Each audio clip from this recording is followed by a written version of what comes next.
Chapter 638. Ning Shu accepted the money from Father and I. She had a lot of money, but every time she came back, Father and I would give it to her for fear that she didn't have enough money. Ni Jing couldn't have children and married the only son of the Jing family. Without children, his daughter would be short of breath. Father and I was afraid that Ni Jing wouldn't be able to hold her head high in the Jing family, so he could use the Ni family's money to straighten his chest. A married daughter was like spilled water, but the Ni family loved Ni Jing very much and always thought of her. Ning Shu said to her father, "Thank you. You're my daughter. You don't have to thank me." Father Ni's face became serious.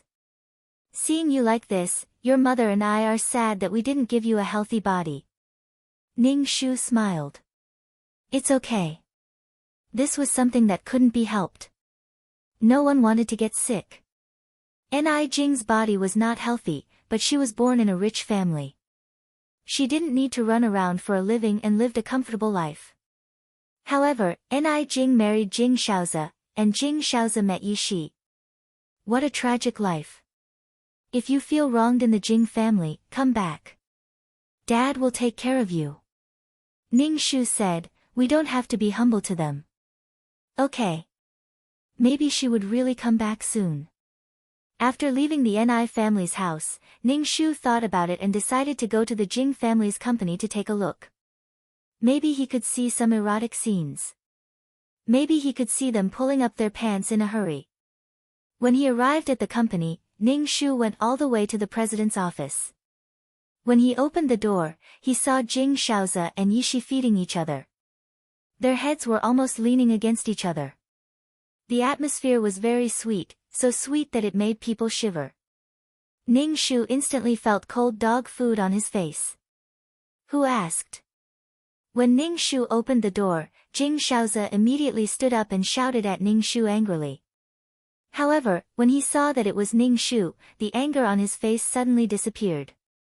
Ning Shu asked stiffly, "Why are you here?" Yi Shi turned her head and saw Ning Shu. Her face suddenly turned pale and the chopsticks in her hand fell to the ground. She immediately bent down to pick them up in a panic. She looked like she was about to cry. Jing Shaozi frowned tightly and then put on a gentle look. He walked quickly to Ning Shu and wiped the sweat on Ning Shu's forehead with a handkerchief. He asked, "Why didn't you call me when you came? I'll go downstairs to pick you up." Ning Shu smiled and said, "I'm just here to have a look.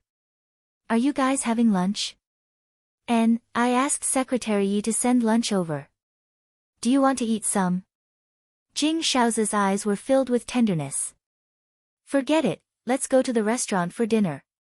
You won't be used to the company's food," Jing Shaozi said as he dragged Ning Shu out of the office. "It's not easy for you to come here. I'll take you to eat something delicious." Jing Shaozi gave Yi Shi a look, but Yi Shi looked panicked and didn't understand what Jing Shaozi wanted to say. Jing Shaozi looked at Ning Shu's frightened look and couldn't help but frown. He could only talk to Ning Shu to divert his attention. Ning Shu said that he was not a child and would be distracted by a few words, but Ning Shu didn't intend to pay attention to him at all. He wouldn't say a few words like this. Even if he questioned Jing Shaozi would find various reasons to evade him. He could only listen to Jing Shaozi's lies and feel disgusted. "Have you taken a shower?" Ning Shu asked Jing Shaozi. The smell of shower gel was very strong. It was obvious that he had just taken a shower. It was probably because they couldn't restrain their sweetness and started to feed each other after taking a shower. Their lives were so depraved. Jing Shaozi said without changing his expression, "The weather is too hot and my body is sticky with sweat. It's more refreshing to take a shower." See, everything he says is a lie. Now, Jing Shaozi doesn't speak a word of truth. Ning Shu stopped and said, "I have already eaten at home. I just dropped by to take a look. You can go back to work." Ning Shu smiled very gently. Jing Shaozi breathed a sigh of relief and said, "Do you want me to send you back?" "No, you can go back to eat." Ning Shu turned and left. Jing Shaozi quickly turned and walked into the elevator. Ning Shu looked back and saw that Jing Shaozi had disappeared. This butt-face ran so fast. He was in such a hurry to go back to find Yishi. Ning Shu shrugged his shoulders. Well, why should I go up to see what you are doing? Ning Shu walked into the elevator and went to the president's office. He secretly opened the door and saw Jing Shaozi and Yishi pulling and pulling. Yishi said in tears that they couldn't do this anymore. It was wrong. Yishi felt that she couldn't bear it anymore. She wanted to leave, but what about her family? Without the funds from Mrs. Jing, her father's company would go bankrupt. However, she fell in love with someone else's husband. Yishi's heart was tormented. Jing Shaozi said evilly, "Don't forget your responsibility, which is to get pregnant and give birth to the child." Jing Shaozi pushed Yishi against the desk and kissed her. Yishi began to struggle and finally wrapped her arms around Jing Shaozi's neck. Ning Shu looked at this scene and felt as if she had been slapped in the face by the public display of affection. Ha, ha, ha, ha, ha, Ning Shu gently closed the door and kicked it. He turned and walked into the elevator. You adulterers are scared to death. In the evening, Jing Shaozi and Ning Shu went home one after another. Both of them didn't look very good. When Jing Shaozi saw Ning Shu, he wanted to say something but hesitated. It was obvious that he wanted to ask something but couldn't say it. Ning Shu leisurely said, "Hold it in. I won't tell you that I didn't see anything that I shouldn't have." As soon as Yishi came back, Jing Shaozi's mother pulled Yishi into the room. The first thing she said was, "Yishi, do you feel anything wrong with your body?" Yishi shook her head and looked at Jing Shaozi's mother blankly. She said, "Mrs. Jing, I don't feel uncomfortable. I'm asking if you're pregnant. Is your menstruation still normal?" Jing Shaozi's mother frowned. "It's been 3 months since you came to the Jing family. Why aren't you pregnant?" Yishi looked very uneasy and whispered, "It's normal, Mrs. Jing. I've tried very hard, but this kind of thing is out of my control." Yishi had tried very hard to get pregnant, but she still couldn't get pregnant. Yishi felt a lot of pressure, especially when she saw Jing Shaozi's mother's unhappy and gloomy expression. She was afraid that Jing Shaozi's mother would withdraw the funds, so she said, "Mrs. Jing, do you want artificial insemination? I don't know when I can get pregnant." Yishi used to reject this job, but now she wanted to get pregnant as soon as possible. "No." Jing Shaozi's mother refuted directly. She had done so much, so it was impossible for her to still need artificial insemination in the end. She wanted a grandson who could be born naturally. Chapter 639. Yishi touched her belly. She also wanted to get pregnant. If she was pregnant, she could get rid of the current situation. After giving birth, she might be able to get rid of this secret love. She and Jing Shaozi had no future.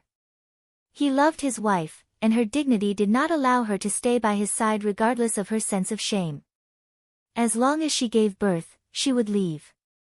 "Get pregnant quickly. You can't delay it for too long," Jing Shaozi's mother said to Yishi. Jing Shaozi's mother said to Yishi. Jing Shaozi's mother rubbed her forehead. "I can't delay it for too long. Ni Jing will find out. This child must be Ni Jing's. This child has a capable uncle and a rich family. You also want your child to have a good future, right?" Jing Shaozi's mother patted Yishi's shoulder. "The Ni family is on the same level as the Jing family." Yishi pursed her lips. She suddenly had a trace of undetectable jealousy towards Ni Jing. Her younger brother was a person with no talent. Her father's company had a problem, and he had to rely on her to be a surrogate to solve the company's crisis.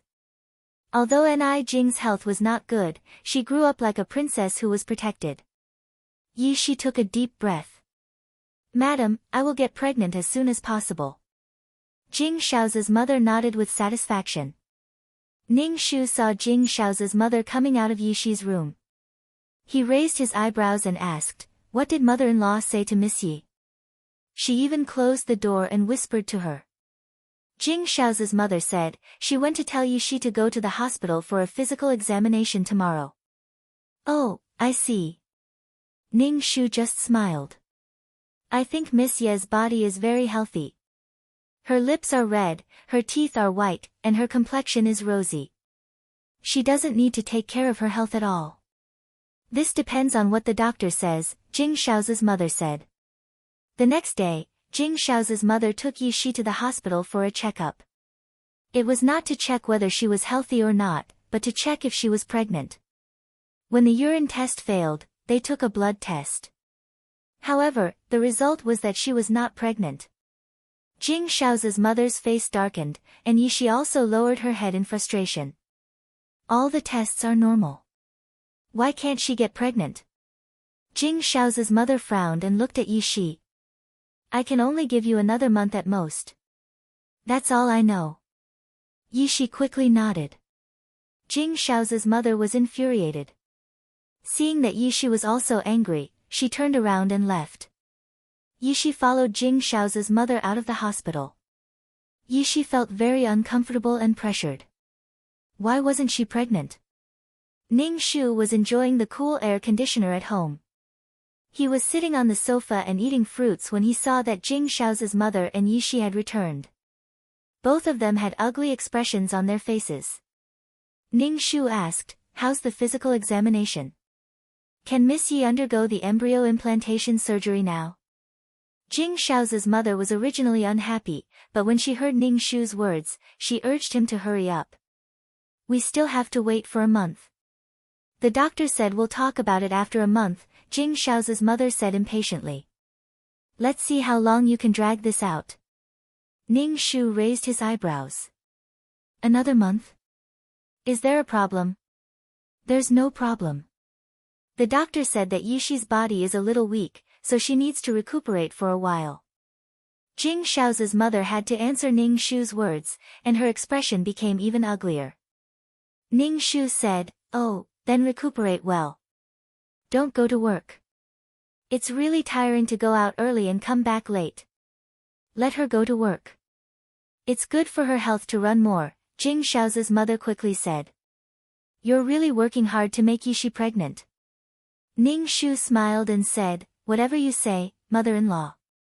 While Ning Shu and Jing Shao's mother were talking, Yi Shi lowered her head and did not say a word.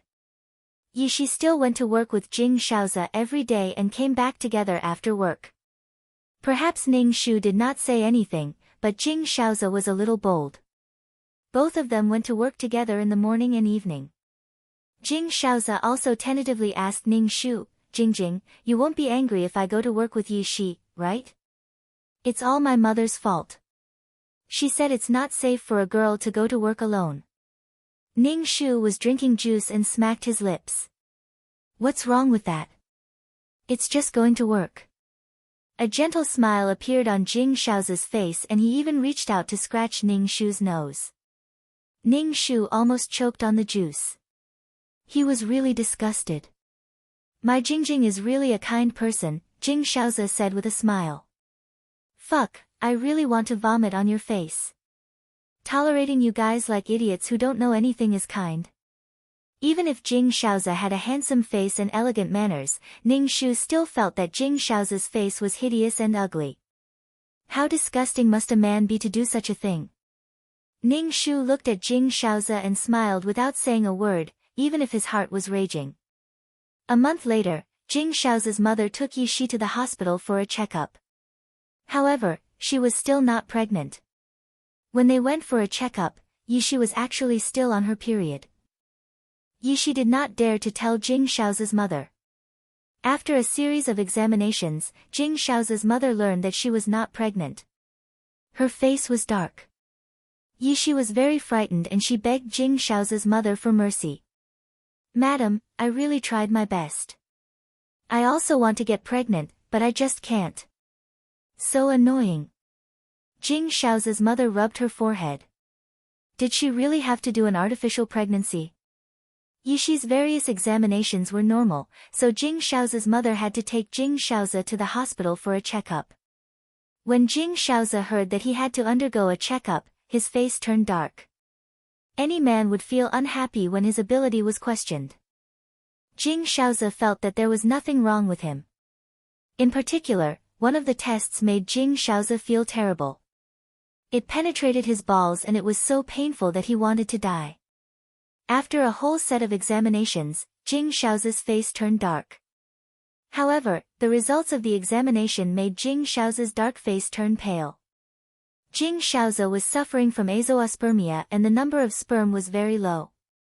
In other words, Jing Shaozi was suffering from infertility. Jing Shaozi's mother flipped through the diagnosis report again and again. Her hands were trembling and her face was pale. "Doctor, is there a mistake?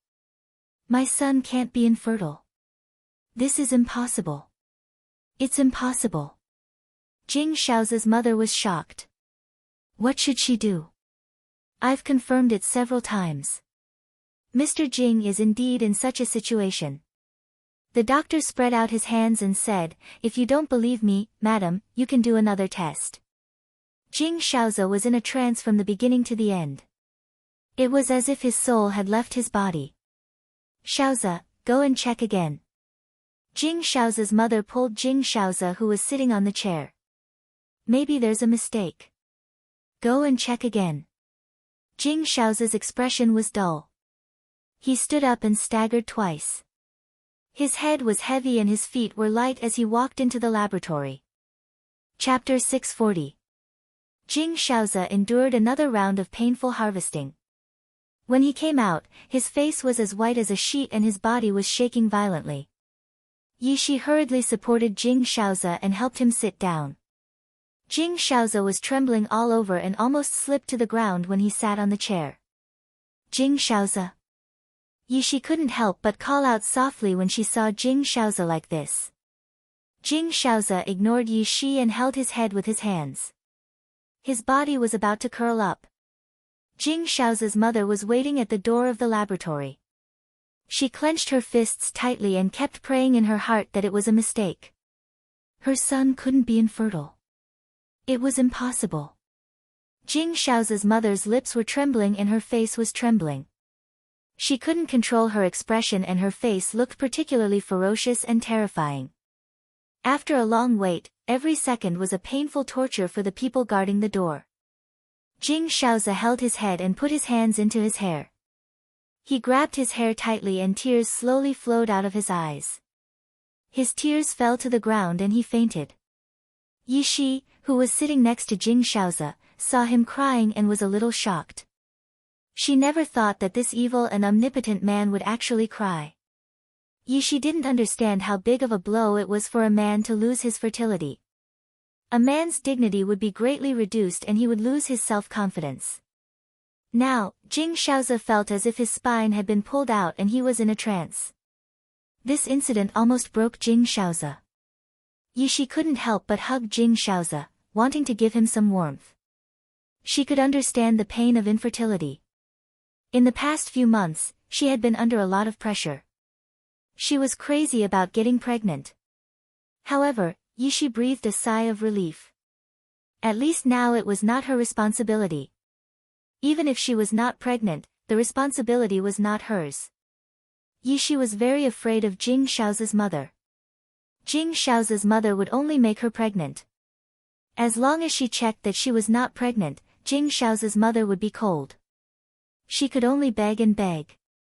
She needed the money from Jing Shaozi's mother to save her father's company. No matter how much suffering and blame she had to endure, she would endure. However, she immediately thought that if Jing Shaozi was really infertile and she couldn't get pregnant, would Jing Shaozi's mother take back the money? Yi Shi was also praying that Jing Shaozi's body would be fine. It would definitely be fine. With a creak, the door of the laboratory finally opened. The three people guarding outside held their breaths at the same time and looked at the doctor. The doctor held the test report in his hand. Facing the gazes of the three people, he shook his head and said, "The same result. Impossible." Jing Shaozi's mother snatched the test report from the doctor's hands. Her hands trembled violently as she tore the report apart. Jing Shaozi's face was as white as snow. In the end, he rolled his eyes and fainted. Yi Shi was worried about money and her relationship with Jing Shaozi.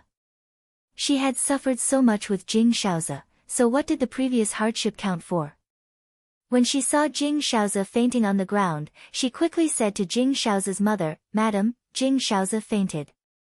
Jing Shaozi's mother was tugging at the doctor's white coat and saying that the doctor had misdiagnosed.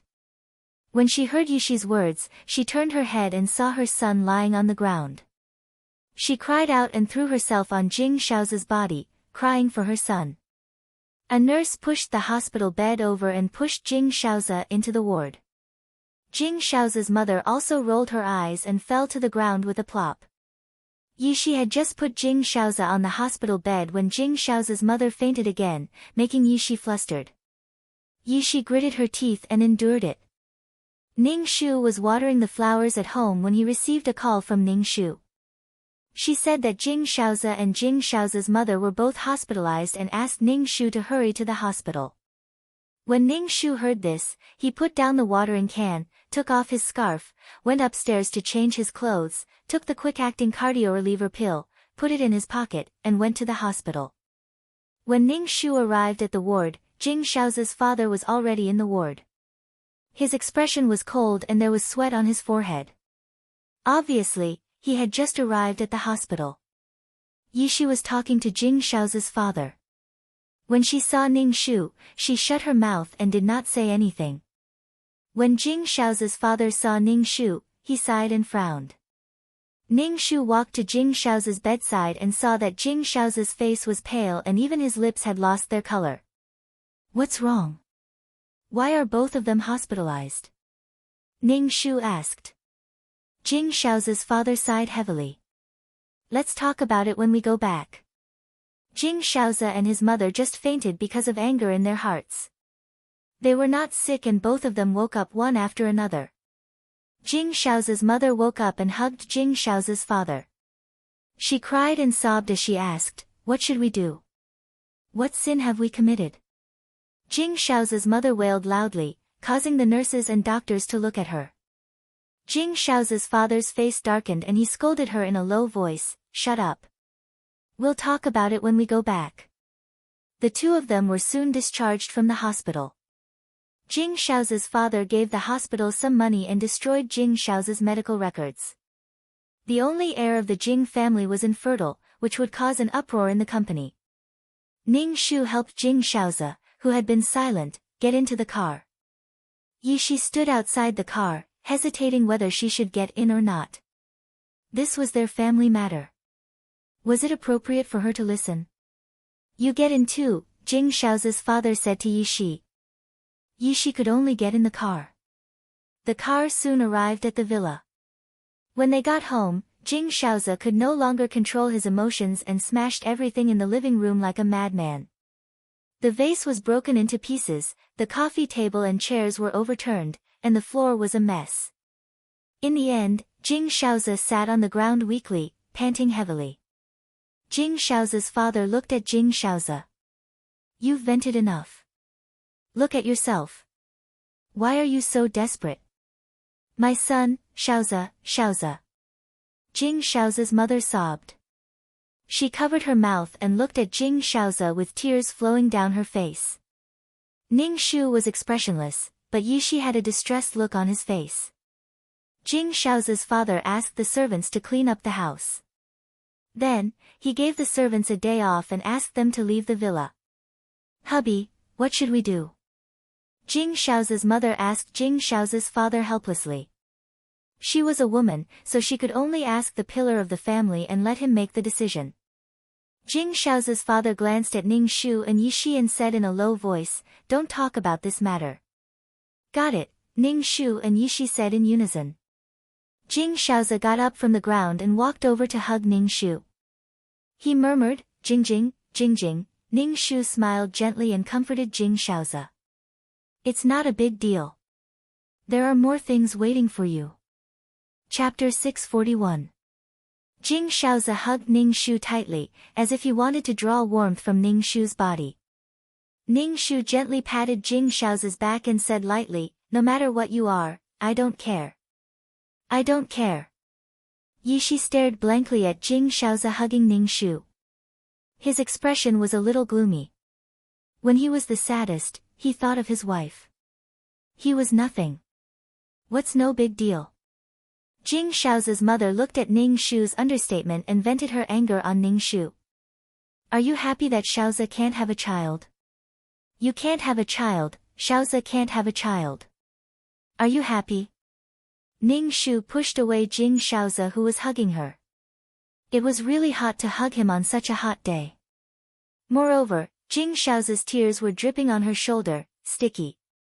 Mother-in-law, what are you talking about? Ning Shu looked at Jing Shaoza's mother, who was biting her like a mad dog. Look at you. You're happy that Shaoza can't have a child. Jing Shaoza's mother pointed at Ning Shu, as if she wanted to vent all her anger on Ning Shu. Maybe you're cursing Shaoza to be unable to have a child in your heart. A woman's heart is the most vicious, you vicious woman. Ning Shu frowned tightly. She was pointed at and scolded by Jing Shaoza's mother, but no one in the room said a word. Jing Shaoza looked absent-minded. In the end, Jing Shaoza's father saw that his wife was venting her anger and coughed, interrupting Jing Shaoza's mother's scolding of Ning Shu. There was no point in continuing to scold her, and it would only distract her daughter-in-law and the Jing family.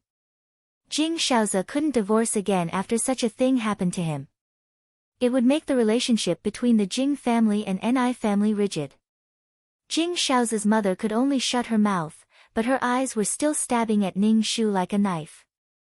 Jing Shaoza's father, Ning Shu, said, "Your mother-in-law is not in a good mood right now, so please bear with her. She had to take responsibility for everything." Even though she was not an idiot or a deaf person, Jing Shaoza's father was too torturous. He was just playing the good cop and bad cop. It could be said that Jing Shaoza's father had to take full responsibility for what had happened. Jing Shaoza's mother was the executor, and Jing Shaoza's father had acquiesced to her actions. Ning Shu didn't say anything. Jing Shaoza's father rubbed his forehead and looked much older. Pull yourself together. Look at you. Jing Shaoza's father yelled at Jing Shaoza, who was sitting on the sofa. Jing Shaoza took a deep breath, looking dejected. Hubby, what should we do now?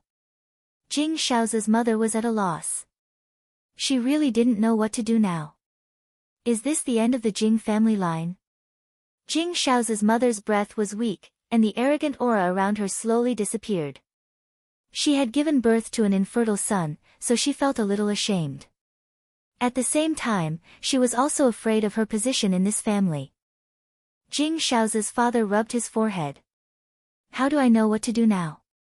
Ning Shu said faintly, isn't there still Miss Yi? Miss Yi may be our family's savior. Everyone in the room was stunned and looked at Yi Shi. Yi Shi was at a loss.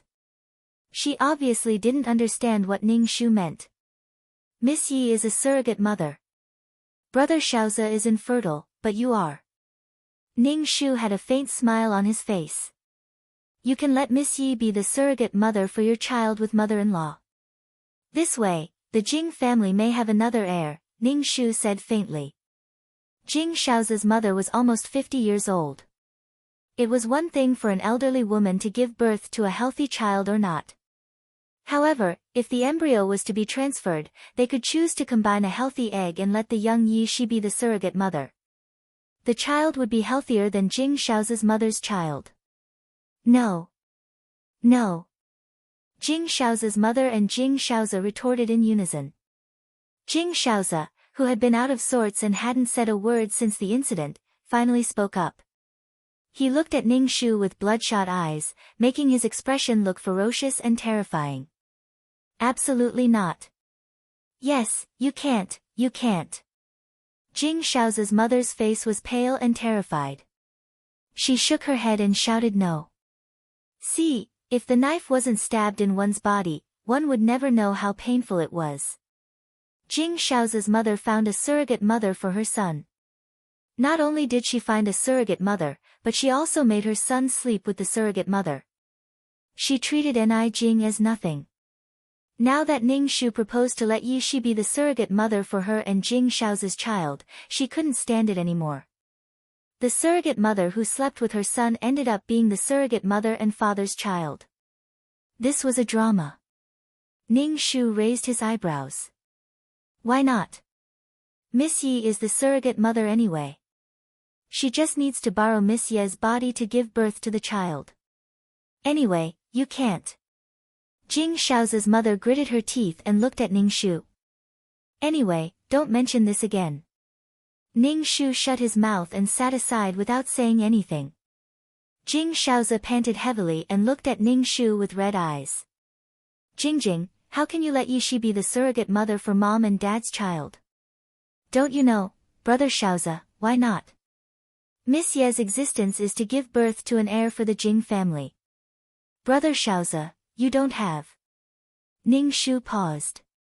How can there be no one to inherit the Jing family's business? This is all for the Jing family. My in-laws will understand. Everything is for this family, Ning Shu said. Jing Xiao's mother's face was pale. She looked at her husband with tears in her eyes and said in a choked voice, Hubby, you won't let Yishi be the surrogate mother, right? Hubby, Yishi was her son's woman. Ning Shu's face became serious and said, Grandma, why don't you let Miss Yi be the surrogate mother? Do you want to give birth to a child yourself? You can manually screen it and combine it into a healthy child. Mother-in-law, this is all for the Jing family to have an heir, Ning Shu said to Jing Xiao's mother. This is your child too. Shut up. Jing Xiao's mother, Ning Shu, shouted, You vicious woman. What do you mean? Why do you have to let someone be the surrogate mother? Ning Shu was stunned. Isn't Miss Yi here to be the surrogate mother? It's just that she's now the surrogate mother for you and father-in-law's child. Besides, Miss Yi is the surrogate mother that Grandma found for you. Okay, stop arguing. Jing Xiao's father interrupted Ning Shu and Jing Xiao's mother's argument in a low and dignified voice. We'll talk about this later. Ni Jing, go and take care of Xiaozi. Jing Xiao's father rubbed his forehead. Yishi, who was not far away, was in a daze. She felt that she was a commodity that could be dealt with at will. Moreover, she was a commodity that only had one purpose, surrogacy. She would be the surrogate mother of anyone's child. No one asked for her opinion and everyone ignored her. No one cared about her feelings. Chapter 642. From the beginning to the end, Yishi did not say a word. She watched them argue as if she was not involved in the matter. Yishi felt like her heart was being torn apart. She had abandoned her dignity for the sake of tens of millions of yuan. From the moment she set foot on this road, there was no turning back. Yishi looked at Jing Xiaozi. She hoped that Jing Xiaozi could stand up to protect her and say no to her. However, he only had his wife in his heart. Yishi felt humiliated. She and Jing Xiaozi were husband and wife, but she had to be a surrogate mother for Jing Xiaozi's parents' child. Yishi wanted to refuse and say no, but standing in this luxurious living room, she had to go all the way for the sake of money. In the end, Jing Xiaozi's father did not agree to let Yishi be the surrogate mother. Obviously, he knew that Jing Xiaozi was his son's woman. Jing Xiaozi's mother was relieved. Ning Shu raised his eyebrows and asked, Miss Yi is the surrogate mother, but you don't need her now. What about the high surrogate fee? Hearing Ning Shu mention the surrogate fee, Yishi immediately looked at Jing Xiaozi's mother with pleading eyes. Her father's company could not be taken away. Jing Xiaozi's mother was very unhappy with Yishi now. She said coldly, since there is no surrogate mother, the money must be taken back. Yishi's face suddenly turned pale. She staggered to Jing Xiaozi's mother. She knelt down in front of Jing Xiaozi's mother and tugged at the hem of Jing Xiaozi's mother's skirt. She cried and begged, Madam, I beg you. My father is still waiting for the money. Get up. I will help your father's company. Jing Xiaozi's father interrupted Yishi. Obviously, he did not want her to say that she had given her body to Jing Xiaozi. Now that the situation was so chaotic, Yishi could not say anything that would make Ni Jing explode. If the Ni family made a fuss, they would be in a terrible fix. Everything was ready, and things were going well. However, he never expected that his son had a problem with his body. Jing Shao's father said this to stabilize the situation and Yi Shi. However, Jing Shao's mother was furious. She looked at Jing Shao's father blankly and cried, "Why are you helping her? Do you want her to be a surrogate mother? Or have you fallen for this vixen?" Jing Shao's mother yelled without a care. She bared her fangs and brandished her claws. Her nails scratched Jing Shao's father's face, leaving a red mark. "Enough, do you know what you're saying?" Jing Shao's father's face was burning and his face was trembling. He glanced at his son and growled at Jing Shao's mother. "Mom," Jing Shaozi shouted with a gloomy expression. "Don't talk nonsense." Jing Shao's mother calmed down instantly. She bit her lip tightly and stopped talking. After such a ruckus, everyone was exhausted. Ning Shu sat on the sofa and drank water. He looked relaxed as he scanned the expressions of the people in the room. Jing Shao's father was depressed. Jing Shao's mother was furious. She looked at Yi Shi with unkind eyes. Yi Shi was no longer the woman who gave birth to a golden grandson for her. Jing Shaozi was in a trance. Clearly, he hadn't recovered from the blow. He probably thought he was dreaming. Yi Shi's silent tears made one's heart ache. She was the only one in the room who was happy. The Jing family was in chaos. The people's hearts were in chaos. The issue of the heir of the Jing family had become more complicated because of Jing Shaozi's infertility. If Yi Shi and Jing Shaozi didn't have sex, it wouldn't be a big deal if Yi Shi really wanted to give birth to Jing Shaozi's parents' child. However, the problem was that Yi Shi was Jing Shaozi's woman. Even if they weren't related by blood, it was taboo. "Go make some food," Jing Shaozi's father said to his wife. Jing Shaozi's father said to his wife. He had let all the servants go earlier, so there was no one to prepare dinner now. Jing Shaozi's mother turned her head. Ning Shu said, "Ni Jing, you go make it." Ning Shu shook his head and said, "My heart is not good. I can't stand oil and smoke." Jing Shaozi's mother's expression was ugly. She muttered, "I've never seen a mother-in-law serve her daughter-in-law." Ning Shu's expression was normal, as if he didn't hear Jing Shaozi's mother's words. "How about I go make it?" Yi Shi said carefully. Jing Shaozi's mother glanced at Yi Shi with an unkind expression. She curled her lips and said, "Then you go make it." Yi Shi lowered her head and went to the kitchen. She fiddled with it for a while and cooked some simple noodles. The taste was not very good. Besides, they didn't have much appetite, so they stopped eating after 2 mouthfuls. Only Ning Shu finished the bowl of noodles and even drank the broth. Seeing Ning Shu like this, Jing Shaozi's mother put down her chopsticks and said coldly, "Look at your greedy face. Those who don't know will think that the Jing family lacks food for you. Enough, don't make trouble." Before Ning Shu could speak, Jing Shaozi's father scolded her. Jing Shaozi's mother was very angry. She picked up the chopsticks and poked the noodles in the bowl, stirring the noodles until it was unbearable. After dinner, Ning Shu went back to the bedroom to take a shower and sleep. Ning Shu came out of the bathroom and saw Jing Shaozi sitting by the bed. Jing Shaozi forced a smile and said to Ning Shu, "Jing, you will always be with me, right? Until we grow old." Ning Shu said to Jing Shaozi, "Don't think too much. No matter what you are, it makes no difference to me." Jing Shaozi suddenly smiled and said, Jing, I know you love me." Jing Shaozi went to take a shower and lay next to Ning Shu. Ning Shu said, "Go to sleep." Jing Shaozi closed his eyes obediently. Ning Shu fell asleep in a daze. When she woke up again, she found that Jing Shaozi, who was sleeping next to her, was gone. Ning Shu rolled her eyes and took out her laptop from the drawer. She opened it and looked at it. Jing Shaozi, who was supposed to be upstairs, ran to Yi Shi's room. The two were like injured and crazy beasts, entangling each other. "Although I can't have children, I can still fuck you." Jing Shaozi's voice trembled as if he was about to cry. His movements were very fierce. "You are mine. You are not allowed to be a surrogate for others." Jing Shaozi said in a rough voice. Yishi cried in a low voice, but she tightly grasped Jing Shaozi's strong shoulders.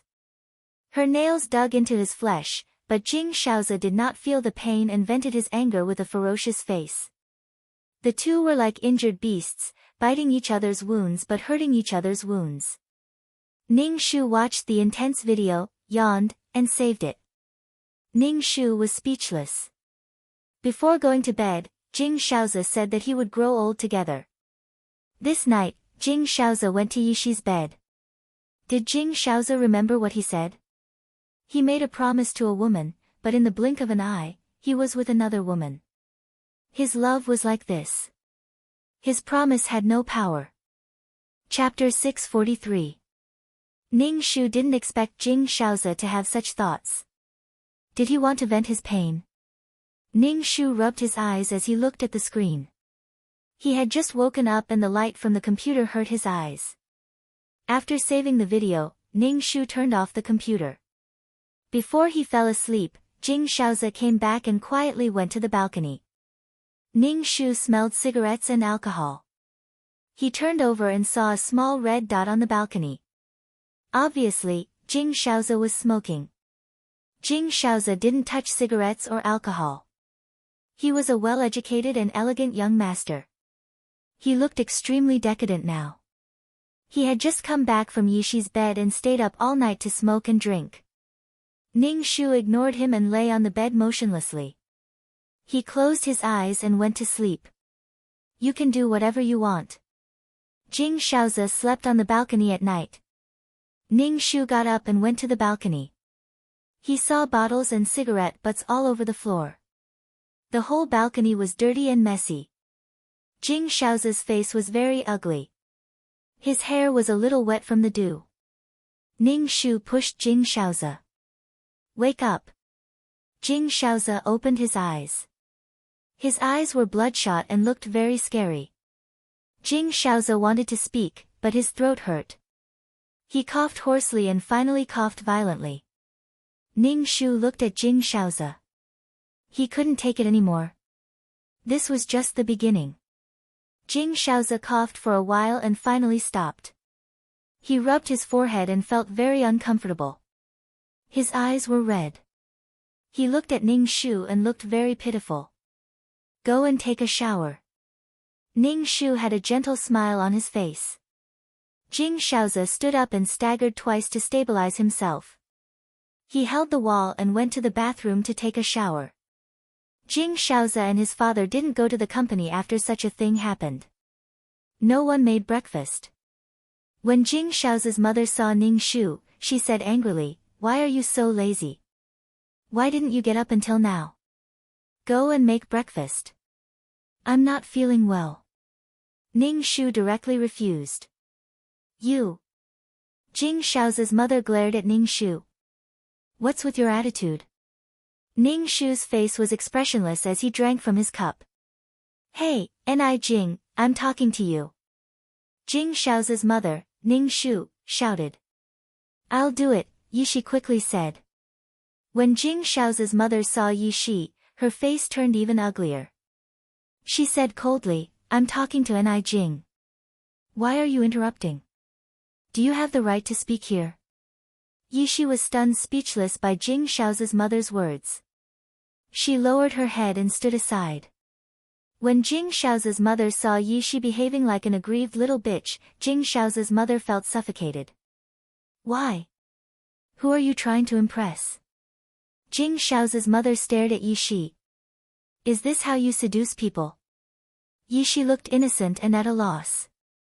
She shook her head and said, "I'm not, madam. I just want to help make breakfast." Yishi felt that she was really innocent. She only said one sentence, and it made Jing Shaozi's mother fly into a rage. Yishi could only bite her lips tightly and remain silent. Jing Shaozi's mother looked at Yishi with disgust. She then turned her head and looked at Ning Shu. Jing Shaozi's mother was no longer as friendly to Yishi as before. However, she hated Ning Shu even more for suggesting that Yishi be the surrogate mother for her and her husband's child. "Ni Jing, go and cook." Jing Shaoza's mother looked at Ning Shu and insisted that Ning Shu cook. Ning Shu said faintly, I don't know how to cook. I never cook. After taking a shower, Jing Shaoza went downstairs. His face was very pale, his eyes were red, and he looked very haggard. What's wrong? Jing Shaoza asked in a hoarse voice. At the same time, he kept rubbing his forehead. When Jing Shaoza's mother saw her son like this, she immediately felt distressed. She quickly asked, Shaoza, what's wrong with you? Why do you look so pale? Overnight, Jing Shaoza no longer had the elegance and nobility he used to have. He had lost his confidence, as if his backbone had been taken away.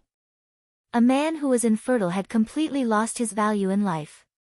Now, Jing Shaoza couldn't find his direction. He couldn't find his own value. Are you okay? Yishi couldn't help but ask. She thought of last night when they were entangled. Drops of hot tears dripped on her face and chest. Yishi was full of heartache for Jing Shaoza. Previously, Jing Shaoza's disgust, sarcasm, and hurt to her had all disappeared from Yishi's mind. Now, Yishi's mind was only filled with the image of Jing Shaoza crying silently. Shaoza, look at what kind of wife you married. It's fine that she can't have children, but she's also so lazy. She doesn't do anything. I can't even get her to do anything. Jing Shaoza's mother complained to her son. Her eyes were full of resentment when she looked at Ning Shu. When Jing Shaoza heard the words, can't have children, his face suddenly darkened. His face trembled and the red veins in his eyes became more obvious. I'm sorry, I didn't mean that. Son, I didn't mean that you can't have children. No, I meant an I Jing. When Jing Shaoza's mother saw Jing Shaoza's expression, she knew that she had poked his sore spot. She quickly explained, but the more she explained, the uglier Jing Shaoza's face became. I told you not to make trouble. You ignored my words. Jing Shaoza's father came out of the room and sternly shouted at his wife. I just asked an I Jing to make breakfast. She didn't listen to me. Jing Shaoza's mother looked even more aggrieved. When she saw her husband's horrified expression, she almost cried. Jing Shaoza's father sternly said, you know that she's not in good health. Why don't you just do it? Why are you so lazy? What's wrong with cooking? Jing Shaoza's mother's face turned red and resentful after being scolded by Jing Shaoza's father. She was a noble lady who had never done any household chores. Even if she wanted to drink water, there would be a servant to hand it to her. Now, she actually had to cook. Come with me to cook, Jing Shaoza's mother said to Yishi in a sharp voice.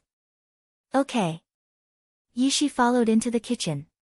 Jing Shaoza's father, Ning Shu, said, daughter-in-law, now that such a thing has happened in the family, I hope you and Shaoza can live well.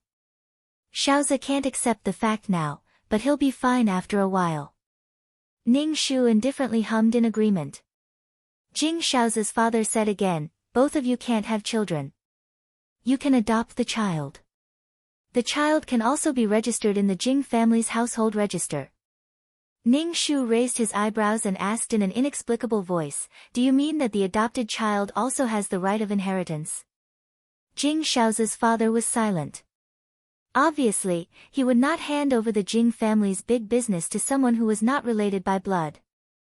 Chapter 644.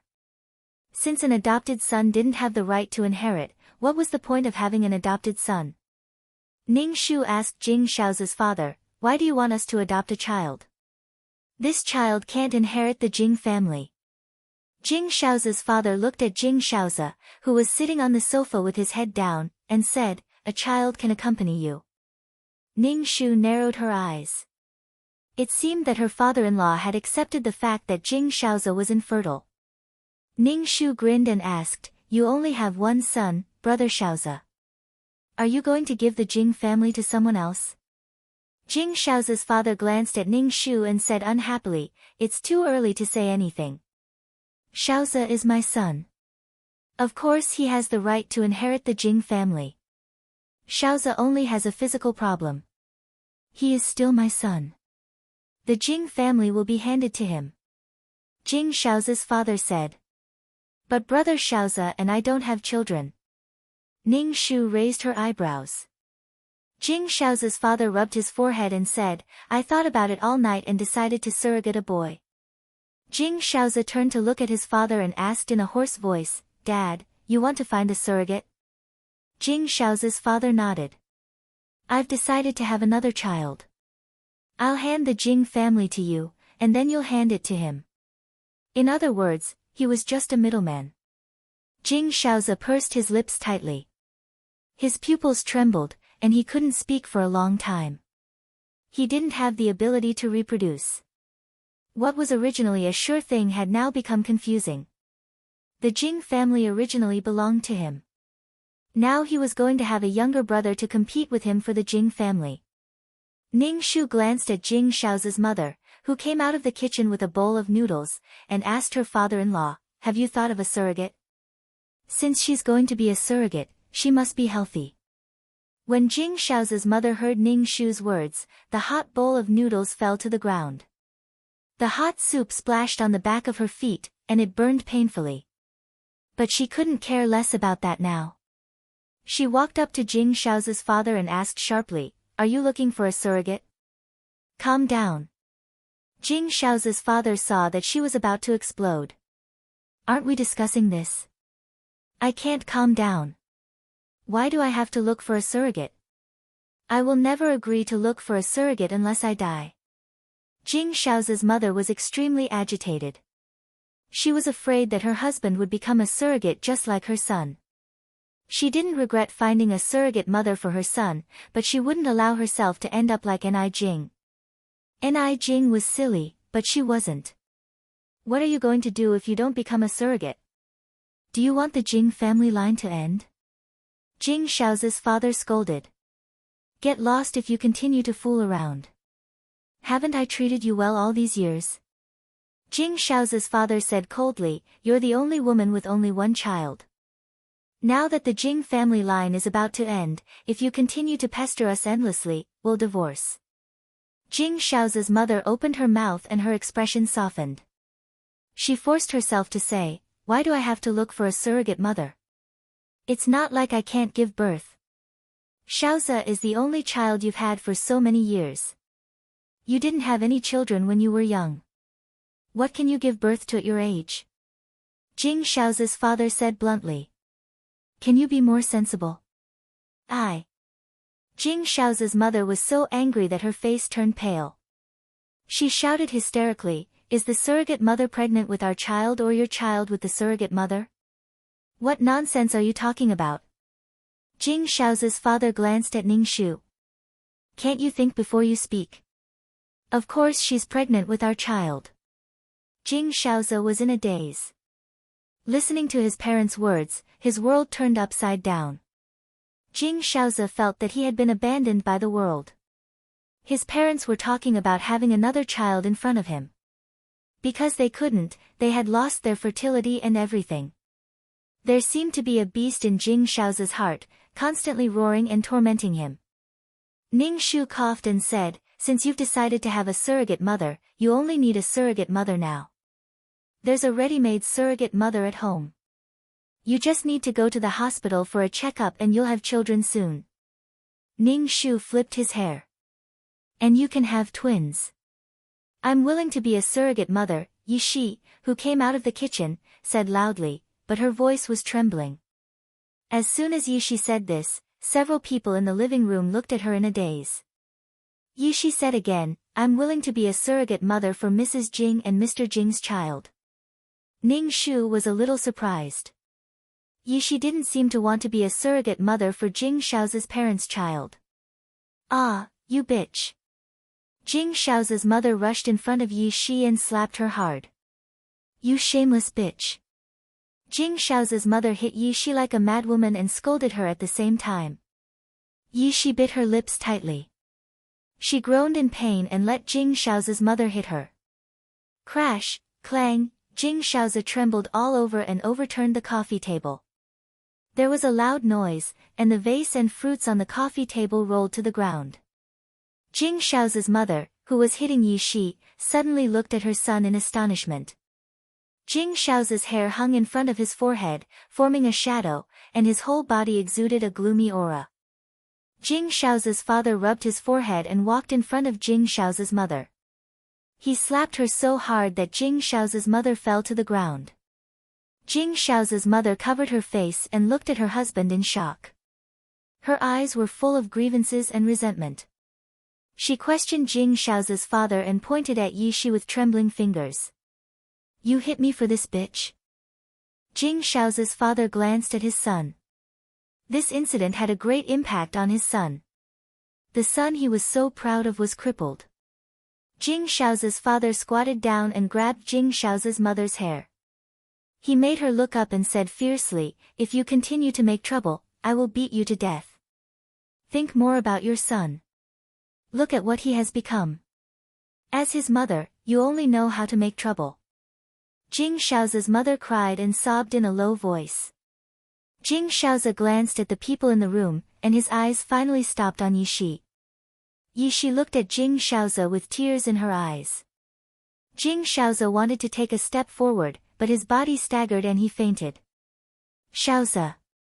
Jing Shaozi's mother got up from the ground and ran over to hold the unconscious Jing Shaozi. Yi Shi walked towards Jing Shaozi, but Jing Shaozi's mother pushed Yi Shi away. "You shameless bitch, you are not allowed to come near my son.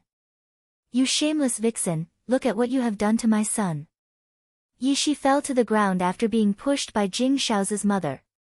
She gasped in pain and bit her lip so hard that it almost bled. Chapter 645. Jing Shaozi fainted and the living room was in chaos. There were broken pieces of vase on the ground, falling fruits, and muddy noodles.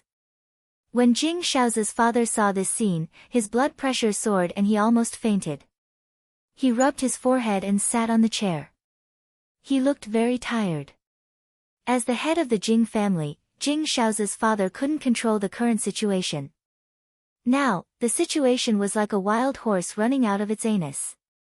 Ning Shu said to Jing Shaozi's father, "Call the hospital and ask them to send someone to check on brother Shaozi." Jing Shaozi's father let out a long sigh and made the call. Soon, doctors and nurses came. After the doctor checked, he just said that Jing Shaozi was too tired and weak and there was no major problem. Ning Shu looked at Jing Shaozi and fainted in anger. He couldn't stand it when he heard that Yi Shi wanted to be a surrogate mother for his parents' child. Jing Shaozi was moved to the bedroom and Ning Shu stayed by the bed. Yi Shi wanted to stay, but she had no reason to. Ning Shu saw Yi Shi standing at the door and asked, "Miss Yi, do you really want to be a surrogate mother for my parents-in-law's child?" Yi Shi bit her lip. Her lip was already broken and she was beaten by Jing Shaozi's mother before. Her face was swollen and there was some blood at the corner of her mouth. "Yes, I have decided to be a surrogate mother for Jing Shaozi's parents' child." Yi Shi's face turned red. She felt that saying such words in front of Ni Jing hurt her self-esteem. Even if Ni Jing didn't know her relationship with Jing Shaozi, Yi Shi still felt that she was at a disadvantage when she said such words in front of Ni Jing. Her face was burning and she was very ashamed. Yi Shi glanced at Jing Shaozi on the bed and turned to leave. Ning Shu stayed by the bed and waited for Jing Shaozi to wake up. Jing Shaozi's smooth and white skin was a lot dimmer, as if covered with a layer of dust. The effect of one's mood on one's body. Jing Shaozi woke up after 3 hours. Ning Shu inserted a straw into the cup and asked Jing Shaozi, who was staring at the ceiling, "Do you want some water?" Jing Shaozi sat up and drank water with a straw. Ning Shu raised his eyebrows and said, "Didn't you freeze your sperm before? We can go and see if frozen sperm can give birth to a child." "Right, right." Jing Shaozi's eyes lit up for a moment, then dimmed again. "Since there's something wrong with my body, it's the same to freeze it before." "You can go and take a look," Ning Shu said. "What if this is only temporary and it wasn't like this before?" Hearing Ning Shu's words, Jing Shaozi excitedly lifted the blanket and planned to go to the hospital. Jing Shaozi's parents accompanied Jing Shaozi to the hospital, but Ning Shu didn't go. It was too hot every day, she didn't want to run around. Yishi saw Jing Shaozi leaving in a hurry and hesitated for a while. Ning Shu asked, "What are they going to do?" Ning Shu looked at Yishi. Her face was pale, and her originally beautiful face was now very ugly. Ning Shu felt that Yishi was also quite hardworking. In order to save her father's company, she endured all kinds of torture. Women also had women's advantages. A woman's body was a weapon and capital. In fact, the love between Jing Shaozi and Yishi was a transaction of money and sex. In the end, it was beautified with true love. They went to the hospital, Ning Shu said faintly. Yishi saw that Jing Shaozi was ignoring her, so she could only stand aside. Ning Shu waited for Jing Shaozi and Yishi to come back. She chanted the mind-clearing mantra in her heart to remove the dust in her heart. She had experienced too many things, seen all kinds of things, and seen all kinds of dark things. Those who sacrificed their souls to counterattack were all people who had been wronged and wronged. The people who caused harm to these people were often the people closest to them. Emotions were the most uncontrollable and ethereal things. They were the most firm and fragile things that could be easily destroyed and changed. After seeing so many of these things, Ning Shu's heart would be indignant and angry. These emotions would stain her soul and heart with dust, and change her temperament. She could only constantly clean up the garbage in her heart. Only then could she maintain her original self. Not long after, Jing Shaozi came back. He didn't stop and hurried upstairs. When he went upstairs, he slipped and fell, but he quickly got up. Jing Shaozi locked himself in his bedroom and didn't want to see anyone. Jing Shaozi's father was afraid that Jing Shaozi would take things too hard, so he took out the key to open the bedroom. Jing Shaozi opened the door and said lightly, "Let me be alone. I'm not weak enough to commit suicide." Ning Shu looked at Jing Shaozi's empty eyes. There was no light in his eyes, and it was even scarier than before. Jing Shaozi's father sighed silently and could only let him be. Looking at this, Ning Shu knew that the result was not good. She had just seen a little hope, but now it was shattered. Jing Shaozi didn't even take half a step out of the bedroom, so Ning Shu could only sleep in the guest room. She ate and slept soundly every day. Jing Shaozi's mother put the food at the door of the bedroom every day. Jing Shaozi would open the door and take the food in. After eating, he would take the bowl out. There was no movement in the room. No one knew what Jing Shaozi was doing in the room. Jing Shaozi was born with a silver spoon in his mouth. Everything had been smooth since he was a child. When he suddenly encountered such a blow, he couldn't bear it. Speaking of which, Jing Shaozi was not as strong as Ni Jing. Ni Jing had endured the torture of illness since she was a child and couldn't have children. The pressure she was under was greater than Jing Shaozi's current pressure, but she wasn't as strong as Jing Shaozi. Yishi was also worried about Jing Shaozi, but she didn't dare to express it. Moreover, she had to endure Jing Shaozi's mother's difficulties all the time. Jing Shaozi's mother was now thinking of ways to torture Yishi and was very rude to her. To be honest, Yishi and Jing Shaozi's mother had a deal, so there was no need for her to endure it. Yishi probably fell in love with Jing Shaozi, so she could only endure Jing Shaozi's mother's bullying. Jing Shaozi's mother rarely came to trouble Ning Shu. Firstly, Ning Shu wouldn't tolerate her bullying. Secondly, Jing Shaozi's father repeatedly warned her not to provoke Ning Shu. Now that Jing Shaozi was in such a situation, he couldn't lose a family like the Ni family. In the past, the Jing family could still be full of confidence, but they couldn't be tough anymore. Ni Jing couldn't have children, and Jing Shaozi couldn't have children either. The two of them were truly equal. Jing Shaozi, who had been decadent in the bedroom for nearly half a month, came out. Before coming out, he even washed up. Although he had lost weight, he was still in good spirits. Ning Shu raised his eyebrows and looked at Jing Shaozi. Jing Shaozi hugged Ning Shu and took a deep breath. "Jing, I'm back. I won't dwell on this matter anymore." Jing Shaozi said, "I want to grow old with you."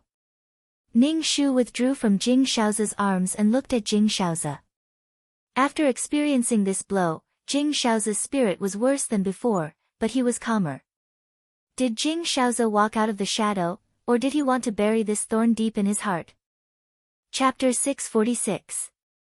Jing Shaoza's father breathed a sigh of relief when he saw that his son had finally pulled himself together. During this period of time, Jing Shaoza's father had been very worried. Not only did he have to stabilize the company, but he also had to worry about his family. He was also worried that his son's health had deteriorated. He was worried that the Jing family would have no descendants. At this time, Jing Shaoza's father was very regretful. He should have played more while he was still young. Maybe he even had an illegitimate child now, so the Jing family would not have no descendants. At that time, he thought that it would be enough to have Jing Shaoza as a son. It was better to raise him well than to have more children. There was competition everywhere and internal strife consumed the Jing family's resources. He never expected that Jing Shaoza's only son would be infertile. Seeing that Jing Shaoza's problem was solved, Jing Shaoza's father hurriedly wanted to solve the surrogacy problem. When Jing Shaoza's father proposed the surrogacy, although Jing Shaoza's mother was unwilling, she did not dare to make a fuss. She said, "I must be present during the surrogacy and it will be our child." She could not raise another woman's child. That's for sure. Jing Shaoza's father said. I have another request. Jing Shaoza's mother pointed at Yi Shi. I don't want her to be a surrogate. Jing Shaoza looked at Yi Shi with an ugly expression. I don't agree with her being a surrogate either. She was supposed to be a surrogate for me and Jingjing, but now she has to be a surrogate for Dad and Mom. What is this? However, Ning Shu said, why don't you use Miss Yi? She is young and beautiful and in good health. Didn't your mother-in-law give you half of the deposit? She is just borrowing a body to give birth to a child. It has nothing to do with whose child the surrogate is. When Jing Shaoza heard Ning Shu's words, anger flashed in his eyes. Yi Shi was his woman. How could she be a surrogate, especially for Dad and Mom? Jingjing, I don't like her. Let Dad and Mom find a new surrogate mother. Jing Shaoza held Ning Shu's hand and said softly. Ning Shu smiled and did not say anything. Jing Shaoza's father said directly, I will find a surrogate mother. Miss Yi is not needed. Yi Shi's face turned pale. She quickly knelt down in front of Jing Shaoza's mother and begged, Madam, please, let me be the surrogate. I'm willing to be the surrogate. Jing Shaoza's mother was infuriated. You shameless bitch. You're not allowed to be a surrogate just because I said so. Get out of my house now. Jing Shaoza's mother was now looking left and right, up and down. She felt that Yi Shi was a vixen who seduced her son and now wanted to seduce Jing Shaoza's husband. Yi Shi shook her head in panic. Madam, please, let me be your surrogate. If she could not be a surrogate, what would happen to her father's company? Yi Shi knew that if she could not be a surrogate, Jing Shaoza's mother would definitely not give her the money for free. Seeing Yi Shi like this, Jing Shaoza was so angry that he stood up and wanted to teach this woman a lesson, but he restrained himself. Ning Shu raised his eyebrows at this scene. Previously, Yi Shi had been unwilling. Now, surrogacy was the only option left for her. Only the Jing family could afford such a high surrogacy fee. Jing Shaoza's mother was so angry that she slapped Yi Shi. Why are you so shameless? Yi Shi covered her face and stubbornly knelt on the ground. When Jing Shaoza saw Yi Shi being slapped, his eyes flashed with heartache. After experiencing all kinds of things, Jing Shaoza realized that Yi Shi was engraved in his heart. However, at the same time, he could not give up on Ni Jing. After all, Ni Jing was the wife that he married at all costs. Ning Shu did not target Yi Shi as he did in the plot. He was not so vicious and Jing Shaoza's heart was not completely biased towards Yi Shi. However, he also fell in love with Yi Shi. Without Ning Shu's viciousness as a foil, Jing Shaoza struggled like this. Mom, don't worry about her, Jing Shaoza said coldly. Can she be so thick-skinned as to stay in the Jing family? When Yi Shi heard Jing Shaoza's words, she bit her lip and cried. Her eyes were full of sadness as she looked at Jing Shaozi. Jing Shaozi's father never intended to let Yishi be the surrogate mother from the beginning. It was a mess for his son's woman to be his surrogate mother. However, Yishi was determined to stay in the Jing family. For Jing Shaozi's sake, Jing Shaozi's father did not drive Yishi away. However, Jing Shaozi's mother did not want to see Yishi for a moment. She insisted on driving Yishi away no matter what. Jing Shaozi's father scolded, "It's so late. If she wants to leave, she should leave tomorrow. Let her stay for one night." Jing Shaozi's mother looked more and more suspicious. She felt that this woman was seducing her husband. After the family meeting, it was very late.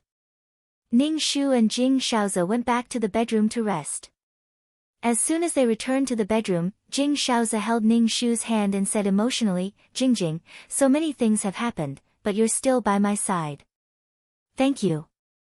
Ning Shu smiled gently and chuckled in his heart. "Damn, I really want to give you a big slap." They were saying affectionate words, but in the middle of the night, Butt Face disappeared again. Ning Shu, he took out his laptop and opened it. As expected, Butt Face Jing Shaozi was in Yishi's room. The two fell on the bed. Jing Shaozi pressed Yishi's wrist and said fiercely, "Do you want to be a surrogate for my father so much? Do you know that you're my woman?" Yishi cried silently. Jing Shaozi was very impatient. "Tell me. Since I came to this house, I have no way out. I have to be a surrogate for the Jing family. Only then can I save my father's company. For money, for my father's company, I can do anything." "You." Jing Shaozi was depressed. "Why are you so stubborn? As long as there's money to solve the crisis of your father's company, you won't be a surrogate, right?" Yishi was silent for a while and finally said, "Yes. If you need money, I'll give you money. Do you dare to take it?" Jing Shaozi's face was full of calculation. Yishi looked at him vigilantly and then asked, "What do you want?" "Be my mistress and leave here tomorrow. I'll buy a house for you alone. The money I give you will be considered as a maintenance fee." "Jing Shaozi, don't insult me," Yishi shouted agitatedly and struggled hard. Jing Shaozi clasped Yishi's wrist and didn't let her struggle. "Didn't you say that you can do anything for money? Didn't you say that you can pay any price to save your father's company? You have to think carefully. Your father is still waiting for money to save his life. Without money, maybe tomorrow's newspaper will be the news of an entrepreneur jumping off a building." Jing Shaozi threatened Yishi. Yishi's face was pale. "Don't say it, don't say it. Besides, it's not like we haven't done it before." Jing Shaozi curled his lips, making Yishi so embarrassed that her whole body burned. Yishi looked conflicted. She bit her lip and said after a while, "I can be your mistress, but you have to give me the money first. I don't trust you." Chapter 647. Yishi compromised. Too many things were pressing on her, so she had to compromise. Besides, she still had feelings for Jing Shaozi. She wanted to stay by this man's side and steal as much time as she could. Perhaps when Jing Shaozi hated her, she would be ruthless enough to leave him. "I'll give you the check now." Jing Shaozi took out the check. Obviously, he came prepared and was sure that Yishi would accept his conditions. Yishi took the check and looked at it carefully. She nodded and said, "I'll leave tomorrow." "Also." Jing Shaozi lifted Yishi's chin. "Don't let N.I. Jing know about this. Don't let her know at all. You can't take the initiative to look for N.I. Jing. You will always be a mistress. Don't think about anything else. If you violate the agreement between us, I can let your father's company live or die." Jing Shaozi looked at Yishi coldly. Yishi bit her lips. "I know. Good girl." Jing Shaozi lowered his head and kissed Yishi's lips. Yishi took the initiative to wrap her arms around Jing Shaozi's neck. Ning Shu was speechless. Ning Shu thought that he was experienced and knowledgeable, but he was still shocked. He was still too inexperienced and made a fuss over nothing. Yishi also played a little trick. It was still uncertain who took advantage of who. She refused to leave even if she died because she was waiting for Jing Shaozi. Ning Shu saved the video, turned off the computer, and went to sleep. He thought that infertility could defeat Jing Shaozi, but Jing Shaozi survived and became more reckless. He even had the mood to sleep with Yishi now. He even had the look of, "I love my wife very much. Don't dream of being my wife. Why didn't I just give you an extra injection and make you impotent?" The next day, Yishi packed up and left. She probably went to the house that Jing Shaozi prepared for her and hid her in there. When Jing Shaozi's mother saw Yishi leave, she suddenly looked like she had won a fight. At the same time, she was glad that she had sent away a plague. Jing Shaozi's mother was afraid that her husband would be seduced by this shameless bitch. If she could seduce her son for money, she could also seduce her husband for money.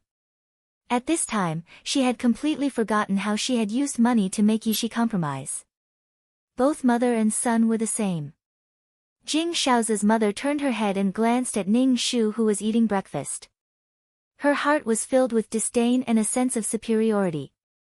Silly woman, she didn't even know that her husband was having fun with another woman.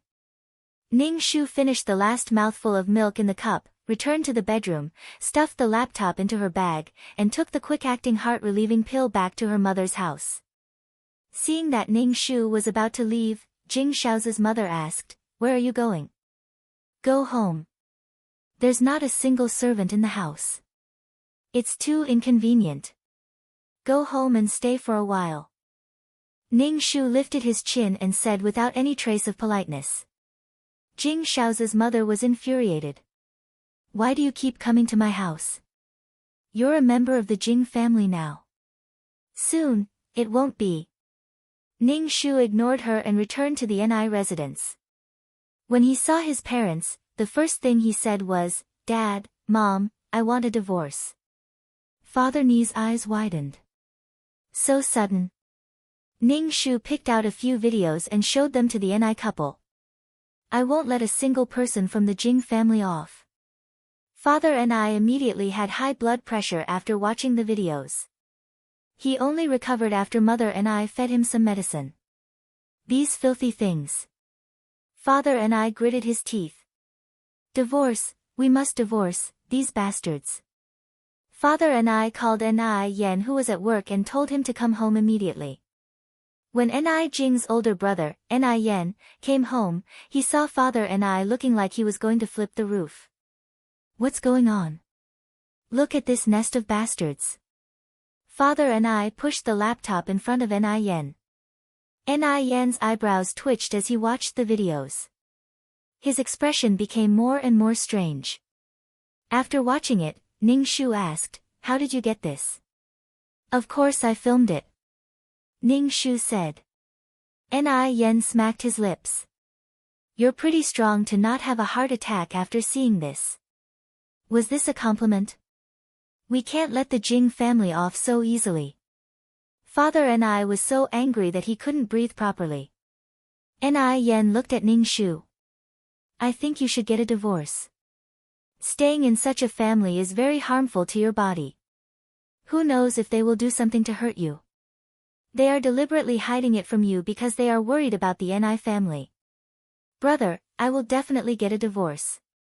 I've already found a lawyer and I'm just waiting for the court to summon Jing Shaozi," Ning Shu said. Father Ni nodded immediately. "If you get a divorce, I will take care of you. If I'm not around, your brother will take care of you." "What do you need me to do?" Ni Yen asked. "Not at the moment." With the videos in her hands, she could ruin the Jing family's reputation. She didn't need to worry about anything at all. After all, Ni Jing's family background was comparable to the Jing family's. Ning Shu stayed at the Ni family's house. Mother Ni made many of Ni Jing's favorite dishes and kept putting food in Ning Shu's bowl while wiping her tears. Ning Shu ate whatever Mother Ni put in her bowl. She wasn't picky about food and could eat anything when she was in a difficult situation. Ni Yen ate slowly and glanced at Ning Shu. Fortunately, you didn't do anything. If the Jing family found out in advance, you might not be able to come back. Your body is not good to begin with. Even if something happened to you, you could just say that you had a heart attack. We can't do anything about it. Ning Shu nodded. Otherwise, why would she endure it? If she was imprisoned by the Jing family, her body was too weak and she couldn't breathe after running a few steps. Ning Shu didn't think that she could escape. Ning Shu called the lawyer and asked her to prepare the documents for the court hearing as soon as possible. Jing Shaozi and Yi Shi were together. They bought an inconspicuous apartment for Yi Shi. Although it was in a remote area, the interior decoration was very luxurious. While the two were hugging, Jing Shaozi's phone rang. The moment he picked up, his father's roar could be heard. Where are you? Come back quickly. There is a court summons. Jing Shaozi was baffled. It must be something serious that made his father panic. He was ready to go back. Yi Shi hugged Jing Shaozi's waist. Jing Shaozi patted Yi Shi's hand gently. I'm going back. Have a good rest today. Yi Shi nodded obediently and watched as Jing Shaozi left. When Jing Shaozi returned home, a piece of paper was thrown at his face. Jing Shaozi's father roared at him, look at what this is. Ni Jing wants to divorce you and is directly suing you in court. Jing Shaozi was stunned and didn't come back to his senses for a long time. What divorce? Who wants a divorce? Jing Shaozi looked at the court summons. It was too sudden. Why did Ni Jing suddenly want a divorce with him? There were no signs at all. Jing Shaozi's father rubbed his forehead tiredly. Ni Jing has gone back to her parents' home now. Go and pick her up now. Be humble. So be it. I don't want such a daughter-in-law. Jing Shaozi's mother pursed her lips. Shut up, brainless woman. Jing Shaozi's father roared with a black face. Chapter 648. You must bring Ni Jing back. If you can't, you don't have to come back. Jing Shaozi's father roared at Jing Shaozi. Jing Shaozi's expression was a little dazed. Obviously, he didn't expect Ning Shu to divorce him. It was something he had never thought of and he couldn't accept for a while. Go quickly. The family is in a mess now. You can't divorce at this juncture.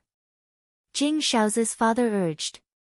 Not only was Jing Shaozi stunned, but he was also stunned when he received the court summons. Jing Shaozi turned and ran to the living room. He went to the garage and drove to the Ni family's house. When Jing Shaozi arrived at the Ni family's house, he walked into the living room and saw Ning Shu sitting on the sofa and whispering to Mother Ni. Looking at her leisurely and incomparably relaxed appearance, she didn't look like someone who was going to divorce at all. Jing Shaozi's heart immediately flared up.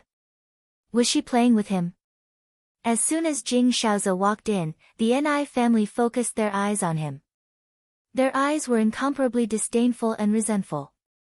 Father Ni immediately stood up and was about to teach Jing Shaozi a lesson.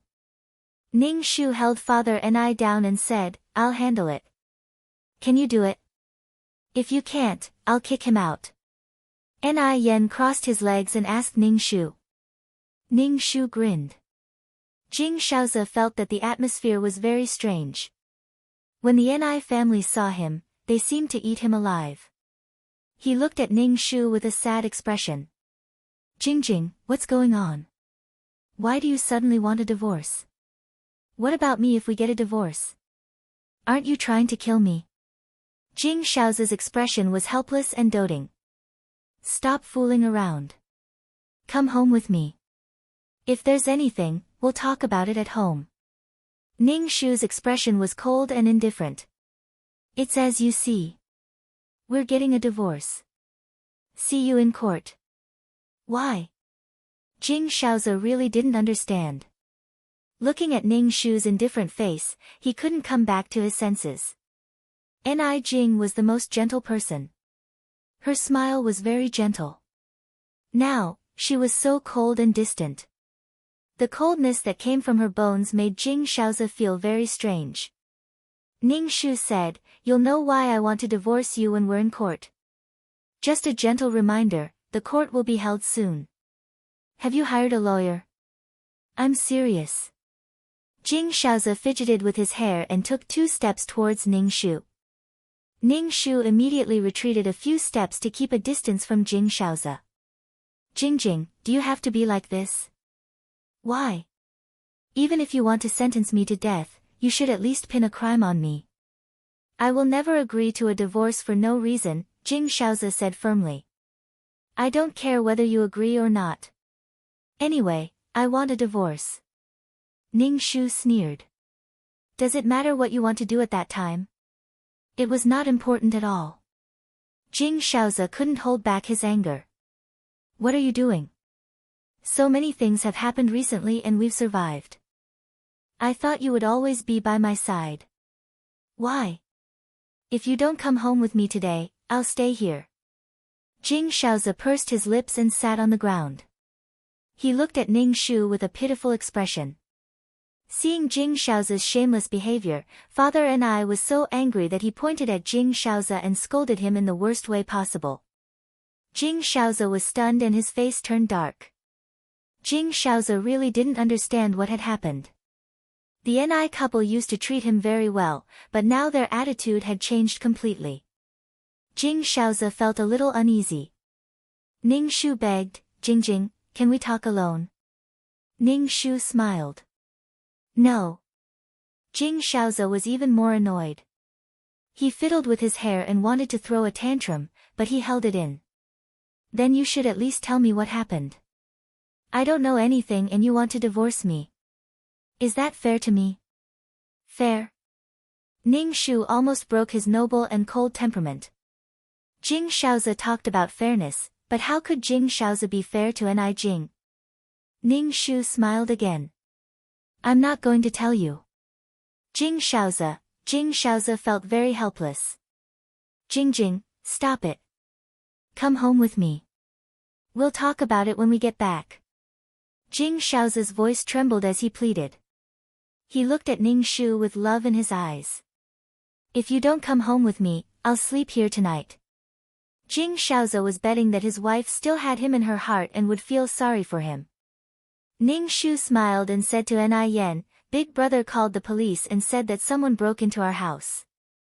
We lost an enamel vase from the Yongjin period."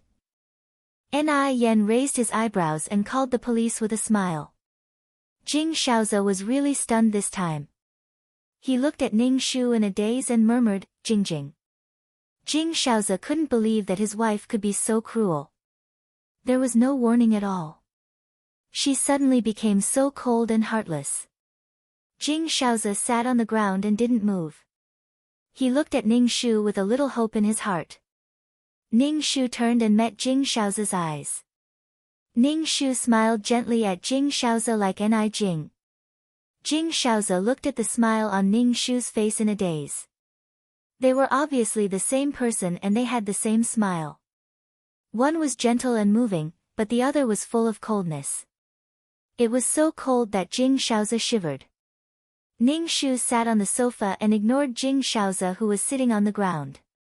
Not long after, the police car arrived. The siren got louder and louder and the police car stopped in front of the villa. Several policemen in uniform came in and Ni Yen went to talk to them. "Who broke into our house?" the policeman asked. Ning Shu pointed at Jing Shaoze. "Uncle policeman, it's him. Ni Jing." Jing Shaoze gritted his teeth and looked at Ning Shu. He said angrily and sadly, "Do you have to be like this? Do you have to be so ruthless? Have you forgotten our relationship?" Ning Shu smiled and said, "I don't know you." Jing Shaoze was about to vomit blood. "Can't you talk nicely?" Ni Yen said to the police, "Please send him back to where he came from." "Thank you." The police came up and were about to take Jing Shaoze away. Jing Shaoze got up from the ground and Ning Shu ran over. Ni Yen blocked Jing Shaoze and punched him in the face. Jing Shaoze was beaten to the ground and was taken away by the police. Jing Shaoze looked at Ning Shu and shouted, "Ni Jing, what do you want, Ni Jing?" Ning Shu patted his chest and said in fear, "Take him away, he wanted to hit me." Jing Shaoze, "Pft, Jing Jing, Ni Jing." Jing Shaoze was dragged away by the police. He struggled and kept shouting Ni Jing's name. "Ni Jing, I will never agree to a divorce. Over my dead body." Jing Shaoze leaned against the window and shouted, "Jing Jing, I love you, don't do this to me." The police closed the window and Jing Shaoze's wailing could no longer be heard. Chapter 649. As soon as Jing Shaoze left, the living room became much quieter. Ning Shu let out a long sigh of relief. "Oh my God, he finally left." "Daughter, are you okay?" Ning Shu's father asked. Ning Shu shook his head. "I'm fine. I've already made up my mind. I'm not sad anymore and I won't waver. I'm definitely going to get a divorce." Ni Yen looked at Ning Shu and said, "Jing Shaoze has some feelings for you because he wants to have his cake and eat it too. This kind of thing is very normal in a family of our level. It just depends on whether you can tolerate it or not." Ning Shu squinted. "He wants to have his cake and eat it too. I'd rather die than live in dishonor. Is this normal? Brother, I've never seen you do this before. I've never seen you fool around with other women. I definitely can't tolerate this kind of thing. Look at the Jing family's plan. They want me to raise someone else's child. Brother, you'll have a cheap nephew who not only wants to inherit the Jing family, but also wants to take over our family." Ning Shu said coldly. Ni Yen said, "It's good that you've made up your mind. Then you can do things decisively. Don't get involved after a while. Brother, don't worry. After being treated like this by the Jing family, I'll still be able to return to the Jing family." "I must be crazy," Ning Shu said indifferently. "Our family has some business with the Jing family. We'll withdraw now." Ni Yen said. "Don't feel bad when the time comes." Why would he feel bad? Jing Shaoze was taken to the police station. The police asked what had happened and found out that it was a conflict between the husband and wife, so they let Jing Shaoze go. Jing Shaoze's face was extremely dark. When he returned home, he hesitated at the door for a long time, not daring to open the door. In the end, Jing Shaoze entered the house. The living room was brightly lit. Jing Shaoze went to the police station and it was already early in the morning. Jing Shaoze's parents were still awake. They sat on the sofa and waited for Jing Shaoze to come home. "Dad, Mom." Jing Shaoze called out tiredly. Jing Shaoze's father saw his son coming home alone and his eyelids twitched. He had a bad feeling in his heart. "Why are you back alone?"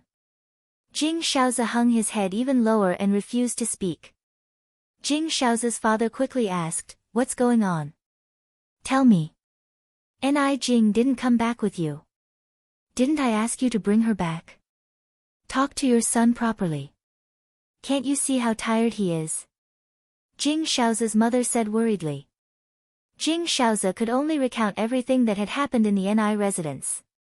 Jing Shaoze's father's face darkened. "Ni Jing actually called the police to arrest you? What? How dare she do this to you?" Jing Shaoze's mother's body was trembling. It was outrageous for a wife to let the police arrest her husband. It was already a blessing for a crippled woman to be able to enter the Jing family. How dare she do such a thing? Jing Shaoze's father knew that the relationship between the two families had broken down. The Ni family didn't even give him a heads up before asking the police to arrest them. People at their level cared about face the most.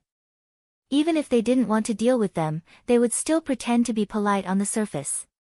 He wouldn't have shed all pretense of cordiality like this. Jing Shaoze's father rubbed his forehead and stood up to make a call. However, he got up too suddenly and felt dizzy. He fell back onto the sofa. "Hubby." Jing Shaoze's mother was shocked to see him like this. She quickly asked, "What's wrong?" "Dad." Jing Shaozi also looked at him worriedly. Jing Shaozi's father waved his hand. Give me the phone. I'll call old man and I. Jing Shaozi took the phone and gave it to his father. Jing Shaozi's father then called father and I. As soon as the call was connected, Jing Shaozi's father said, Old and I'm Shaozi's father. After he introduced himself, father and I cursed Jing Shaozi's father like a storm. He couldn't wait to curse all 18 generations of the Jing family. Father and I originally felt guilty for not giving his daughter a healthy body and taking good care of her. Back then, he saw that Jing Shaozi was someone who could take care of his daughter and gave him the same amount of betrothal gifts.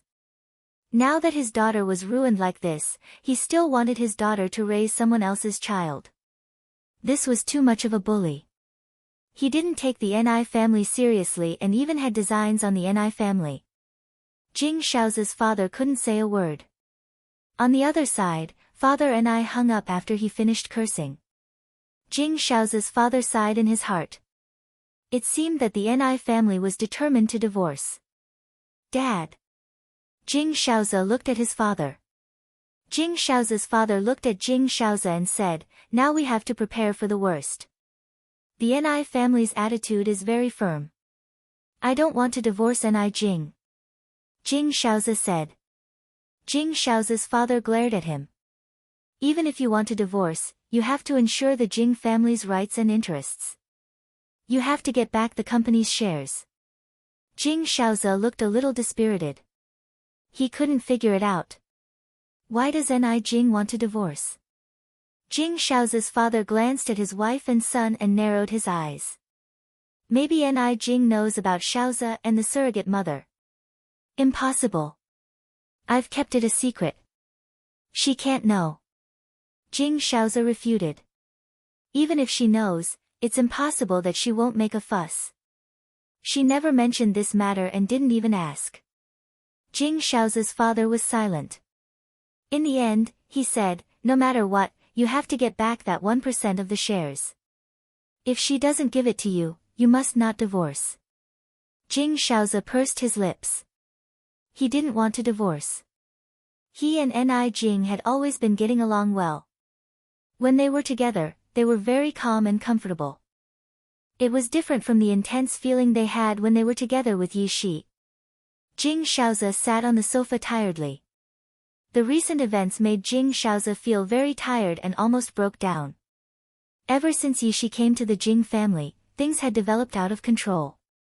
He wouldn't have been found out that he was infertile. It wasn't easy for him to walk out of the shadow, but now he was going to divorce. Jing Shaozi might not have walked out of the shadow at all. When others looked at him, Jing Shaozi felt that the person's eyes were mocking him. Even if the person's eyes were normal, he felt that the person must be mocking him in his heart. Jing Shaozi felt that he couldn't control his emotions. He was no longer as calm and confident as before. What confidence did a man have when he was infertile?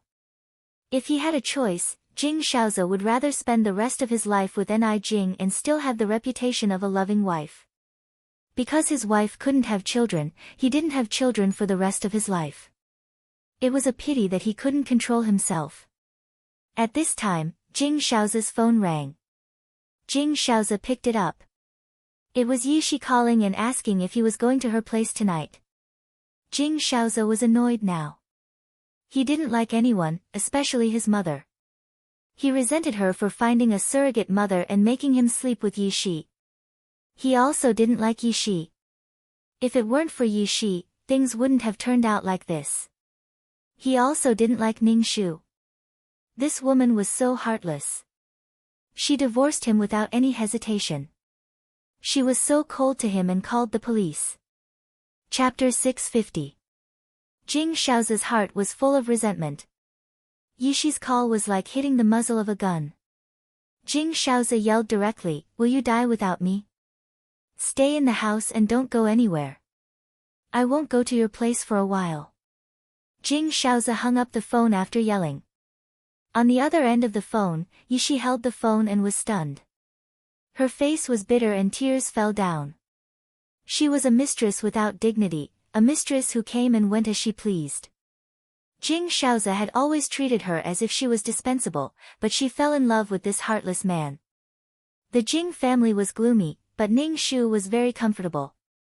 In the Ni family, she could do whatever she wanted and sleep until she wanted, unlike in the Jing family where she had to go downstairs with Jing Shaoze every morning. Otherwise, Jing Shaoze's mother would have something to say. Her husband had already woken up, so how could she still be in bed as a daughter-in-law?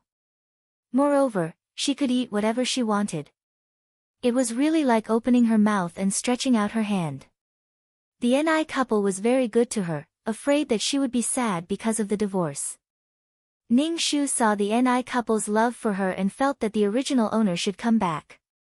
After all, there was a family who loved her so much, so it was good to come back and accompany the Ni couple.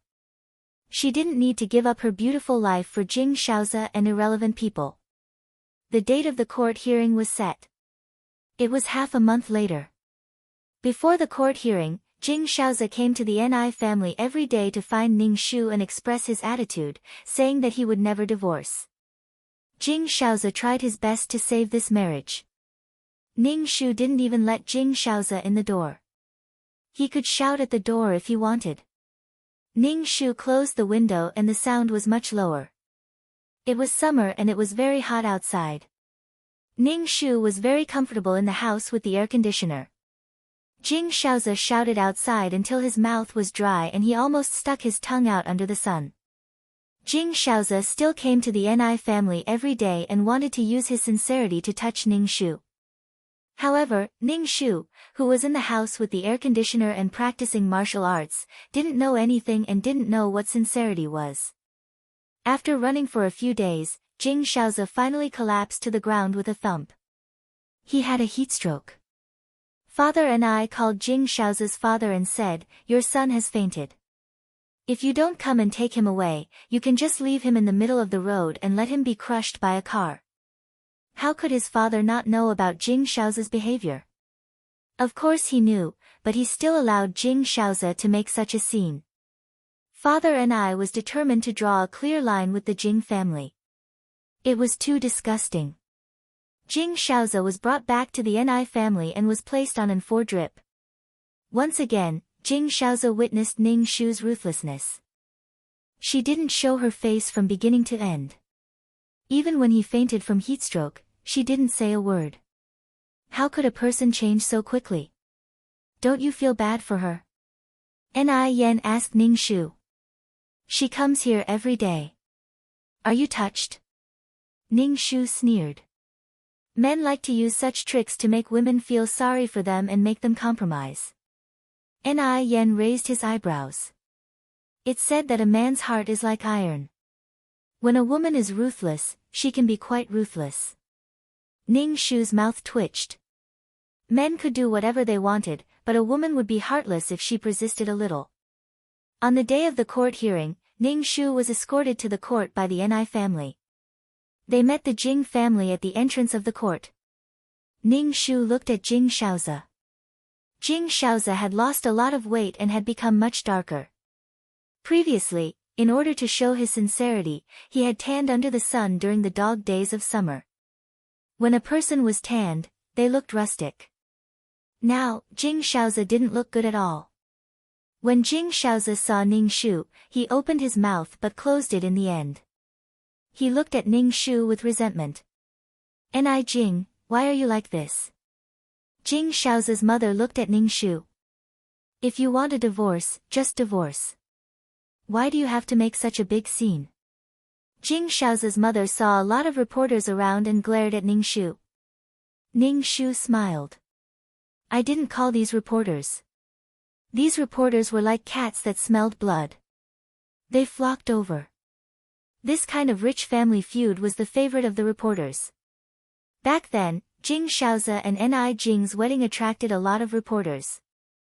Their wedding was even called the wedding of the century. Now, things had changed. Jing Shaoze and Ni Jing's marriage only lasted for 5 years. It didn't even reach the 7-year itch before it broke up. It's good enough that someone wants a woman like you. Jing Shaoze's mother said disdainfully. Ni Jing's mother was unhappy. What are you talking about? Someone like your son wants a woman like him. He's infertile and only does things that animals do. I was blind to think that you were a good mother-in-law. What animal? How dare you say that my son is an animal? Jing Shao's mother widened her eyes and glared at Ni Jing's mother. Say that again. The quarrel attracted the attention of the reporters and they kept taking pictures. That's enough. Stop it. Jing Shao's father pulled his wife and growled. Jing Shao's father looked at Ni Jing's father. Old Ni, you have to be rational to solve this problem. If this continues, it won't end well. Do you really want to be enemies? Ni Jing's father said indifferently, then be enemies. Jing Shao's father's eyes narrowed and he frowned. He was very worried. The door of the court opened and Ning Shu and the lawyer went in first. Then, the two of them went in one after another. The judge and the jury entered the courtroom and after some preamble, the case officially began. Ning Shu sat in the plaintiff's seat, facing Jing Shaoze who was sitting in the defendant's seat. Jing Shaoze and Ni Jing's family sat in the gallery and there were many reporters in the gallery. Ning Shu's lawyer directly asked for a divorce between Ni Jing and Jing Shaoze and a compensation of 200 million yuan for Ni Jing's emotional distress. As soon as the lawyer said this, the whole courtroom was quiet and only the sound of the reporters clicking the shutter quickly could be heard. Jing Shaoze looked at Ning Shu in a daze and asked, "Do you know what you're talking about?" 200 million yuan. Ning Shu smiled gently. Of course, this request is not excessive at all because you're the one at fault. At the same time, I also want to sue you for prostitution. Ning Shu took out the USB flash drive. This is all evidence. Your prostitution records are all in here. At home, I recorded every single one of them. There are also words about your mother forcing Yi Shi to prostitute herself. She used surrogacy as a means of prostitution, Ning Shu said with a smile. Yi Shi accepted money from Jing Shao's mother. If there was money involved, it was prostitution. No matter how nicely it sounded, it was still prostitution. The boundaries were blurred and it could be counted as prostitution. Ning Shu just had to accuse her of such a crime. What was the big deal about marital infidelity?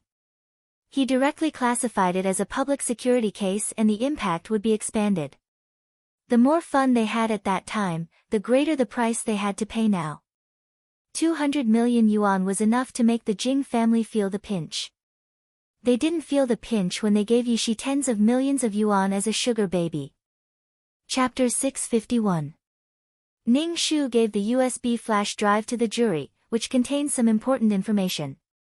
The jury plugged the USB flash drive into the computer and clicked on the video. The whole court was filled with the sound of the computer. It was a video of Jing Shao's mother telling Yi Shi to get pregnant quickly so that Yi Shi could sleep with her son.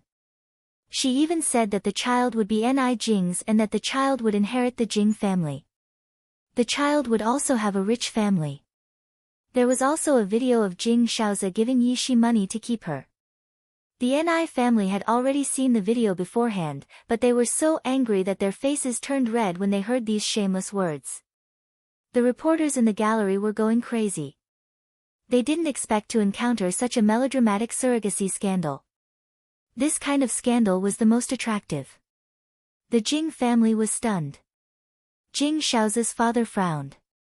He seemed to have aged a lot in an instant. He had been in the business world for half his life, but he didn't expect that he would be defeated by a woman who couldn't rise up. Jing Shao's father didn't care about Ni Jing at all. What could a woman do? He couldn't handle the situation if he didn't pay attention. Jing Shao's mother's face was like a palette, especially when the reporters kept taking photos of her. She hated Ning Shu to the core. Jing Shaoze didn't come back to his senses for a long time. He looked at Ning Shu in a daze as if he was looking at a stranger. How can you do this? How can you do this to me? Jing Shaoze thought that he still loved Ni Jing, but now he felt betrayed. Ning Shu's expression was indifferent. Then how did you treat me? Jing Shaoze scratched his head frantically. But you didn't say anything to me. You why should I tell you? What was the big deal? It was better to hit the nail on the head. Ning Shu knew that he was in poor health. If he was killed by the Jing family, the mission would be over. Speaking of which, the Jing family didn't care about Ni Jing and ignored her feelings, which allowed Ning Shu to have the opportunity to take photos of these things. If they were a little more careful and cautious, Ning Shu would have a much harder time getting these things. I request for an adjournment. Jing Shaozi gritted his teeth and said, his whole body trembling. Ning Shu indifferently said, I refuse to mediate. I'll report it to the higher-ups. You. Jing Shaozi couldn't control his emotions. He stood up, pointed at Ning Shu and roared, do you have to be like this? Do you think you'll feel better if both sides suffer? Ning Shu nodded. Very comfortable.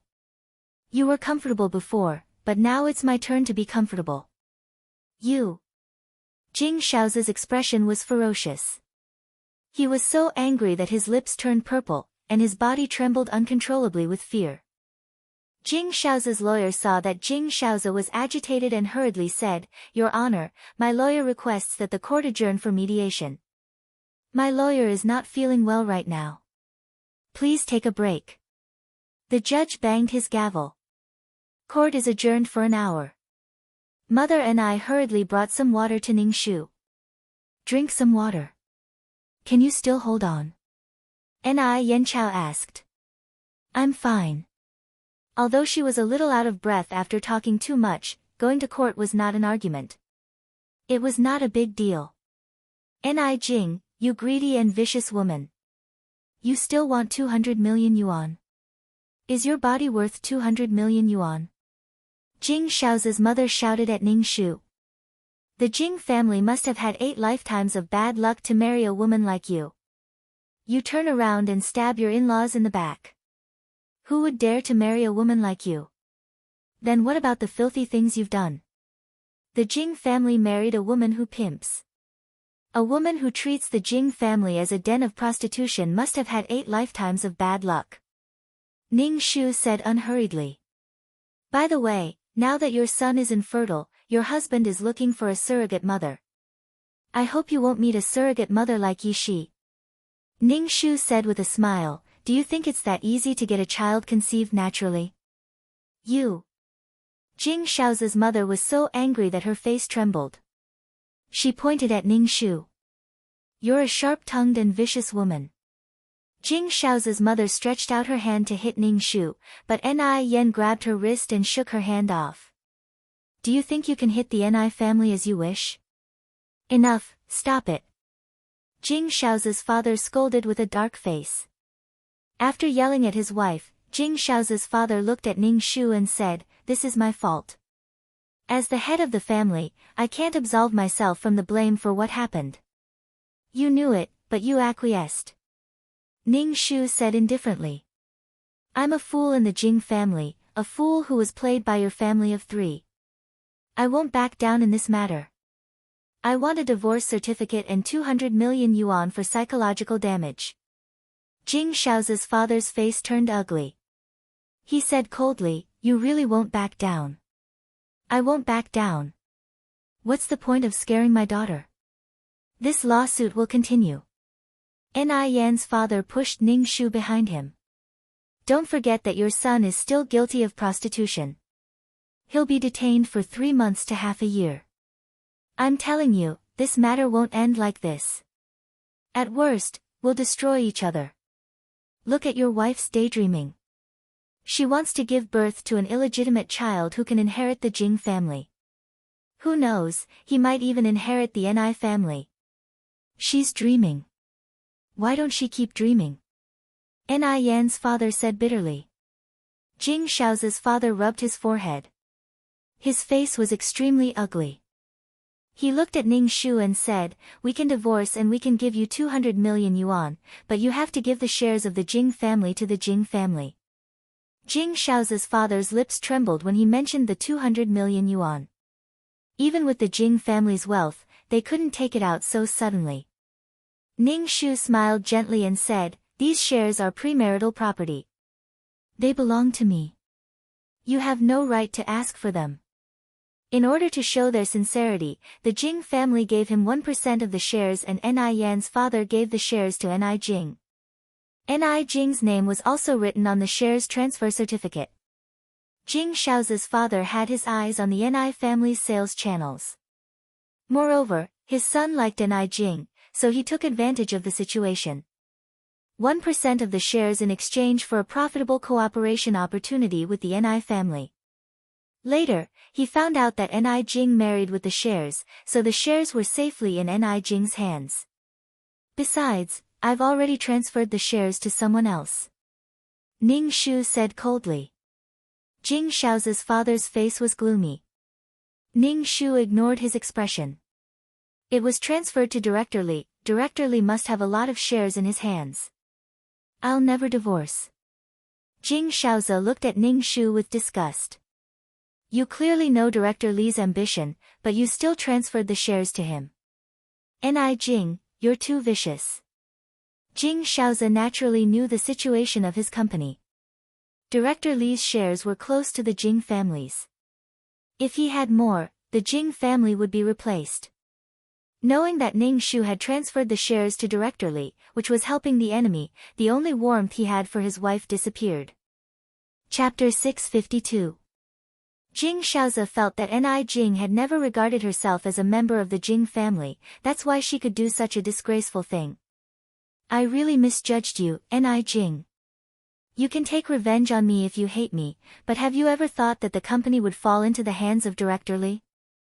Jing Shaoza's face was distorted. Ning Shu smiled gently, what does it have to do with me? Jing Shaoza saw the smile on Ning Shu's face and felt that it was extremely dazzling. He liked Ni Jing's smile the most. It was gentle and beautiful, but it was also very beautiful and gentle. But now, Jing Shaoza wanted to tear off this face to vent the anger and hatred in his heart. I won't divorce you even if I die. Let's see who can drag it out longer. Jing Shaoza said angrily, neither of us will have a good time. Ning Shu didn't care. He spread out his hands and said, I don't care. If I can't do it today, I'll do it tomorrow. If I can't do it in a week, I'll do it in a month. If I can't do it in a month, I'll do it in half a year. If I can't do it in half a year, then I'll do it in a year. I don't care.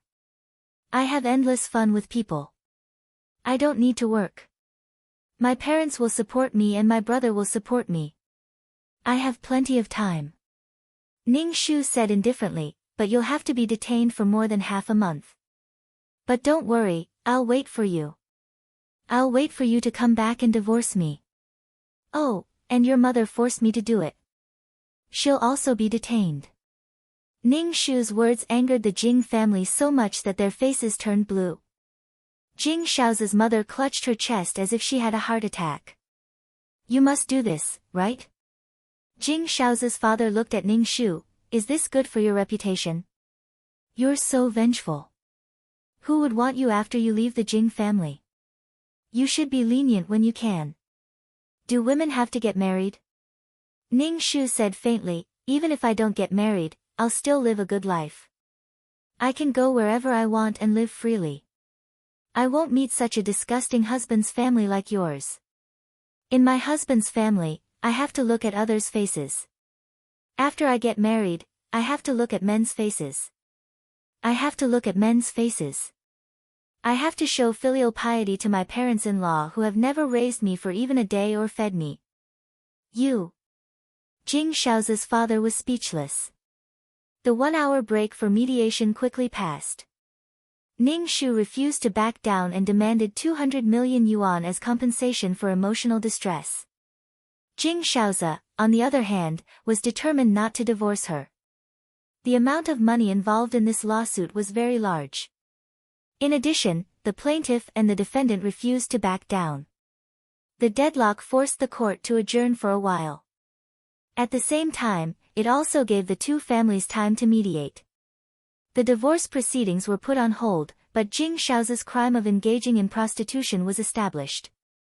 It was a crime of disrupting public order and he would be fined and detained for a period of time. Furthermore, Jing Shaoza's mother would also be detained for coercing others into prostitution. Jing Shaoza's father naturally wouldn't allow his wife and child to be detained.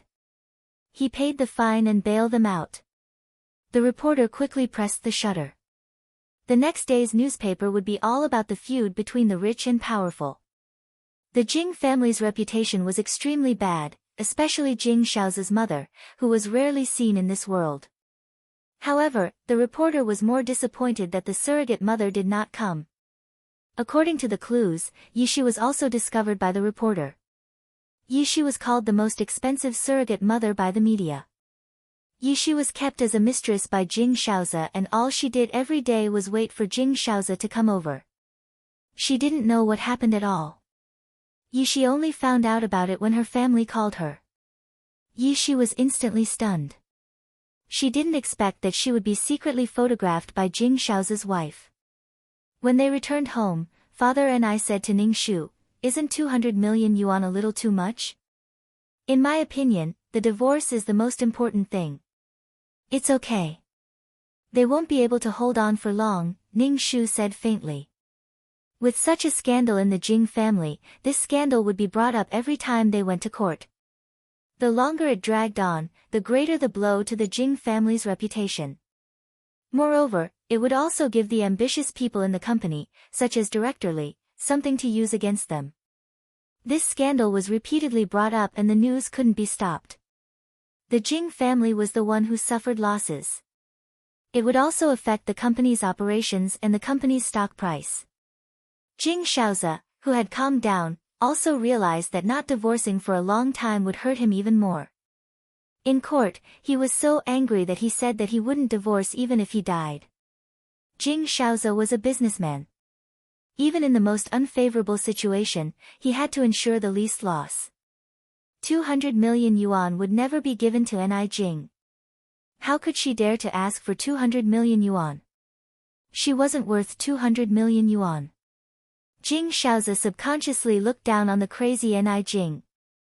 Jing Shaoza wanted to talk to Ning Shu, but Ning Shu ignored him and blocked all his contact information. Jing Shaoza could only find someone to wait near the Ni family's house. As long as Ning Shu went out and reported to him, he would be able to see Ning Shu. Sometimes Ning Shu would go out for a walk. She couldn't stay at home all the time. However, as soon as she went out, Jing Shaoza followed her and said that he wanted to talk about the compensation. Jing Shaoza meant that the divorce was okay, but it couldn't be 200 million yuan for mental damage. Ning Shu's attitude was very firm. 200 million yuan, not a cent less. She wasn't afraid of a lawsuit. Just like Jing Shaoza said, they would see who could endure who. Jing Shaoza looked at the face in front of him and a murderous aura rose in his heart. He really wanted to break this woman's neck. Ning Shu naturally saw the murderous aura in Jing Shaoza's eyes. She took her handbag and slammed it on Jing Shaoza's face. Then, she turned around and got into the car to go home. Ning Shu noticed that there were people watching near the Ni family's house and directly called the police. Ning Shu said to the police, "Jing Shaoza hired people to kill me. This way, he won't have to divorce and compensate 200 million yuan for mental damage." The police arrested a few people who were monitoring Ning Shu and went to confront Jing Shaoza. When Jing Shaoza heard Ning Shu's accusation, he was so angry that he was about to explode. He really wanted to kill this woman now. Jing Shaoza repeatedly told the police that he sent these people just to find out when Ni Jing went out. He just wanted to talk to Ni Jing. In any case, Jing Shaoza hired people to follow Ning Shu with ulterior motives. The more he explained, the worse the situation became. Ni Yan transferred a few security guards from the company to the Ni family's house to protect Ning Shu's safety. At the same time, he asked the police to pay more attention to Jing Shaoza. Jing Shaoza had a motive to kill. If something happened to his sister, Jing Shaoza would be the prime suspect, along with the rest of the Jing family. In this way, Jing Shaoza couldn't hire people to spy on the Ni family. He also couldn't find out about Ning Shu's situation, let alone see Ning Shu. Jing Shaoza originally wanted to negotiate before the next court hearing. Now, He was labeled with the intention to murder his wife. He couldn't even see Ning Shu's face. Okay, she wants 200 million yuan. Give her 200 million yuan. Jing Shaoza's father said indifferently. Dad, why do you give it to her? 200 million yuan is too much. Jing Shaoza disagreed. But it's not that easy to get 200 million yuan. A woman who can't give birth wants so much money. Jing Shaoza's father said coldly. Chapter 653. Since the divorce case, Yishi had been staying in the house and did not dare to go out. As soon as she went out, people would point fingers at her and whisper that she was shameless. They said that she was a mistress and slept with another woman's husband under her wife's nose. Although it did not reach the point of being beaten up, it still caused some trouble for Yishi. Yishi bit her lips tightly. Her life had fallen to the lowest point. Nothing could be worse than now. Yishi did not expect that the gentle Ni Jing would be so ruthless and tolerant. She did not say anything even when she had evidence in her hands. Yishi called Jing Shaoza and wanted him to accompany her. She was really helpless now. Her relatives blamed her for not loving herself. They said that they only asked her to be a surrogate and did not ask her to prostitute herself. However, they did not know that money was so easy to get. She did it for the company, for her father's company. Now, they blamed her for tarnishing her family's reputation. Forget it. This time, she would treat it as repaying their kindness for raising her. In the future, she would live for herself. When Yishi called Jing Shaoza was still thinking of ways to not pay 200 million yuan. When he received Yishi's call, Jing Shaoza was very impatient and asked Yishi to stay in the house. Jing Shaoza was very angry with Yishi. She did not know that someone had installed a camera in her room. After returning from the court, Jing Shaoza went to Yishi's room to look for the camera but found that it was no longer there. Jing Shaoza was so angry that he smashed everything in the house. Jing Shaoza's heart turned cold. He never knew that his wife was such a person. She knew that he had cheated on her, but she did not say anything and acted as if nothing had happened. Jing Shaoza put himself in her shoes.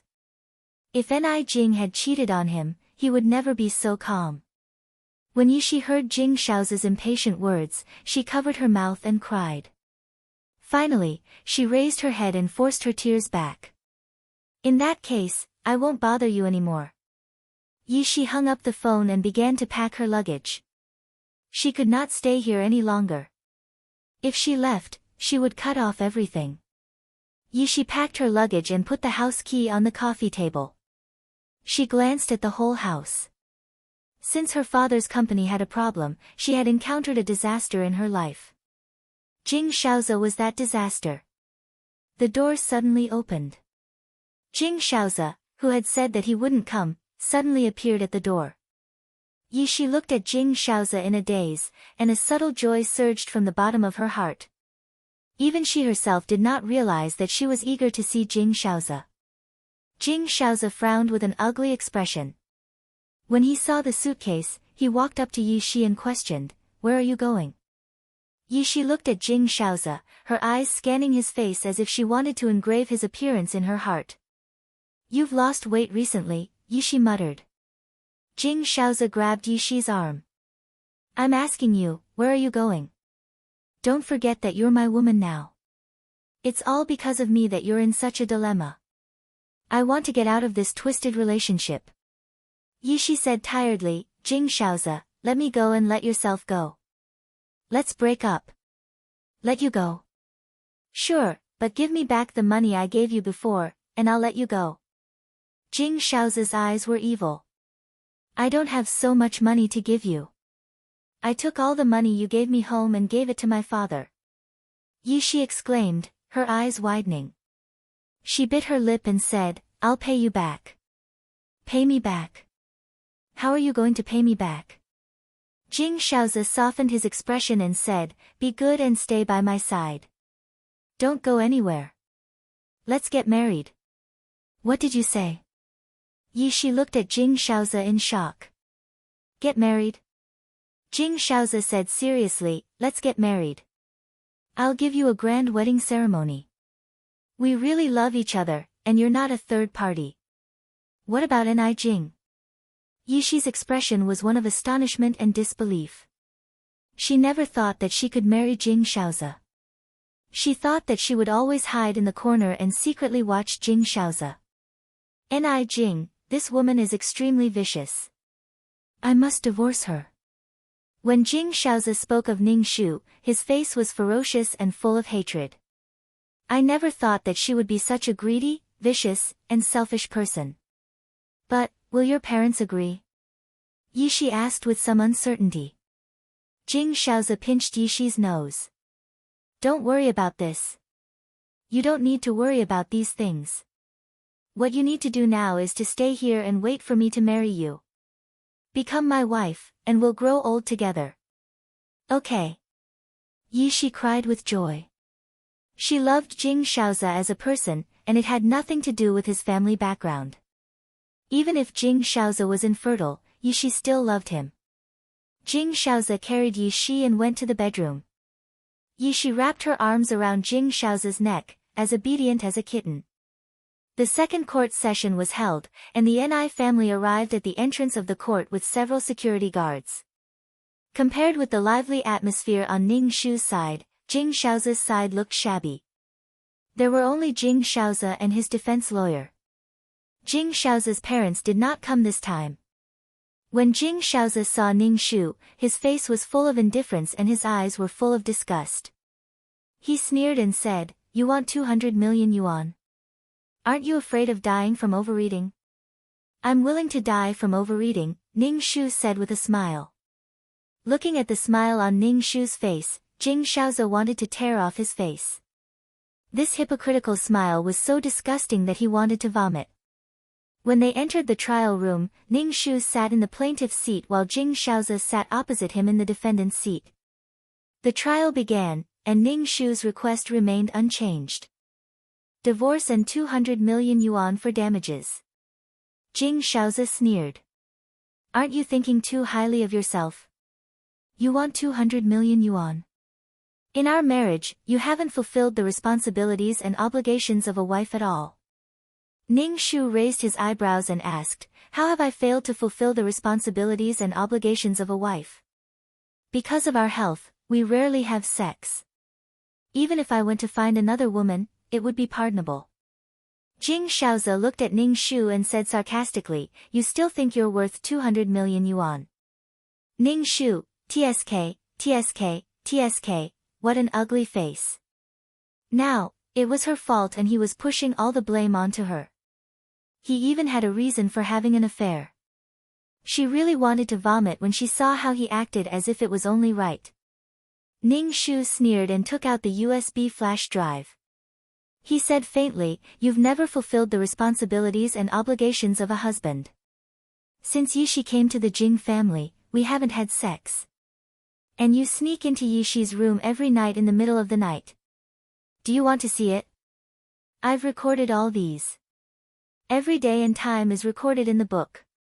Ning Shu waved the USB flash drive in his hand. A lot.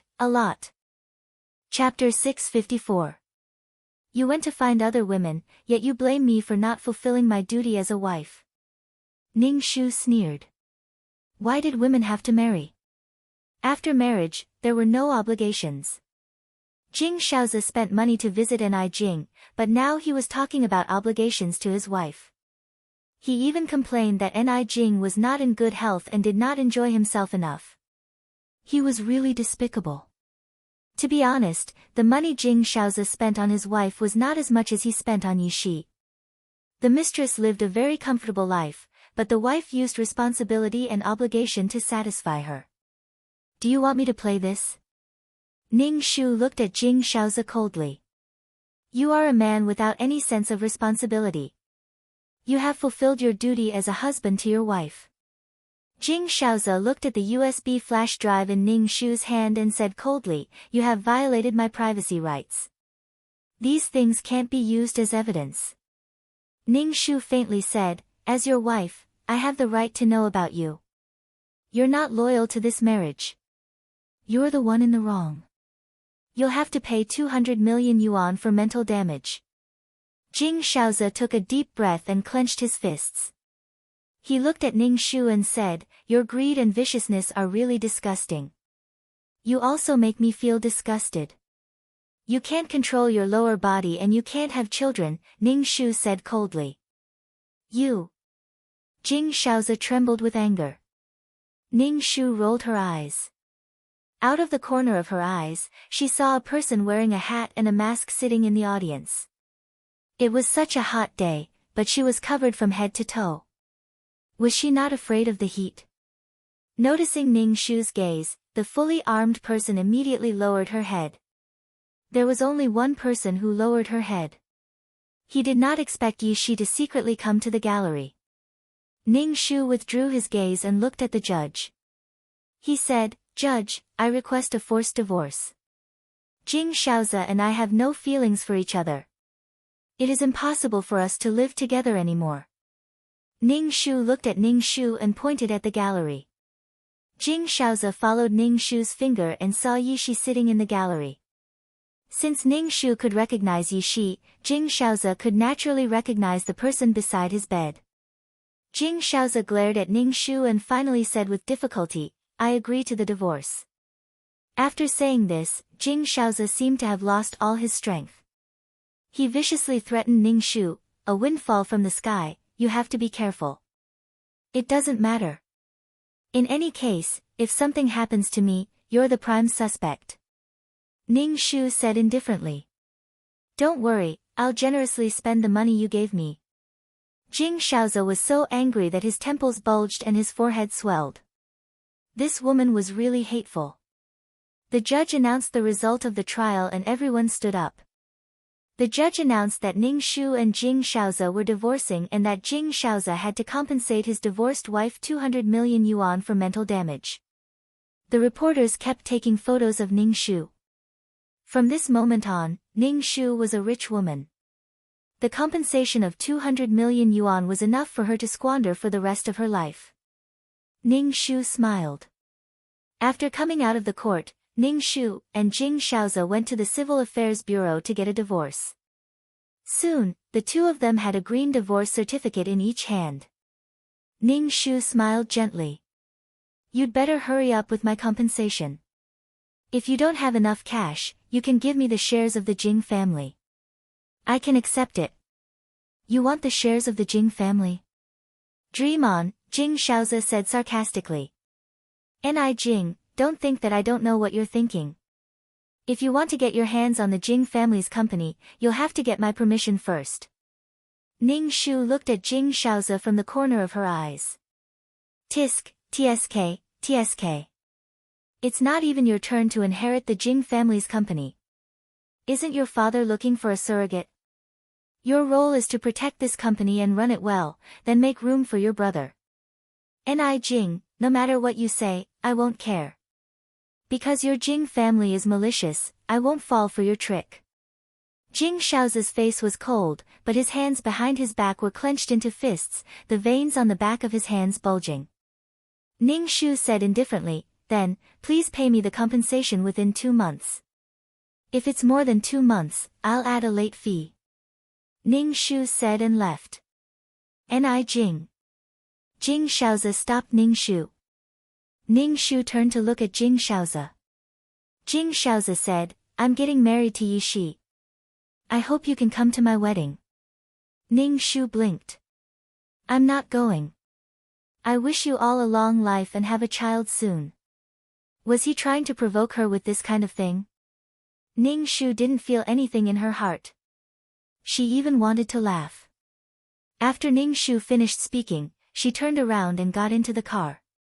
Father and I breathed a sigh of relief and said, "You're finally divorced. Daughter, don't be angry. Let's go home and live a good life." Ni Yen, who was driving, asked Ning Shu, "What are your plans for the future?" Ning Shu spread out her hands and said, "That's it. I'll go around and live a carefree life. Anyway, I have 200 million yuan. Ni Yen said, "I guess there will be news about your matching heart soon. After the heart transplant surgery, your body will definitely be better than now. Then you can go wherever you want. Ning Shu was stunned. Heart transplant?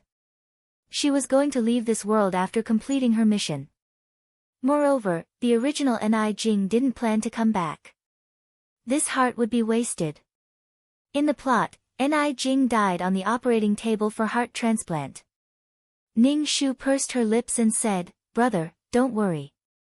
It's not easy to get a matching heart." Ni Yen glanced at Ning Shu, raised his eyebrows and asked, "Aren't you anxious? Don't you want to have a better body?" "How can that be?" "Everyone wants to be healthy," Ning Shu said.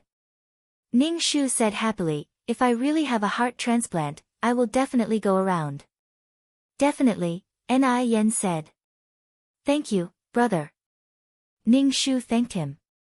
Ni Jing was very happy to have a new person who loved her. After the divorce with Jing Shaozi, Ning Shu's life was very leisurely. However, the TV was full of Jing Shaozi and Yishi showing off their love. Jing Shaozi held a grand proposal ceremony to propose to Yishi. That kind of ceremony was what every woman dreamed of in their lifetime. Yishi nodded and agreed with tears. She looked so happy. Now that Yishi was going to marry Jing Shaozi, she was no longer the third party who hid in a dark corner and begged for a relationship that she shouldn't have. Yishi looked a lot brighter. With a shy and happy smile on her face, she held Jing Shaozi's arm and smiled sweetly. She was very beautiful. The two of them were a perfect match. They just got divorced and were in a hurry to get married. Moreover, they were marrying a mistress. Jing Shaozi could be regarded as the worst of the scumbags.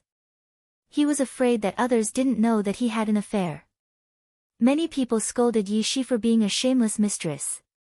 Especially when they showed off their love on TV, it was simply disgusting. Chapter 655. Jing Shaozi sent an invitation to Ning Shu and said that Ning Shu must attend his wedding to witness his and Yishi's happiness. Ning Shu received the invitation and threw it away. When it was time for Jing Shaozi and Yishi's wedding, Ning Shu gave them a basket of dates, peanuts, longans, and melon seeds. He wished them to have a baby soon. Let's see who will be disgusted by who. Jing Shaozi and Yishi's wedding was very grand. It was even grander than Jing Shaozi and Ni Jing's wedding. Jing Shaozi did it on purpose and even did it live on TV. Ning Shu looked at their happy faces and the corners of his mouth twitched. Let's see how happy they can be. Marriage was the grave of love. After being married for a long time, even if they did not become a resentful couple, their lives would be filled with quarrels and indifference. What's more, there was a bond between Jing Shaozi and Yishi. Jing Shaozi could not have children in this lifetime and Yishi would not have children either. Unless Yishi had children with other men. The so-called happiness was only on the surface. Who knew what would happen behind closed doors? Jing Shaozi's grand wedding cost a lot of money. It was a dream. The wedding that made all the women envious was a result of burning money. Jing Shaozi's father did not agree at first. The Jing family had to pay 200 million as divorce compensation, but Jing Shaozi said to his father, "I'll be like this for the rest of my life." Jing Shaozi was talking about his infertility. He was very depressed and wanted to vent his anger. Jing Shaozi's father was helpless and could only let Jing Shaozi burn money as he pleased.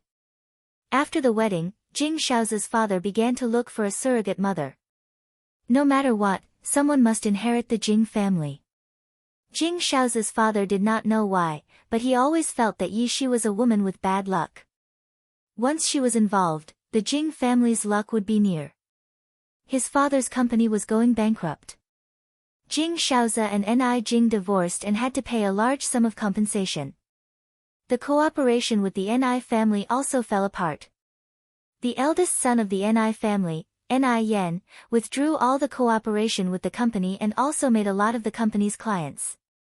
Some of the companies that used to cooperate with them also stopped cooperating. The Ni family must be behind this, causing the company's profits to shrink. The directors at the board of directors were making a ruckus. They didn't get as much money as before. The ambitious director Li was jumping up and down. He couldn't wait to take over the company immediately. Jing Shaoza's father felt a little exhausted, but he couldn't stop looking for a surrogate mother. There were too many women who wanted to get close to the rich and powerful. When they found out that the Jing family was looking for a surrogate mother, one of them took an unconventional approach and directly got Jing Shaoza's father drunk in the business world. Then, she collected his semen. Then, she took it to the hospital to get pregnant, and it was 100% a boy. People would do anything for money. Ning Shu only smiled when he knew about this. When Ning Shu was free, he would call the Jing family to ask for money. Sometimes, it was Yi Shi who answered the phone.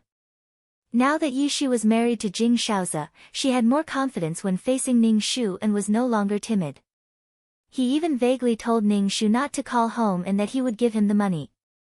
Ning Shu raised the corner of his mouth. When he was a mistress, he didn't think so. After he became an official wife, he was on guard against anyone who might become a mistress. Mistresses were good at true love. With true love as a shield, they were always successful. Now, Yi Shi was on guard against being a mistress. Ning Shu hung up the phone. Your happiness is just like that. What was really reliable was that two people had independent personalities, supported each other, and complemented each other's strengths and weaknesses. If they couldn't even achieve basic equality, how could they conquer a man? Did it mean that they conquered a man just because he spoiled her? Ning Shu hung up the phone. Jing Shaoza called and Ning Shu said, "Come to the coffee shop. If you want money, come over." Ning Shu raised his eyebrows. He took the heart pill, thought about it, and stuffed the silver needles into his bag. Then, he took a group of security guards to the coffee shop that Jing Shaoza mentioned. There was no one in the coffee shop, only Jing Shaoza was sitting there alone. There was a bouquet of red roses in front of Jing Shaoza. Ning Shu squinted at him. Was he going to show off his love in front of her again? Ning Shu asked the security guards to wait at the door and walked into the coffee shop by himself. Give me the money. Ning Shu sat opposite Jing Shaoza. Jing Shaoza looked at Ning Shu. After not seeing her for a while, he felt that this woman's face had become rosier and her complexion was better than before. Jing Shaoza picked up the red roses in front of him and handed them to Ning Shu. For you. Ning Shu, 0, Ning Shu was stunned. Weren't these flowers supposed to be for Yi Shi? How did they end up in her hands? Ning Shu couldn't think straight. No need. Ning Shu didn't take the flowers. Give me the money. Jing Shaoza frowned. Is money the only thing in your heart? Yes. Jing Shaoza took out a few checks. The money you want is here. Ning Shu reached out to take the checks, but Jing Shaoza grabbed her wrist. Ning Shu looked at Jing Shaoza. Jing Shaoza said, "It's not that easy to get money. Ni Jing, are you really willing to part with me like this?" Ning Shu took the checks with her other hand and slapped Jing Shaoza. Don't use the same trick on me that you used on Yi Shi. After being slapped by Ning Shu, Jing Shaoza gripped Ning Shu's wrist tightly as if he wanted to crush Ning Shu's wrist. Ning Shu looked at Jing Shaoza without changing her expression. Don't tell me you want to get back together with me. Jing Shaoza narrowed his eyes. What if I say yes? Ning Shu, aren't you married to Yi Shi? Ning Shu asked. Jing Shaoza didn't speak. Ning Shu sneered and shook off Jing Shaoza's hand. You want to cheat me of my money? Dream on. Jing Shaoza was such a lustful person. How could he want to get back together with her? Ning Shu turned and left. Jing Shaoza stood up and grabbed Ning Shu's arm. He said coldly, "Why do you only have money in your heart? If I don't let you go today, you won't be able to leave. I'll book this cafe." Wow, so what if you book the cafe? Ning Shu shouted for security at the door and several burly men pushed the door open and came in. Jing Shaoza saw the security and let go of Ning Shu's arm. He looked at Ning Shu and said unhappily, "Why did you bring security to meet me?" "It's because I'm meeting you that I brought security," Ning Shu said with a smile. He smiled and said to the security, "Beat him up. I'll take responsibility if anything happens." The security immediately walked towards Jing Shaozi. Jing Shaozi took 2 steps back. Jing Shaozi's voice was sharp and angry. "Ni Jing, do you have to be so ruthless? Except for me, which man will look at you? Beat him up." "Beat him up where it hurts," Ning Shu said coldly. Jing Shaozi was forced into a corner and surrounded by several security guards. He wanted to use his skills to fight against 5 of them, but he overestimated his strength and was beaten down. Chapter 656. Jing Shaozi was knocked to the ground by the security guards.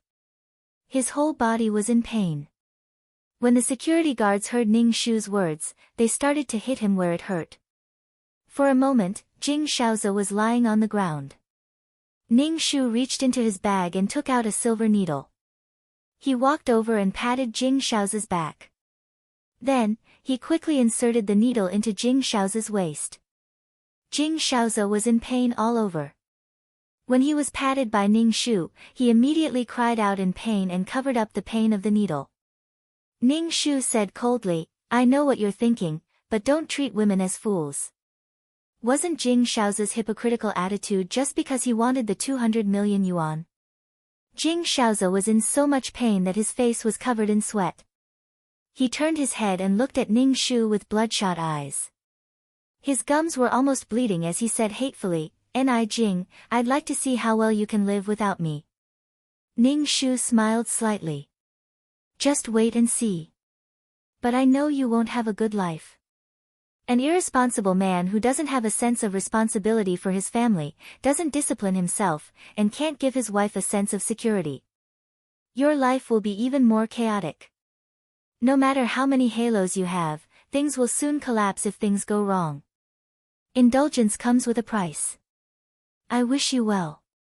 Ning Shu turned and left. Ning Shu took the check to the bank and a huge sum of money appeared in her account. Ning Shu used the huge sum of money to buy a lot of scattered shares of the Jing family's company. In addition, the Jing family's company's recent profits were not good.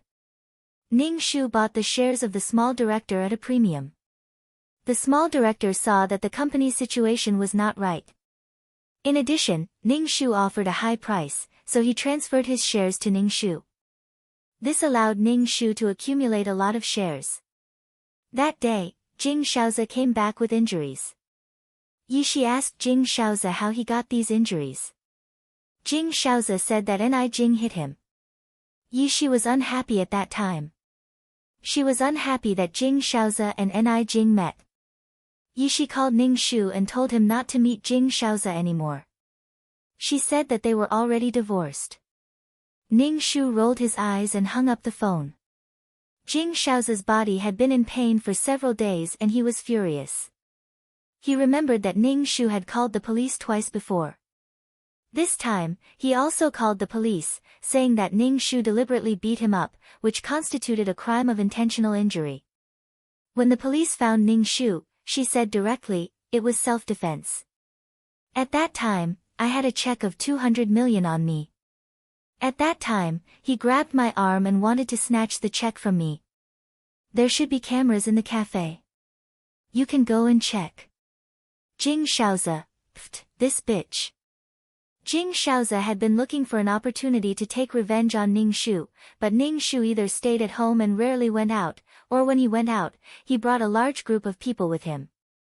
Jing Shaozi was annoyed. He really thought of himself as a great person. However, it didn't take long for Jing Shaozi to lose the mood to find trouble with Ning Shu because he found that there was a problem with his body. He couldn't do it for as long as before.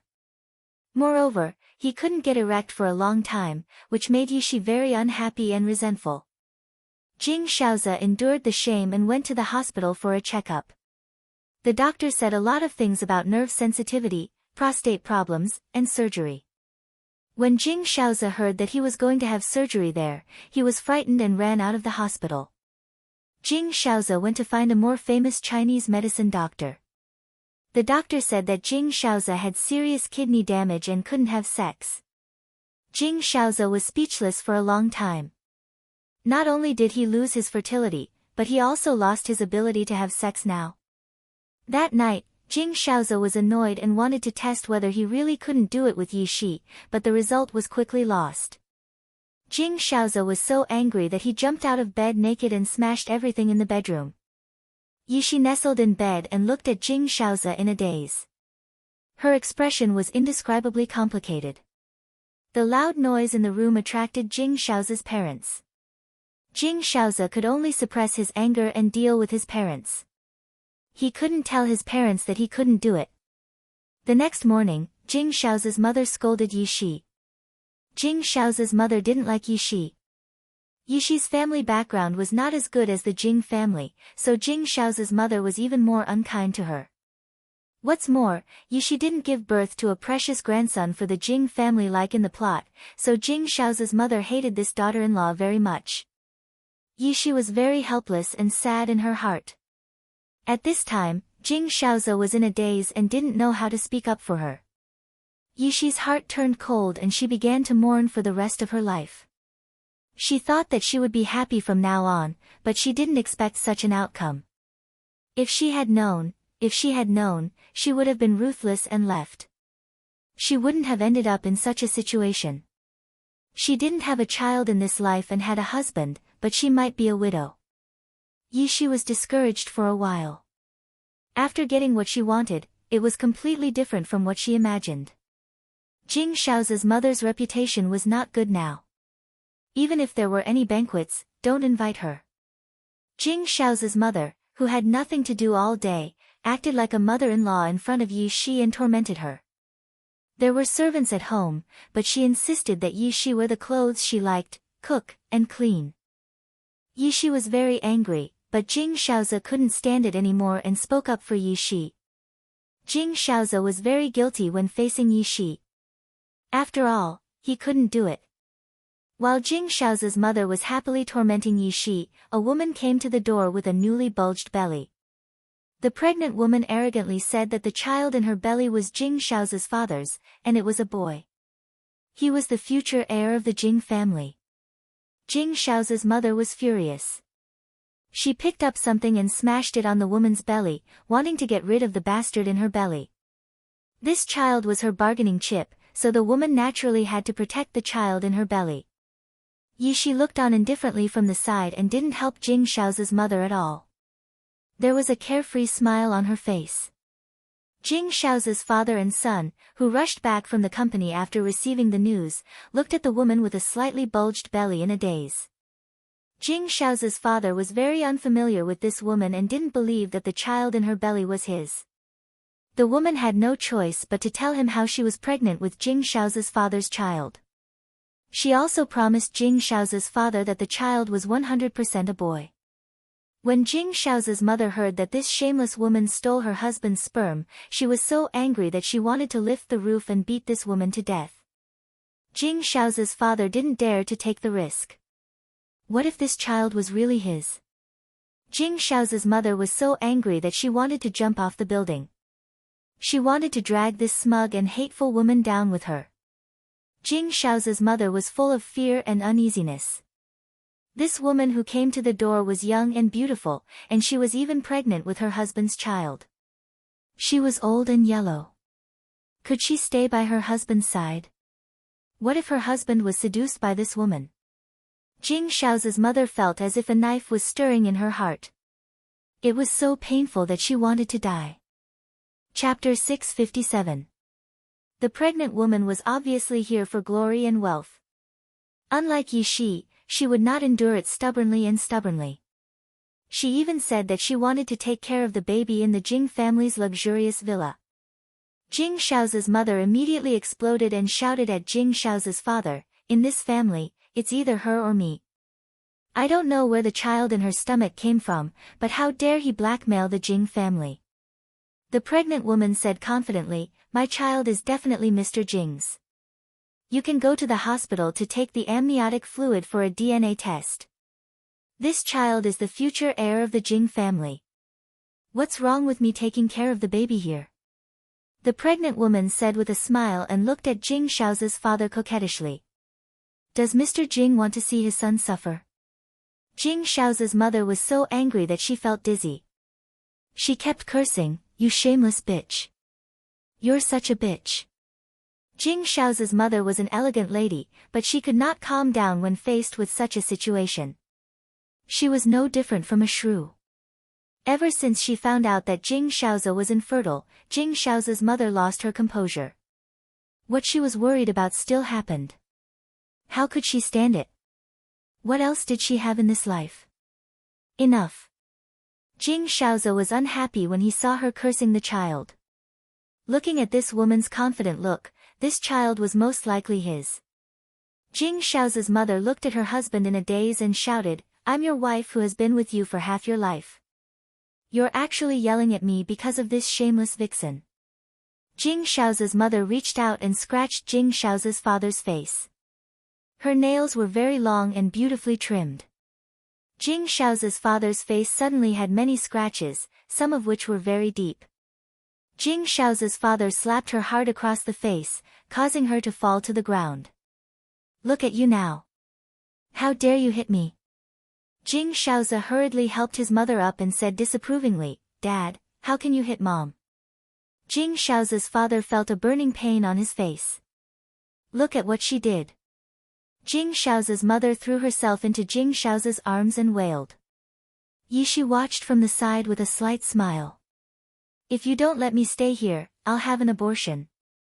The pregnant woman straightened her belly. "You have to think carefully.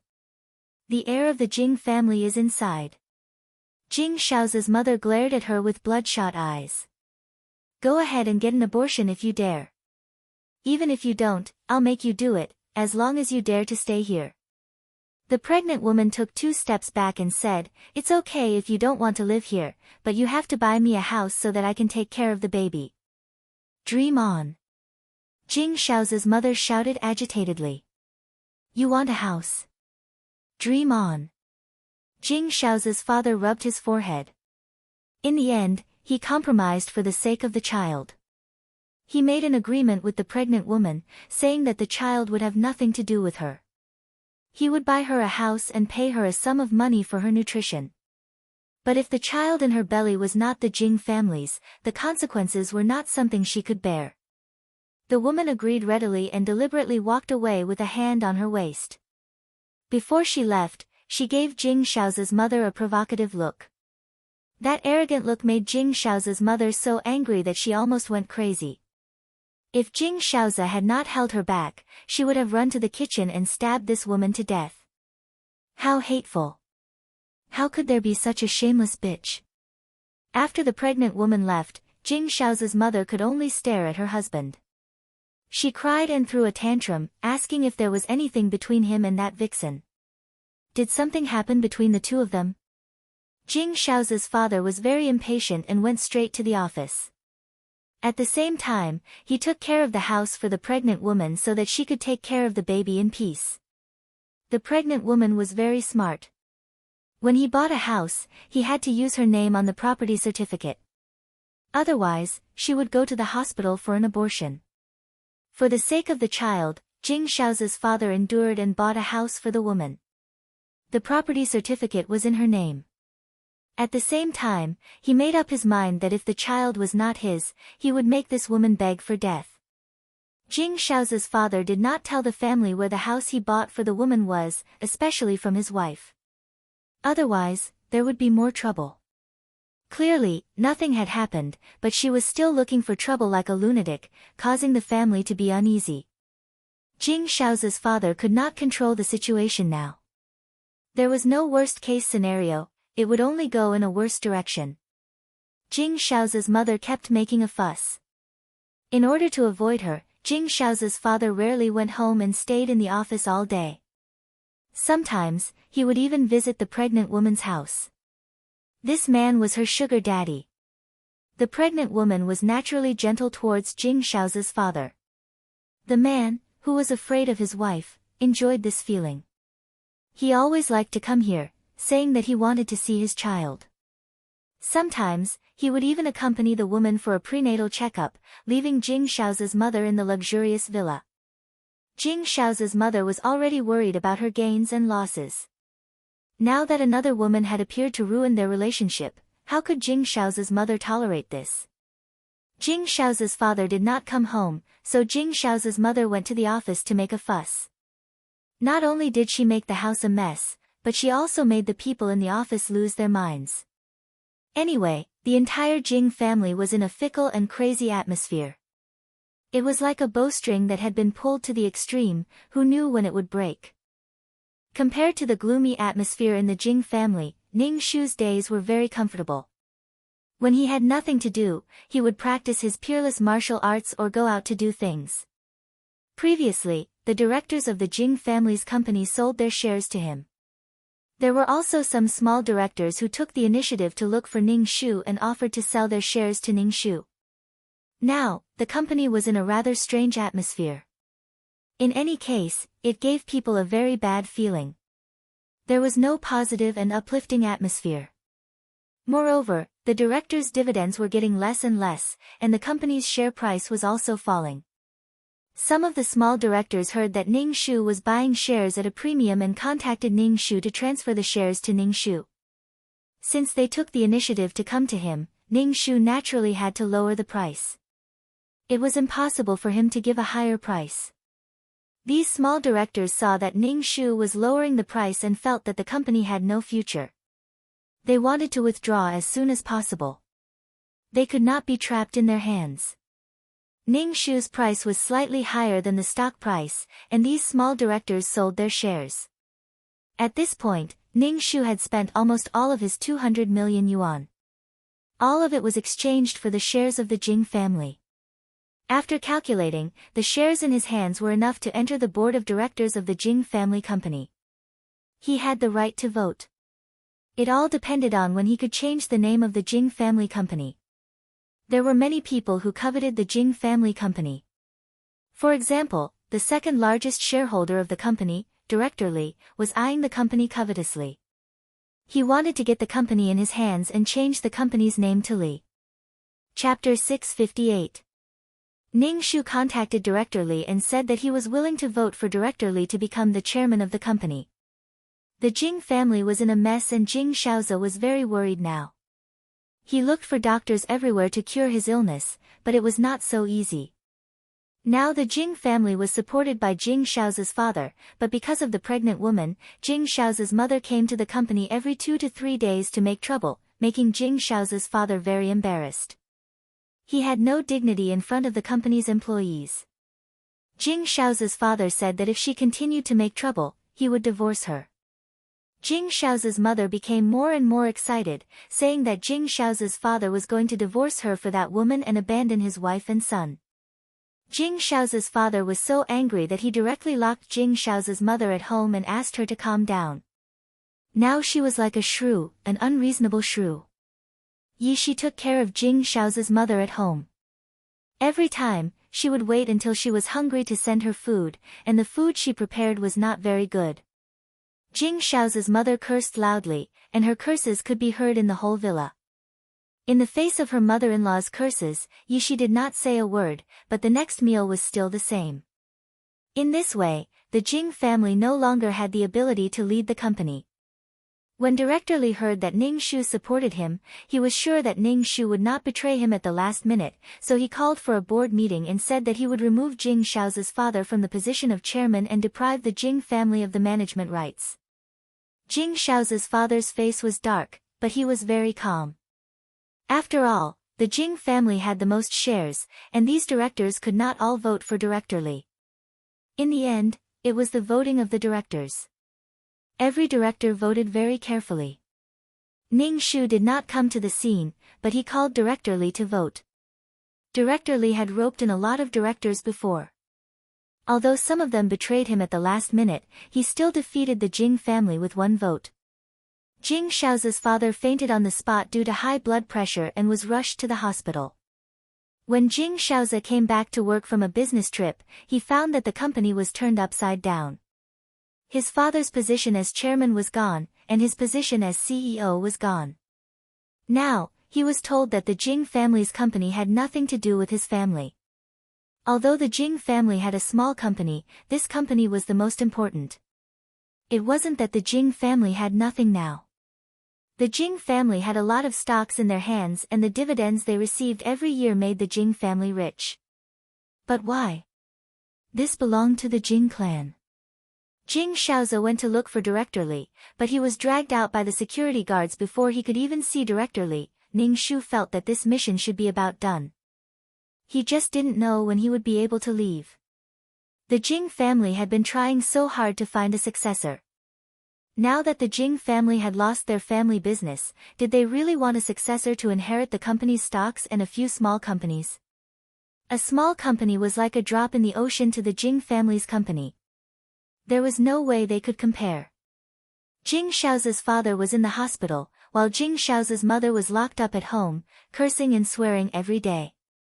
Ning Shu's life was very comfortable, but the Ni family was very worried. They said that they still wanted to find a man for Ning Shu to take care of her for the rest of her life. Especially when they saw that Jing Shaozi was married, they swore to find Ning Shu a man who was 1,000 times better than Jing Shaozi. Ning Shu's face darkened when he heard this. It wasn't easy for him to jump out of the pit, but now he had to jump back into the pit again. Moreover, men of equal social status all avoided Ning Shu. It was because Ning Shu's style was too strong. She took a video of her ex-husband having sex and asked for 200 million yuan for a divorce. Moreover, she was a woman with heart disease who couldn't give birth. Anyone with a clear mind would not marry Ning Shu. However, there were also some men who were interested in the 200 million yuan in Ning Shu's hands and expressed their willingness to marry Ning Shu. Ning Shu, go back to where you came from. The Ni family had no choice but to ask Ni Yen for help to find a reliable man. Ni Yen looked at the nonchalant Ning Shu and said, I have a suitable candidate under me. He's reliable and has a good personality. If you're willing, I can arrange for the two of you to meet. Oh, how's his family background? Ning Shu asked casually. It's not that good, but he's hardworking and has a bright future. He's my right-hand man. Ni Yen said. Ning Shu squinted and said, forget it, we're not of equal social status. He'll say that his brother forced him to marry his sick sister. I have more money than him and my family background is better than his. His male chauvinism probably won't be able to take it and make him feel suffocated. What's his motive for marrying a wife who can't give birth? Ni Yen. If you think that way, you can't get married in this lifetime. Ning Shu said to Ni Yen. Ning Shu said casually, I didn't plan to get married in the first place. Do women have to get married? I don't want to be too comfortable right now. Ning Shu felt that her life after transmigrating was great. No one forced her to get married. It was as if a woman who didn't get married was a piece of trash that no one wanted. Ni Yen didn't introduce anyone to Ning Shu and said, the donor has agreed to donate the heart. The surgery will probably be carried out soon. The hospital has already arranged another surgery for you. Pack up today and you'll be in the main hospital tomorrow. Ning Shu, no, I don't want to. When would he be able to leave this world? The Ni family completely ignored Ning Shu's wishes and sent Ning Shu to the hospital. They even comforted Ning Shu not to be nervous, but they were extremely nervous. Ni Yen said to Ning Shu, don't be afraid. Take care of your body first. Big Brother has hired the best doctor for you. Once the heart recovers, the surgery can be carried out. After that, you can walk around. Ning Shu felt helpless when she saw the Ni family's anticipation. If she didn't do the surgery, how sad would the Ni family be? Dying on the operating table was better than not doing it at all. Once the heart arrived at the hospital, Ning Shu was pushed into the operating room. All sorts of instruments were placed on her body. Ning Shu cursed in her heart. Is 2333 dead? Why isn't he sending me back? After the anesthetic was administered, Ning Shu fainted.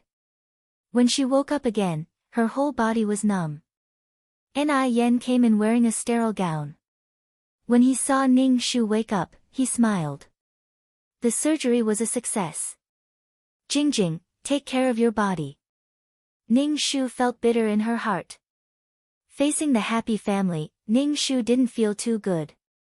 It was a pity that the original owner didn't plan to come back. If the surgery was successful, her body wouldn't faint like before. Ding, mission completed. Do you want to leave the mission world? 2333's voice sounded. Ning Shu was extremely depressed. Leave. Can't you die earlier? How can you let me leave after the surgery is successful? How can the Ni family accept this? Chapter 659. After a moment of dizziness, Ning Shu opened his eyes and found himself back in the system space. He sprawled on the sofa and saw Ni Jing standing in front of him. Seeing Ni Jing, Ning Shu immediately sat up straight and asked, "Are you satisfied with the mission?" Ni Jing smiled, "Thank you, I'm very satisfied." Ning Shu paused for a moment and said, "I think you should go back. Your heart transplant was a success. You can go back and live like a healthy person." Living like a healthy person is not a healthy person. Ni Jing shook her head, "And I have to take anti-rejection drugs for the rest of my life." "Didn't you take medicine before?" Ning Shu said. Ni Jing's condition required her to take medicine. The surgery was a success. "Your parents are very happy." Ni Jing smiled, "Thank you, but I want to start over." "Well, I wish you all the best." Ning Shu felt that it was a pity. A new life might not be as good as this one. Ning Shu felt that Ni Jing would have a good life when she went back. She would have enough money to squander and would not have to worry about making a living. Moreover, the Ni family would not force Ni Qian to marry. In a way, this kind of life was freer than most people. However, to each his own. Ning Shu thought it was good, but Ni Jing did not think so. He felt that Ni Jing cared a lot about the fact that she could not have children. Everything was because Ni Jing could not have children. "Anyway, thank you." Ni Jing thanked Ning Shu. Then, her soul began to become thin. In the end, it was so thin that it could be blown away by the wind. Ni Jing disappeared from the system space. Ning Shu immediately asked 2333, "Why didn't you tell me that someone entered the system space?" 2333 explained, "I thought you were ready to meet the client." Sophistry. She slumped on the sofa. Did she look like she was going to meet a guest? Ning Shu rolled his eyes and said, 2333, "I feel that you have been acting weird recently. Tell me if you have any dissatisfaction." "No, I'm just trying to remind you. I'm not afraid that you will become arrogant after becoming an intermediate mission taker," 2333 said. "Ning Shu, should I thank you?" Ning Shu asked, "If I leave Ni Jing's body and Ni Jing won't go, then what about Ni Jing's body?" "Natural death," 2333 said. Ning Shu still felt that it was a pity. Did Ni Jing give up her soul to counterattack just to fulfill her wish and then reincarnate with peace of mind? "Let's take a look at the points this time," Ning Shu said as he sat cross-legged on the sofa.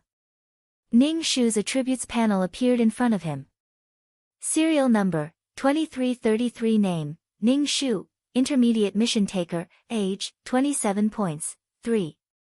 15 million/2 million Soul Value, 300 HP, 71 Wisdom, 210 Charm, 4 Luck, 54 Spiritual Power, 130, Faith, 4420, Combat Power, 132 Aptitude, 59 Merit, 30 Skills, 5th Ring Shooting Technique, Trash Fighting Technique, Entry to Unique Martial Arts, Elementary Poison Technique, Elementary Business Management Knowledge, Elementary Code Programming, Elementary Lawyer Skills. Honorary Title, Goddess of War, Selfless Ancestor Tools, Calm Aura, Amulet Aura, Mother of the World, Queen's Blessing, Model Worker, Qinshi's Blessing, Leader Aura, Grass Blessing, Best Friend for Life, Miao Miao Miao's Blessing, Life-Saving Hand, Zhu Su Nyang's Blessing, Fulfill Ni Jing's Wish, Take Revenge on Jing Shao, Zai Yi Shi. Mission Completion Rate, 100. Obtained 2 million points, 40 Attribute Points, 20 Faith. The reward was quite good. He obtained 2 million points. How should he distribute the 40 attribute points?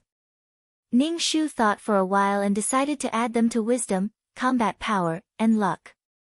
Ning Shu thought for a while and added a point to charm. The other attributes were in the tens and tens, but only charm was at 4.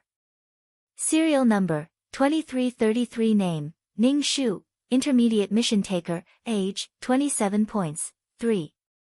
15 million/2 million soul value, 300 HP, 71 wisdom, 21014 charm, 46 luck, 5410 spiritual power, 130 faith, 64 combat power, 13210 aptitude, 59 merit, 30 skills, 5th ring shooting technique, trash fighting technique, beginner peerless martial arts, beginner poison technique, beginner business management knowledge, beginner code programming, beginner lawyer skills.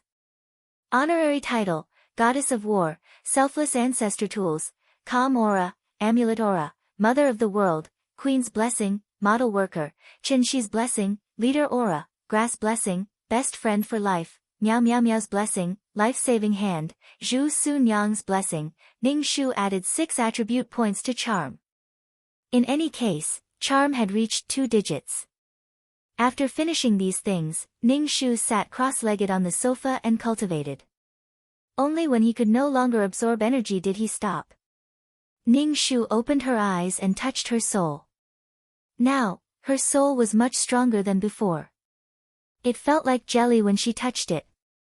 Ning Shu was quite happy. At least he was getting stronger. Tisk, shallow. Do you know what a truly strong soul is like?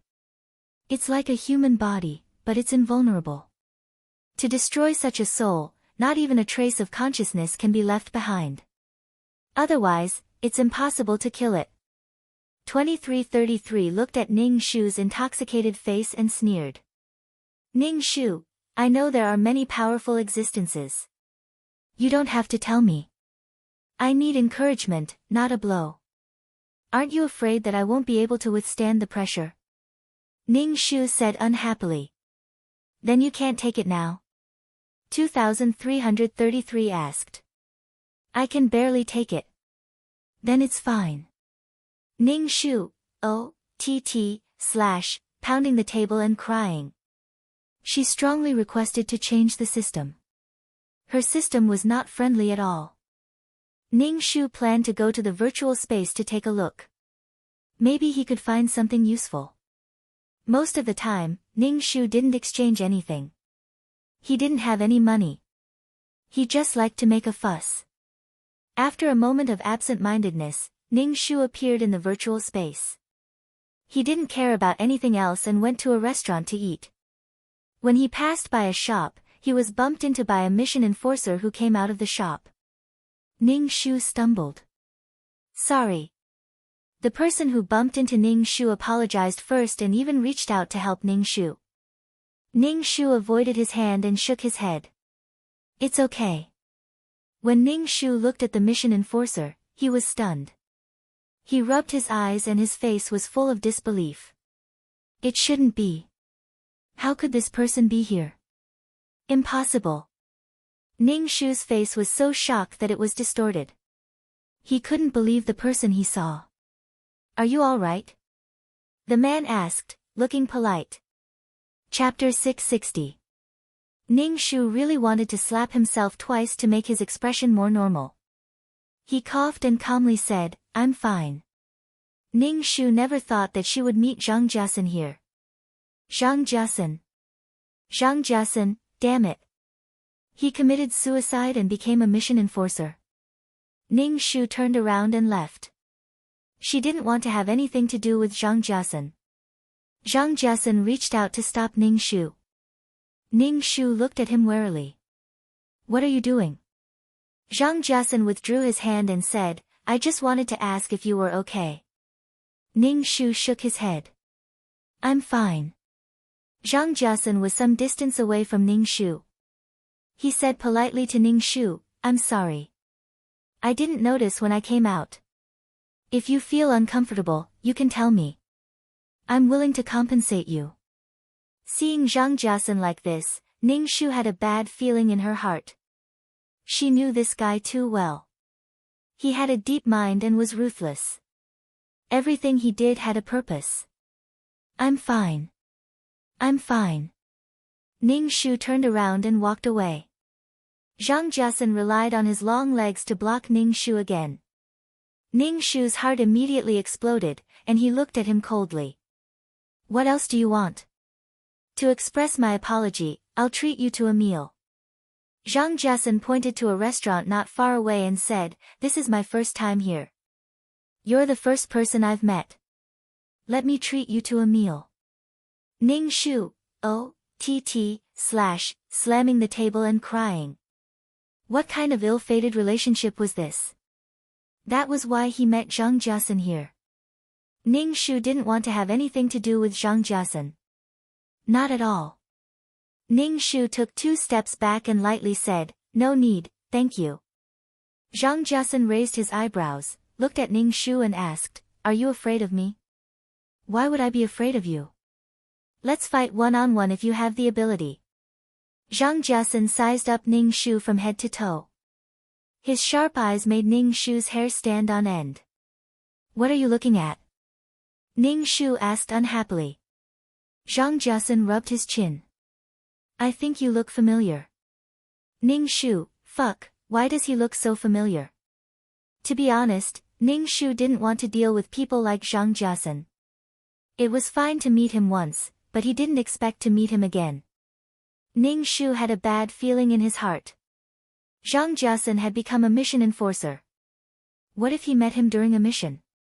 Fuck, her life was already so miserable, and there was still a mission enforcer who might seek revenge on her. However, Ning Shu did not regret her decision in the slightest. Even if she had known that Zhang Jiasun would become a quest enforcer, she would still have done the same thing. She should have taken out the soul pearl and collected Zhang Jiasun's soul back then. Zhang Jiasun saw that the woman's face was cold, but her eyes were flickering. He said, I invite you again. Please give me a chance to apologize. No need. Ning Shu directly refused. Zhang Jiasun frowned, then his eyebrows relaxed, and he finally laughed softly. Ning Shu. Laugh your ass, you're crazy. Zhang Jiasun stared at Ning Shu. Ning Shu shouted, meow meow meow. Pft, cough cough cough, fuck, Zhang Jiasun was simply heaven-defying. He could even recognize her. Zhang Jiasun smiled. It really is you.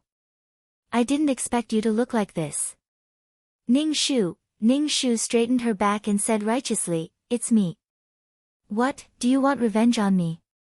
Zhang Jiasun said gently, why would I want revenge on you? If it wasn't for you, I wouldn't have been caught by the system. Ning Shu, that's mockery, right? Hee hee. Ning Shu looked at Zhang Jiasun. I'm telling the truth. The past is in the past, and I don't have any responsibilities. I'm living for myself now. Zhang Jiasun looked at Ning Shu. I don't hate you. As for meow meow meow, now that I think about it, I feel sorry for her. She gave up her soul for others to counterattack.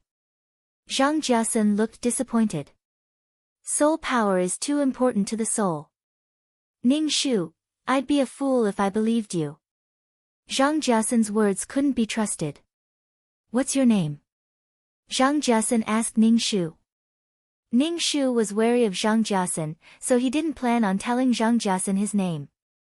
Since you don't hate me, then let's forget about each other. Ning Shu turned and walked away. This time, Zhang Jiasun didn't stop Ning Shu. Instead, he raised his eyebrows and looked at Ning Shu's back. He touched his chin, turned around, and walked in the opposite direction of Ning Shu. After meeting Zhang Jiasun, Ning Shu wasn't in the mood to eat at the restaurant. He thought about it and felt that he was too cowardly. Wasn't it just Zhang Jiasun? What was there to be afraid of? Everyone would use their own means to see who could beat who. Ning Shu still went to the restaurant to eat. When he walked to the door, the waiter greeted him and said to Ning Shu, Sir, someone invited you to a private room. Ning Shu was surprised. He didn't know anyone in the virtual space, but someone invited him to a private room. A private room was very expensive. Ning Shu ate in the main hall every time he went to the restaurant. Ning Shu followed the waiter to the private room. The waiter opened the door, and Ning Shu instantly smelled the fragrance of agarwood in the room. After taking a breath, he felt that his soul was much cooler. Smelling this smell, a silver-haired consultant appeared in Ning Shu's mind. Ning Shu walked in and saw the silver-haired man. The silver-haired man was holding a book in his hand. "Sit down," the silver-haired man said calmly as he closed the book gracefully. Ning Shu was a little puzzled as to why he was looking for him. He asked, "Why are you looking for me? You're an intermediate mission enforcer now, right?" Ning Shu said, "I need something. I hope you can help me find it in an intermediate realm." Ning Shu was even more confused. What is it that only an intermediate realm has? Since you need it, why do you want me to find it? Can't you go yourself? "I can't go to a low-level realm," the silver-haired man said calmly. Ning Shu was speechless. Although he guessed that this person might be stronger, no one could say that an intermediate realm was a low-level realm so matter-of-factly. Ning Shu's lips twitched as he asked, "What is it?" "A type of sand called star sand." The silver-haired man said, "As long as you find this star sand for me, I'll give you a generous reward." Putting aside the reward, Ning Shu did not know what star sand was at all. He asked, "What does this thing look like? Why does it only exist in intermediate realms?" The silver-haired man said, "It's a type of sand, but it's actually a type of stone. It can also be said to be a type of crystal. It's a law stone formed when an intermediate realm develops into an advanced realm." Ning Shu was surprised. Then this thing should be very expensive. You can exchange it. There were too many shops in the virtual space. He would definitely find what he wanted. The silver-haired man glanced at Ning Shu, who was making a fuss. "This thing is actually useless. It's like the resin secreted by a tree." Ning Shu was speechless.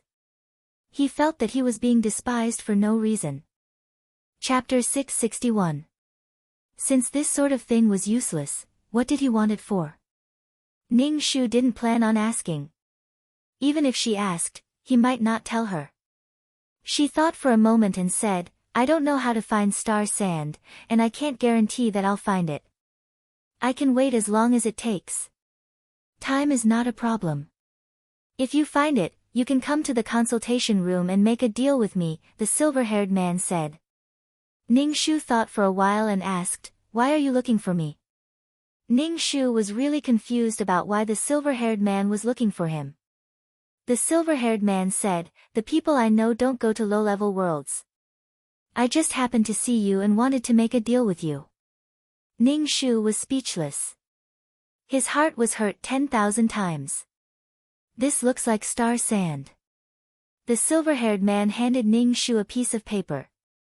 It was light gold and a little thick. Ning Shu took a look. Star sand was just like its name. It was silver and very small, only the size of a thumb. This kind of thing was too hard to find, mainly because it was too small. Even if he found it, he would just glance at it and ignore it. Ning Shu nodded and said, "I'll try my best." The silver-haired man nodded and stood up. He took the thick book and left. He turned to Ning Shu and said, "Order whatever you want. It's my treat." The silver-haired man opened the door and left. Ning Shu didn't stand on ceremony. He called the waiter and ordered a table of dishes. After eating, he returned to the system space. Ning Shu asked 2333, "How did Zhang Jiasun become a mission enforcer?" "His soul is qualified. Naturally, he can become a mission enforcer," 2333 said. Ning Shu felt very tired. "Can you find out what level he is at now? How did he appear in the virtual space so quickly?" "I can't find out. The support system only serves mission enforcers. I can't find out their information. As for appearing in the virtual space, as long as you accumulate 500,000 points, you can activate the virtual space," 2333 explained. 2333 explained, you activated the virtual space when you accumulated 500,000 points. Ning Shu pursed his lips. Looking at Zhang Jiasan's appearance, he would definitely find a chance to mess with him in the future. Ning Shu guessed that Zhang Jiasan was able to recognize her because of her unconscious movements. Everyone had habitual movements. She had lived with Zhang Jiasan for a period of time, so it was normal for Zhang Jiasan to guess. Ning Shu hammered his head. He would have to be more careful when doing quests in the future. As long as there was a chance to step on him, he would not give in. After recording Zhang Jiasan in his heart, Ning Shu took out the paper that the silver-haired man had given him. It felt very heavy to the touch, and there were no creases at all. He tore at the paper, but found that he couldn't tear it. No matter how hard he tried, he still couldn't tear it. Good stuff. Ning Shu looked at the star sand on the paper and memorized its appearance in his mind. If he could really encounter it, he wouldn't miss it. What kind of paper is this? Why is it so hard? Ning Shu asked. 2333, why did his host always look like she hadn't seen the world before? No matter how hard it is, it's just a piece of paper. What's there to be surprised about? 2333 said in annoyance. That kind of person always takes out good stuff. Ning Shu frowned and said unhappily, 2333, why do I feel like you're going through menopause? Why are you speaking so strangely? I'm just making a fuss because I haven't seen it before. That's why I asked. If you don't like me, you can remove the binding between us. 2333 was silent for a while and said, sorry, I almost forgot that you're a girl. Ning Shu, fuck, why wasn't she a girl? Was that an apology? It was unbearable to talk like that.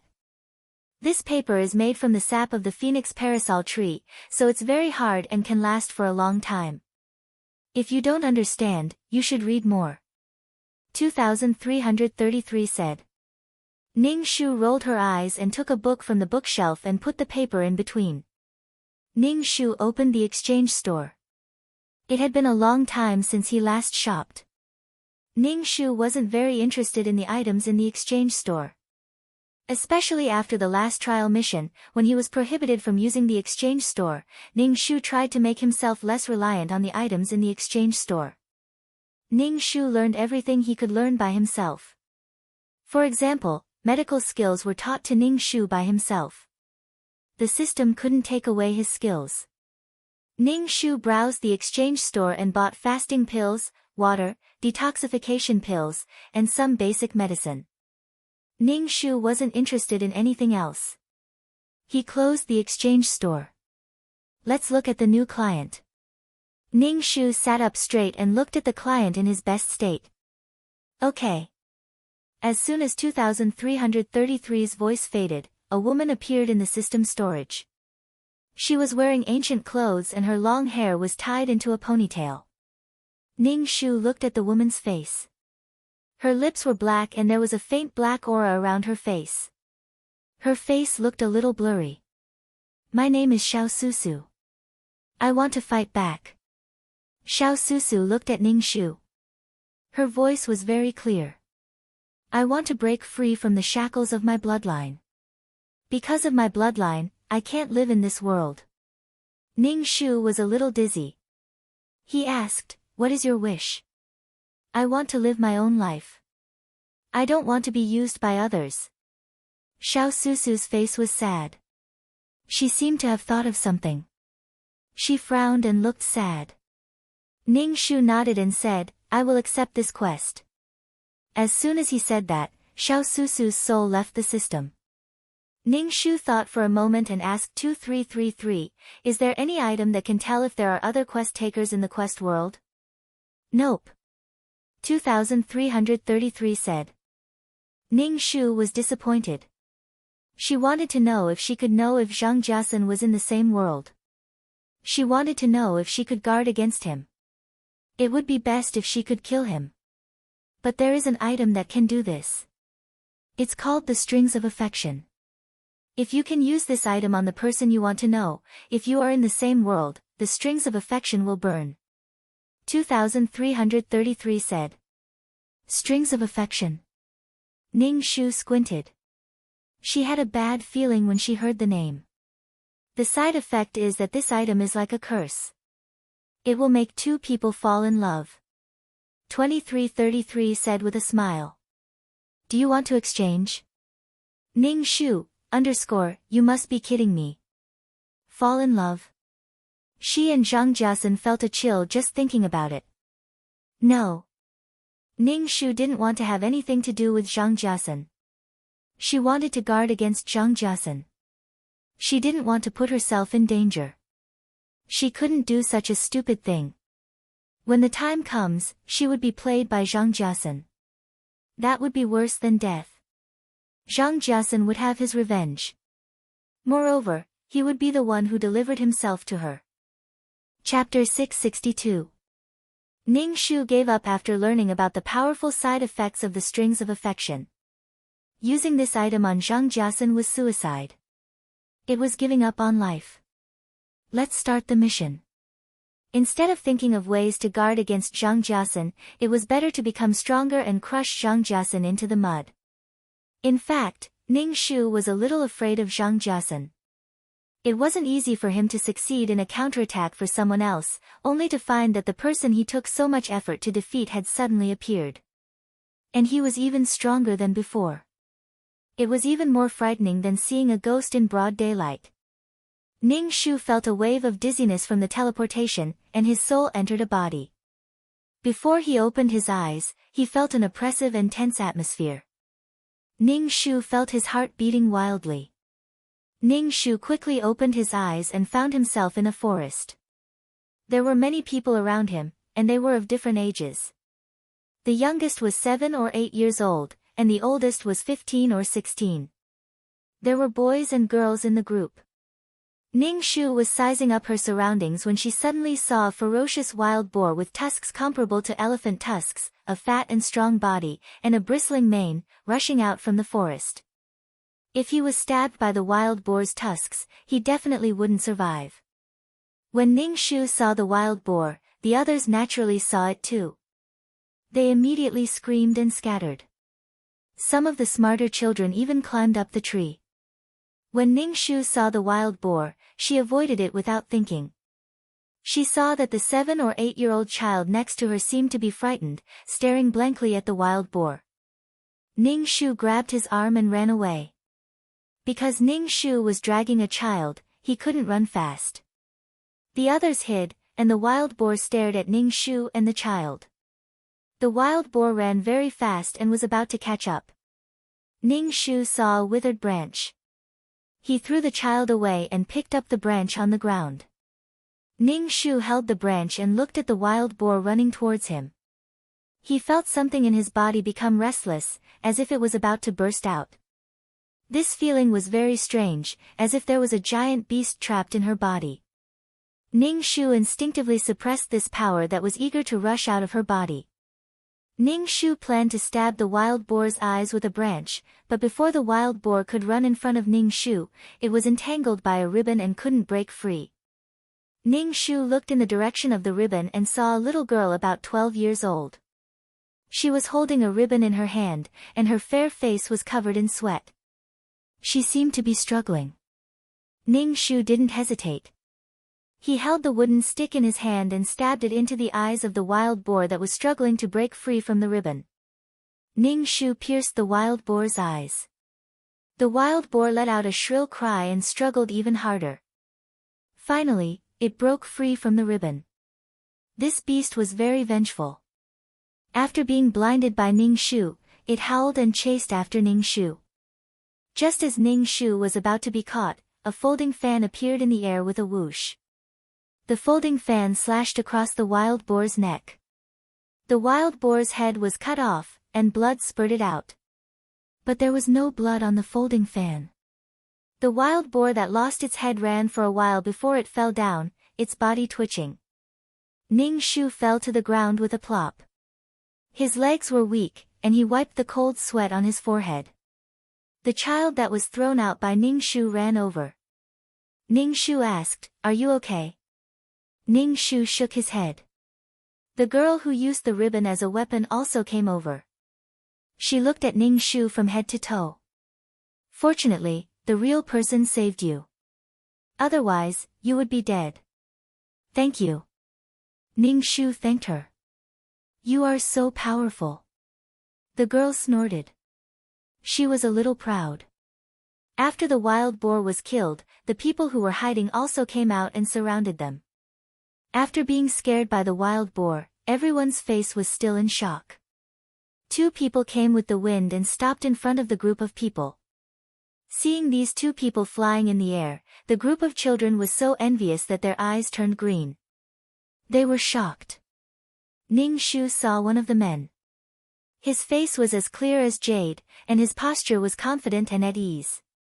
He also had the temperament of a cultivator. His expression was languid, and he held a folding fan. It was obvious that he was the one who had killed the wild boar. When Ning Shu saw this man, his heart was filled with complicated emotions. He felt bitter and frustrated.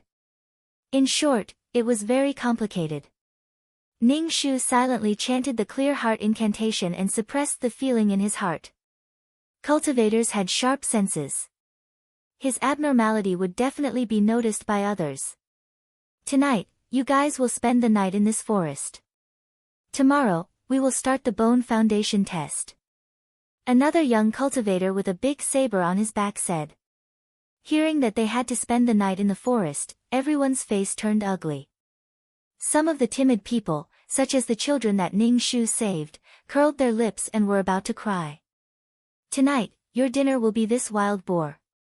The man with the folding fan pointed at the wild boar with the folding fan and said, "Oh right, there are many wild beasts in this forest. There might even be demonic beasts. Be careful." When these words came out, the children were scared to death. Their faces turned pale. The man with the folding fan smiled. He originally looked like an immortal. When he smiled, it was very seductive. Coquettish fox. The girl with the ribbon whispered. The man with the folding fan glanced at her with a smile that was not a smile. It was obvious that he had bad intentions. Being stared at by the man like this, the girl was a little scared, but she still straightened her back. Under the reluctant gazes of the crowd, the two of them flew away. The atmosphere was a little stagnant. Everyone looked at each other, but no one said anything. No one went to deal with the wild boar. They said that the wild boar was their dinner, but no one was willing to do it. Ning Shu touched his body and felt a dagger at his waist. He was ready to deal with the wild boar. If the wild boar was placed here, it would attract other carnivores, such as wolves. According to the man, there were also demonic beasts. What are you doing? The girl Ning Shu asked. Ning Shu saw that she had saved his life before, so his attitude towards her was very good. He said, "You have to deal with this thing, or it will attract other wild beasts." Ning Shu cut open the wild boar's stomach. The wild boar's steaming internal organs and intestines emitted the stench of feces. When the others smelled this stench, they all retreated. It was related to life. Ning Shu endured the stench and pulled out the internal organs. He planned to dig a hole to bury the internal organs. In the end, he found that he did not have any tools to dig a hole. Everyone, help dig a hole to bury this thing. Also, cover the blood on the ground with soil.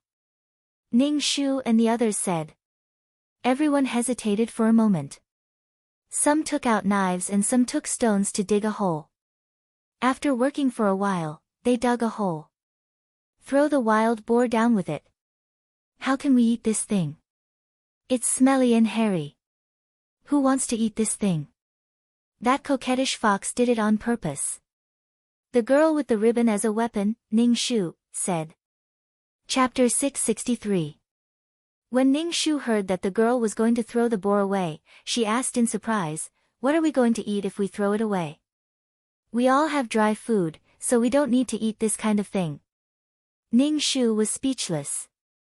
That man said that the wild boar was his dinner, and she really believed him. Who the hell would believe you? She worked hard to cut open the boar's stomach and made it stinky. Ning Shu was also speechless. She endured the stench and dug out the boar's internal organs before the girl said that. Ning Shu was too lazy to work. She grabbed a handful of grass from the ground and wiped the blood off her hands. The whole boar was buried in the pit. After finishing this, everyone leaned against each other. It was almost dark. Some birds in the forest were chirping strangely, making frightening sounds. Especially the mottled shadows of the surrounding trees were very scary. They couldn't help but lean closer to their companions. Some people took out their dry food to eat. Ning Shu touched the bag on her waist and found that there was nothing in it. There was no water in the water bag either. Ning Shu wanted to take out the fasting pills, but then she thought that the two people wouldn't really leave these people behind.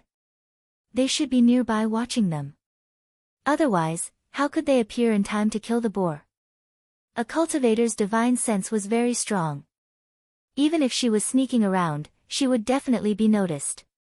Ning Shu didn't dare to take the risk. She was too weak now. Without food, Ning Shu leaned against the tree trunk and closed her eyes to accept the plot. This was a world where humans, demons, and devils existed. Humans cultivated and pursued the great Tao of immortality. Demons were evil and stole the abilities of others to supplement themselves. There were many demons, but they had low spiritual intelligence. The land and the sea were the demons' world. Humans, demons, and devils were the three legs of the tripod. The Tsangming continent was very big. No one knew how big it was. There were many dangerous and unknown places. This was a world full of killing and the strong were respected. Demons liked to devour the essence of cultivators, but cultivators had to resist in order to survive. The two races had been fighting constantly. As for demons, they were very loose and had no leader.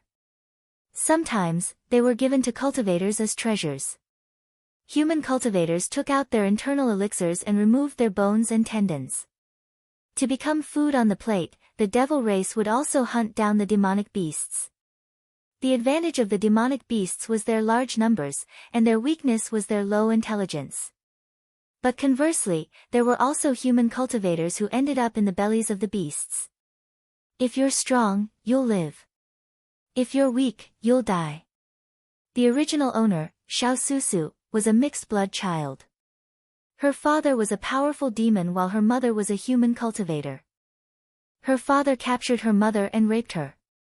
Unexpectedly, she got pregnant and gave birth to Xiao Susu, a mixed-blood child. After giving birth to Xiao Susu's mother wanted to commit suicide by self-detonation. However, her father absorbed her profound qi and she aged instantly. In the end, only her skin remained. Xiao Susu grew up in a demon's den. Because she had the blood of a human in her body, she didn't have the talent of a demon. She was reduced to a pitiful existence and was often bullied.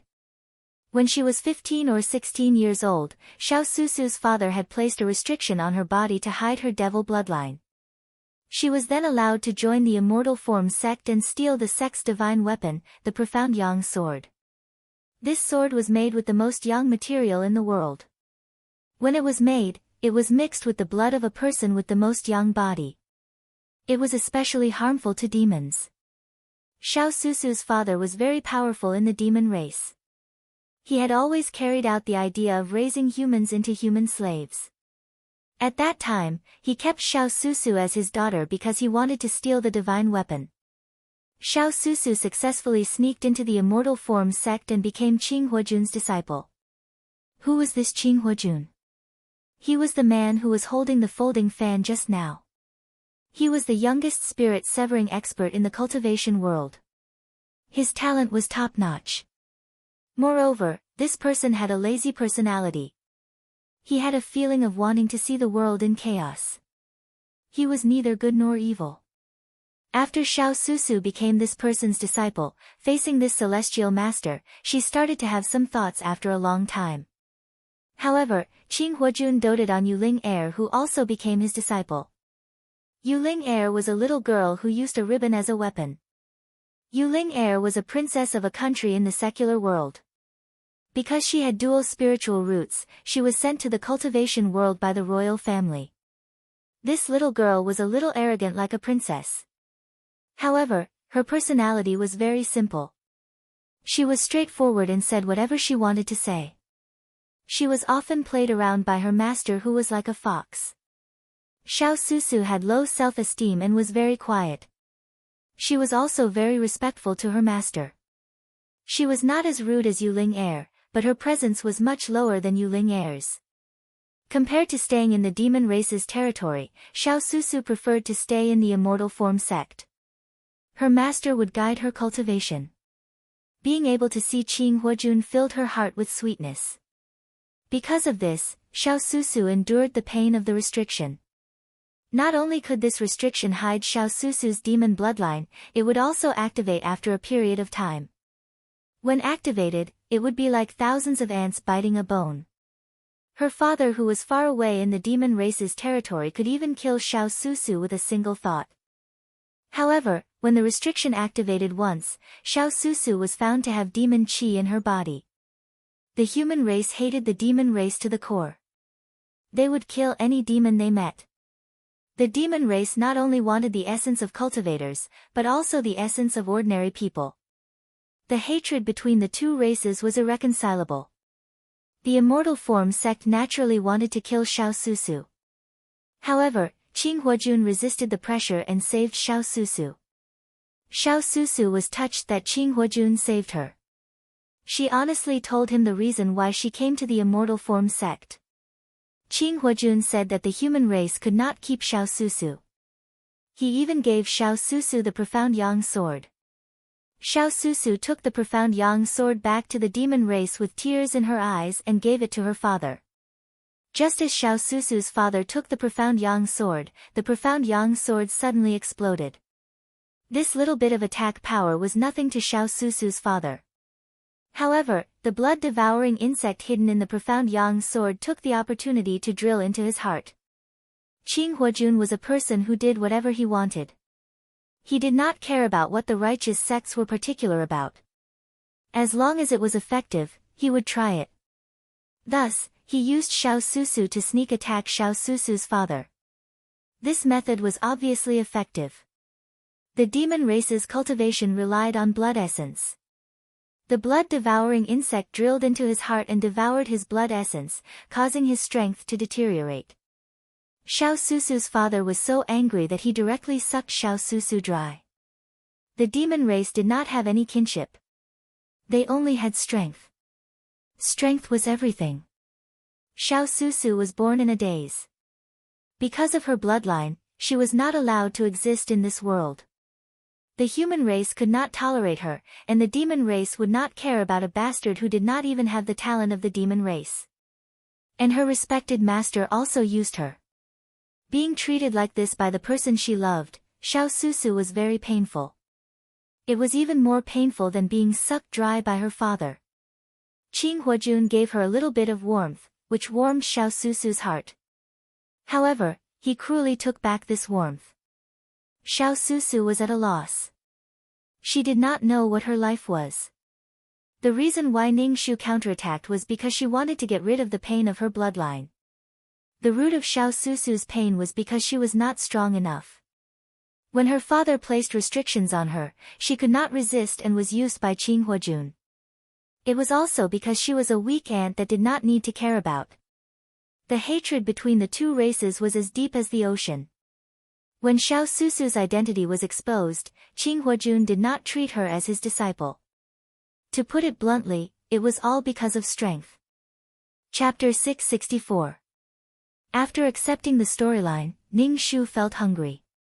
Seeing that everyone around him had something to eat, he felt even hungrier. For you. A biscuit was handed to Ning Shu.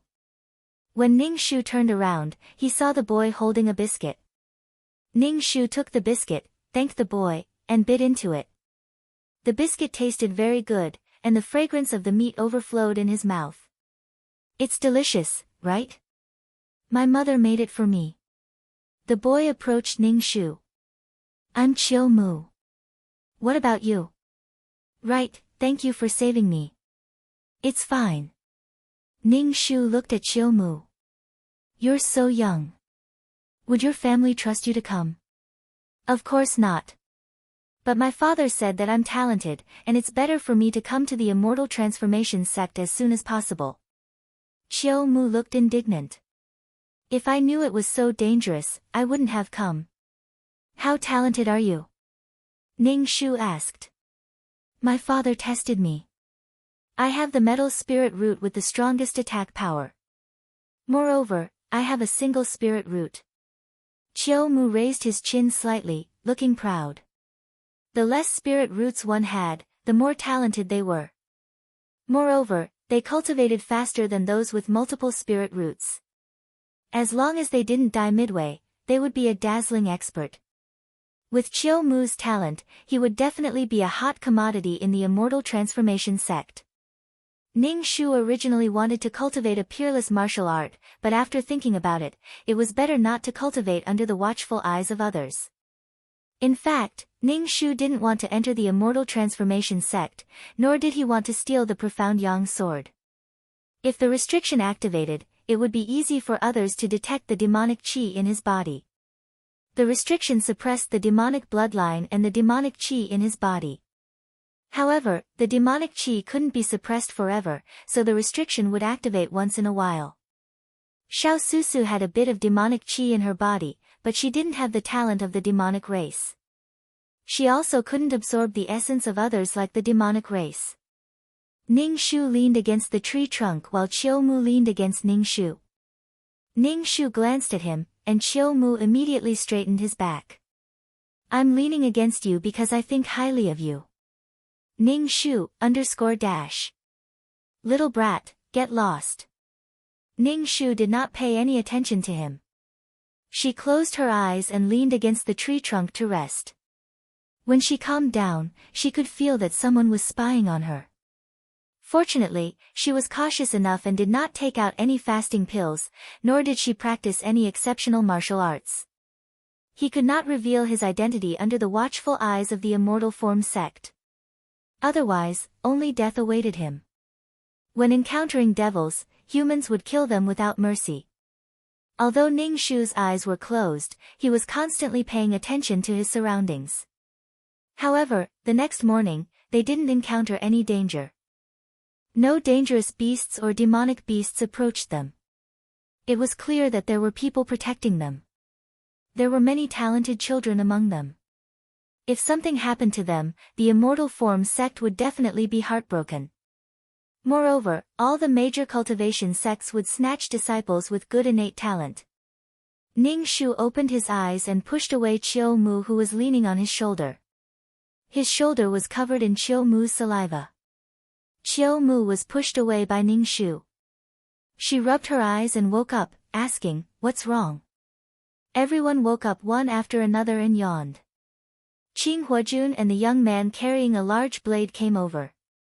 Beside Qing Huojun was Gong Hao, a blade cultivator. He was in the Golden Core stage and was in charge of the disciple recruitment this time. Qing Huojun was in the spirit severing stage and had a very high status in the Immortal Form sect. There was no need for him to do such a thing. It was because he was too bored that he came here purely to watch the show. Qing Huojun met Yu Ling, and began his interesting life of teaching his disciple. Qing Huojun held a folding fan and scanned everyone present. Those who were scanned by him all straightened their backs and looked at Qing Huojun with respect. Qing Huojun's gaze swept past Ning Shu's face and finally stopped on Yu Ling. A faint smile appeared on his face. Yu Ling immediately felt that Qing Huojun was up to no good and had a bad premonition. Ning Shu looked at Qing Huojun and Yu Ling from the corner of his eyes. This was the story of the old fox and the little white rabbit. Ning Shu and Yu Ling did not have any conflicts. Even in the storyline, Yu Ling did not hurt Xiao Susu.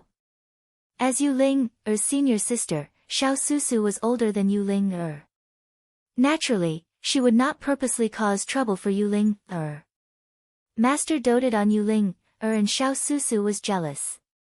However, Xiao Susu who was inferior would not express it. Xiao Susu and Yu Ling minded their own business. Furthermore, Xiao Susu came to the immortal form sect with impure intentions. Thus, she did not dare to cause any trouble. Although she felt inferior and resigned, it still could not save her life. Her birth was a sin. Now, let's go to the immortal form sect to test your bone structure, Gong Hao said.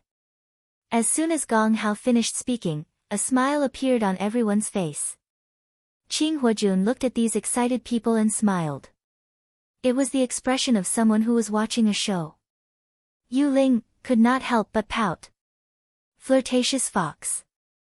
Walk from here to the entrance of the immortal form sect and climb up 5,000 steps.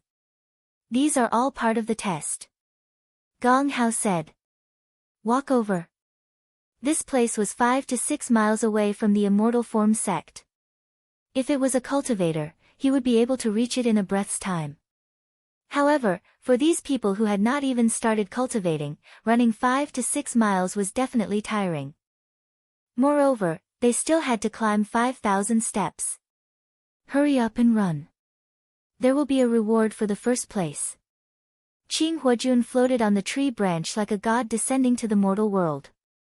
Hearing that there was a reward, these children were all excited and ran in the direction Qing Huojun pointed. With competition, these children ran as fast as they could, not willing to give in. They used all their strength to fight for the reward mentioned by Qing Huojun. Ning Shu looked at the direction Qing Huojun pointed. It was not the direction of the immortal form sect at all. Instead, it was the opposite direction. If they discovered it early, it would be fine. If they did not and ran far away, it would be a waste of time.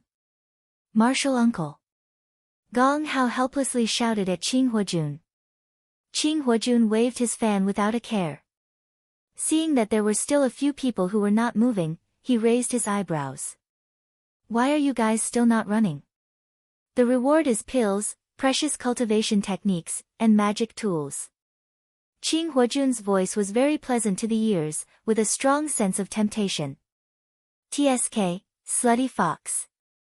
Yu Ling Er pouted and muttered very softly. Qing Huojun looked at Yu Ling Er with a smile that was not a smile. He closed his fan and squinted his eyes. Obviously, he was thinking of some interesting ideas. Ning Shu felt that the treatment of the main character was indeed different. Cultivators could see clearly, see the legs of mosquitoes, and hear small things. For example, Qing Huojun would definitely hear Yu Ling Er's voice. Yu Ling Er offended Qing Huojun twice, but he did not say anything. Why are you guys not running? Gong Hao asked the remaining people. One of the youths said, I know that the immortal form sect is not in that direction. Qing Huojun looked at the youth. Oh, the kid from the Li family. The youth respectfully cupped his fist and bowed. Yes. Chapter 665. For those kids who were tricked by Qing Huojun. Qing Huojun was a black-bellied person who only wished for the world to be in chaos. Ning Shu even suspected that Qing Huojun knew the identity of the original owner of the body, but he still accepted the original owner of the body as his disciple. The original owner of the body did not have a good aptitude. She had 3 spiritual roots of earth, wood and fire. Although she could successfully build her foundation, it would be difficult for her to go further. If she had a special opportunity, she might be able to achieve the Jindan realm. The more Ning Shu thought about it, the more he felt that Xiao Susu must have exposed herself long ago and was found out by Qing Huojun. Thinking about this, Ning Shu did not want to go to Immortal Transformation Sect anymore. She wanted to leave. But now was definitely not the time. She had already reached this step. If she said that she wanted to leave, it would definitely arouse suspicion. Everyone wanted to be able to cultivate and pursue the Tao of immortality. Not to mention, there was a time bomb in her body. Xiao Susu's father had placed a restriction on her body. With just a thought, she would explode into minced meat. Heartache. What about you guys? Why aren't you running? Qing Huojun looked at Ning Shu, Qiu Mu, and Yu Ling Er. I still need this woman to protect me. Qiu Mu approached Ning Shu and said. Ning Shu, what the fuck? Who wants to protect you? You're a man and you need a woman to protect you. Shame on you. I don't believe you. Yu Ling pouted.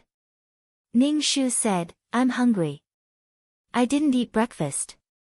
My legs are weak. Qing Huajun curled his lips and did not say anything. Are you hungry? I'll give you some biscuits. Qiu Mu took out a meat biscuit from the bag. Ning Shu took it and started eating. Later, they still had to walk to the entrance of Immortal Transformation Sect and climb the stairs. Qiu Mu saw that Ning Shu was enjoying the biscuits and also ate a biscuit. The others also took out their biscuits to eat. It was just that the poor kids who were tricked by Qing Huajun did not eat anything and had to do intense exercise. After Ning Shu finished eating the biscuit, he asked Qiu Mu for another one. Qiu Mu gave Ning Shu one and muttered, Why did you eat so much? My mother made this biscuit for me. Qiu Mu was dressed in luxurious clothes, and it was obvious that he was the young master of a great clan. Previously, Ning Shu had helped him out in passing, and now he was relying on Ning Shu. If you want me to protect you, you should at least give me some compensation. Isn't your life worth 2 pieces of bread? Ning Shu said. Autumn Wood narrowed his eyes. People say that one shouldn't ask for anything in return for a favor. You're taking advantage of this favor to get something in return. This child, Ning Shu had eaten and sat on the ground to rest. He still had to run a marathon later. People ran back one after another. When they ran back, they sat down on the ground. Their faces were pale and they were panting heavily. Ning Shu felt tired just by looking at it. Gong Hao, go and see if there's anyone who hasn't returned yet. Qing Huajun said to Gong Hao. Gong Hao cupped his hands and went to find the people who ran away. After a while, Gong Hao came back with one person in each hand. Spiritual Master, why did you lie to us? One person stood out and asked. Qing Huajun raised his eyebrows, and his eyes were filled with contempt. So what if I lied to you?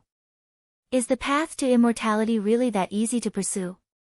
This world is very dangerous, and there are endless monsters. There are also demons who see humans as food. There are also those of the same race with evil hearts. You believe me just because I said something. Those demons who are good at bewitching people. If they say something, you will obediently send yourself into their mouths. Qing Huajun's expression was arrogant and disdainful.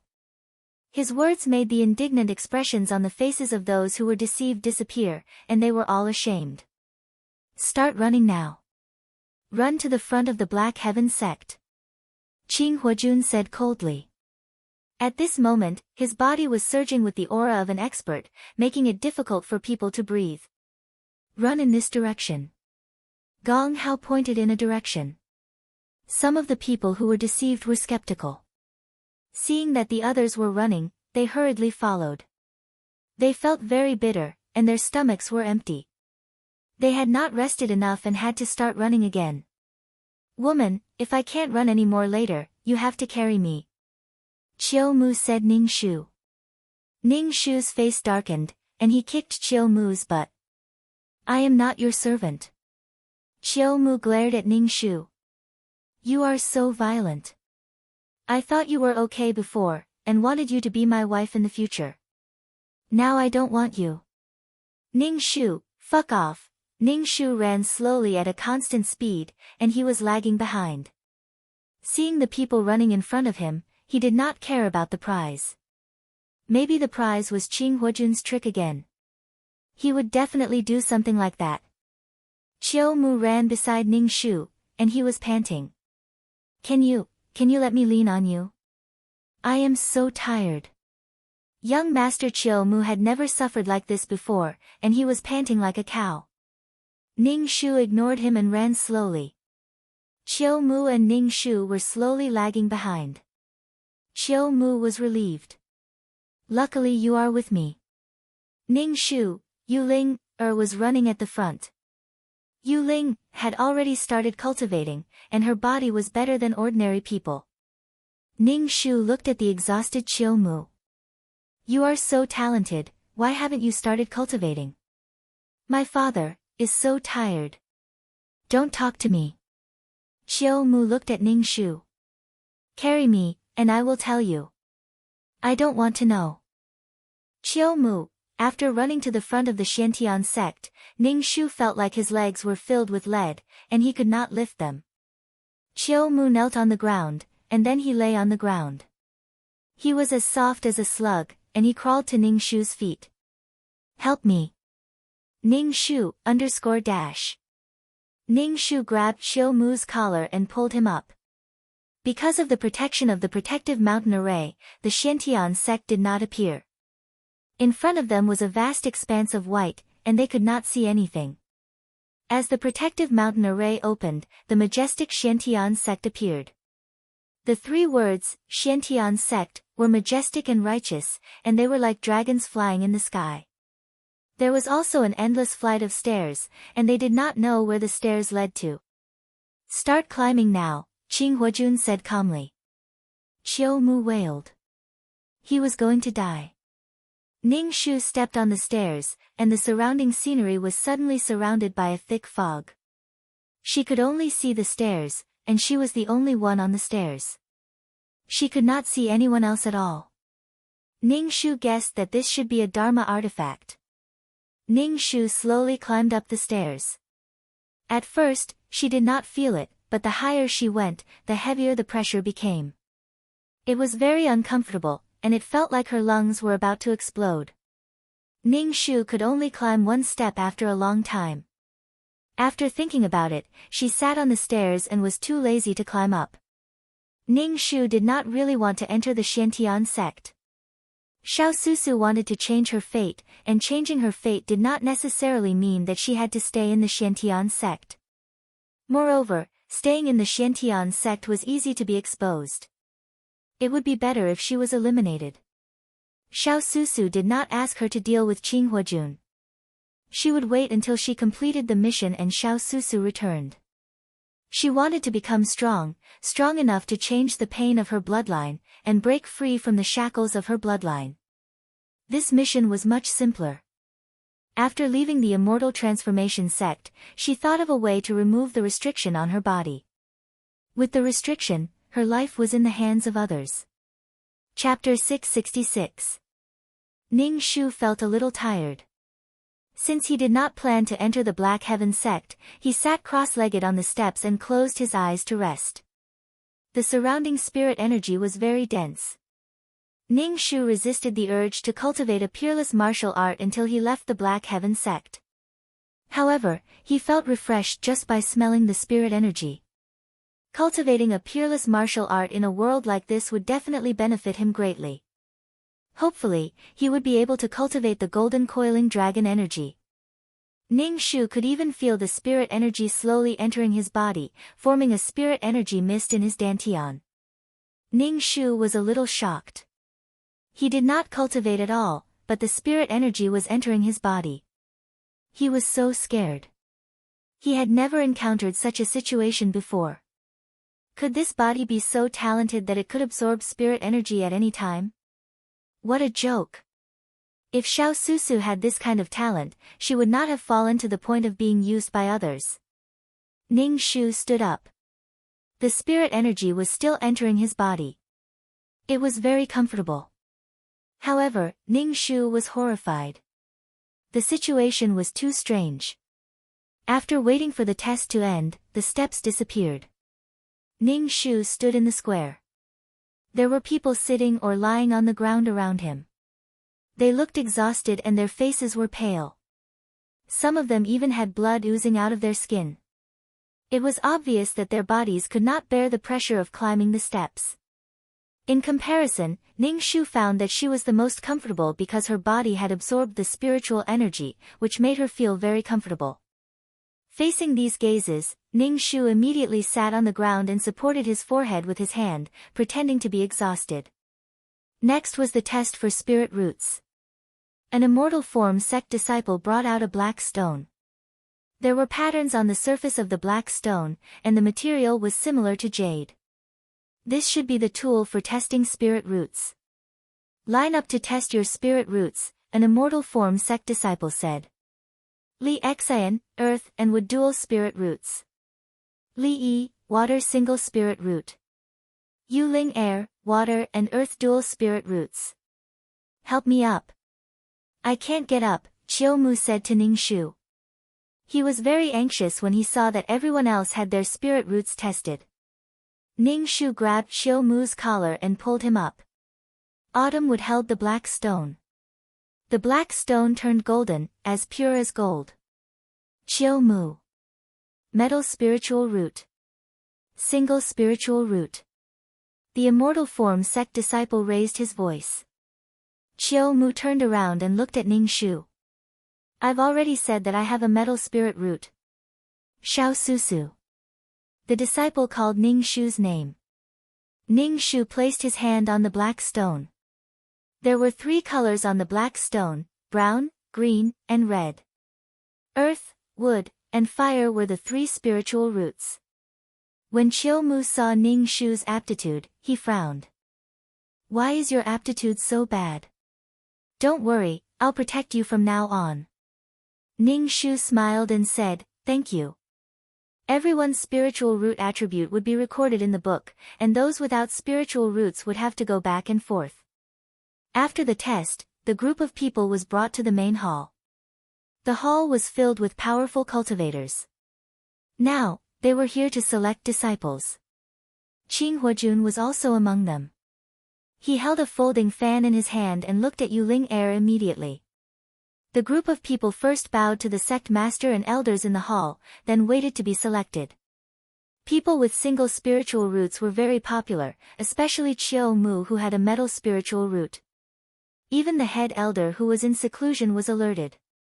The head elder relied on his high cultivation and the reason that he wouldn't waste his talent because he also had a metal spiritual root. He snatched Qiu Mu away. The head elder took Qiu Mu as his disciple and gave him a magic tool as a gift. Everyone was so envious that their eyes turned red. The head elder took Qiu Mu away. When Qiu Mu passed by Ning Shu, he said, "Wait for me to find you." Ning Shu smiled. This kid was quite cute. Let's go. You're not allowed to wander around before forming your core. The head elder glanced at Ning Shu. He grabbed Qiu Mu's head and took him away. Qing Huojun, you're already in the soul formation stage. It's time to take in disciples. The sect master said to Qing Huojun. He started taking in disciples when he was in the golden core stage, but Qing Huojun didn't have a single disciple. Qing Huojun closed his fan and said casually, then I'll just randomly pick 2 disciples. Qing Huojun pointed at Ning Shu. You'll be my head disciple from now on. Everyone else was shocked. The sect master said, this girl has a triple mixed spiritual root. It's better to pick someone with talent. It's okay. I'm just randomly picking. Since I randomly picked her, it means that we're fated to be master and disciple. Qing Huojun said casually. Ning Shu, sigh. How did she end up in his hands? The plot was so powerful. He thought he was eliminated. The sect master didn't agree with Qing Huojun's casual choice. This girl only walked 200 steps. Not only is her talent not good, even her willpower is not good. With her talent, she can only be an outer sect disciple. How can she be your head disciple?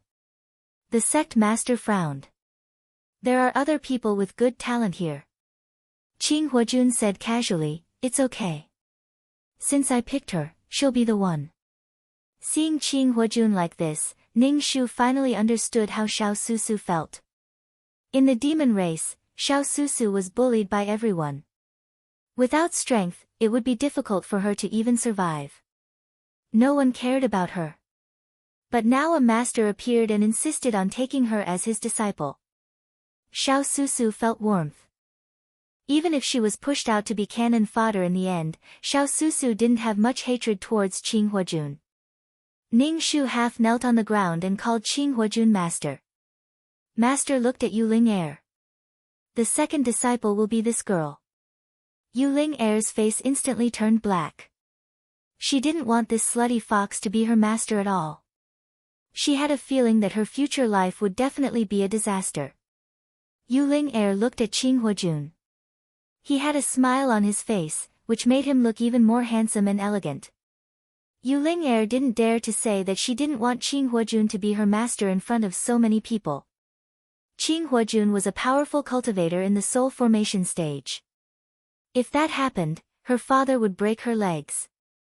Yuling Er knelt down with difficulty and called Qing Huajun master. Good girl, follow me and cultivate well. Qing Huajun said lightly. Qing Huajun brought Ning Shu and Yuling Er to Qinghua Peak.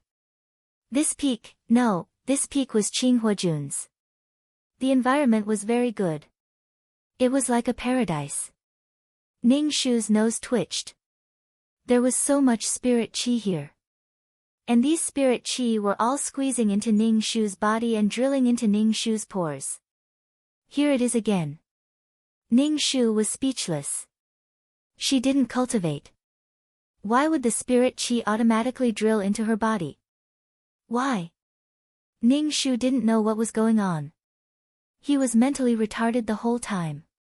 When they arrived at the main hall, Qing Huajun sat down and said to Ning Shu and Yuling Er, from today onwards, you two are disciples of Qinghua Peak. Cultivate well and don't get eaten by the demons. Qing Huajun looked at Ning Shu and said, you have the earth, wood, and fire elements. You need to choose your main spiritual root to cultivate. Which spiritual root do you want to cultivate? Ning Shu looked like he couldn't make up his mind. He said, disciple doesn't know what to choose. The earth element has strong defensive abilities. The wood element has strong healing abilities. The attack power of the fire element is also not bad. Qing Huajun explained to Ning Shu like a master. Chapter 667. Ning Shu pondered in her heart. In this world, she could cultivate peerless martial arts. Peerless martial arts would give her immense strength, and her close combat ability would be greatly enhanced. Furthermore, she could release her qi to attack people. Then what she needed was the defensive ability of the earth element. Ning Shu said to Qing Huajun, disciple chooses earth element as my major. Qing Huajun nodded and gave Ning Shu a jade scroll. This is the earth element cultivation technique. Ning Shu took the jade scroll. Thank you, master. You can leave first, the servant will arrange a room for you. Qing Huajun said. Ning Shu bowed and left, leaving only Qing Huajun and Yuling Er in the room. Yuling Er kept winking at Ning Shu, telling Ning Shu not to leave. She did not want to face this coquettish fox, no. Ning Shu was like an idiot, completely unable to see Yuling Er's signal and left obediently. The servant brought Ning Shu to the room. The room was very ordinary, and Ning Shu was not picky, as long as she could sleep. After closing the door, Ning Shu sat cross-legged on the bed and started to cultivate the peerless martial arts. As soon as Ning Shu started to cultivate, the surrounding spirit energy crazily rushed into her body. Not long after, streams of qi were formed in her dantian, and then these streams of qi wandered to every corner of her body, invading her cells. Ning Shu clenched her fist, feeling that her body was filled with strength. However, this speed was too fast, so fast that Ning Shu was a bit scared. She knew that in a world with abundant spirit energy, cultivating peerless martial arts would be very powerful. But this was the first time she saw it so fast. Ning Shu repeatedly recalled the plot. Xiao Susu's talent was not good. So abnormal. 2333, I'm scared, what's going on? Ning Shu called out to 2333, feeling that something was wrong. Is such a heaven-defying cultivation speed something that a cannon fodder like her should have? She felt that her strength was so great that she could kick the door in half. 2333's voice rang in Ning Shu's mind. What are you afraid of? The spiritual energy is actively running into my body. When I cultivate, the spiritual energy seems to have gone crazy. What's going on? Ning Shu asked. 2333 was silent for a while. Maybe it's just your imagination.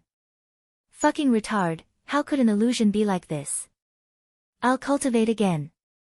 Just watch. Ning Shu began operating his peerless martial art. Next, spiritual energy surged into Ning Shu's body. The spirit qi above his head formed a funnel-like whirlpool. The spirit qi poured into Ning Shu's body, and the spirit qi water droplets floated in his dantian. The force of the peerless martial art became thicker and thicker, and it lingered in his dantian. Ning Shu stopped his training and asked 2333, "Yes, I saw it. Just the training formation alone is scary. What happened?" 2333 asked. Ning Shu was speechless. "I'm fucking asking you. Is something wrong?" Ning Shu Chao asked 2333. 2333 said, "I'm not sure about the situation right now. Let's take it one step at a time." Ning Shu stared blankly at him, speechless. His heart was tired. Ning Shu felt that it was because he had been cultivating his peerless martial art for so long that he could cultivate so fast.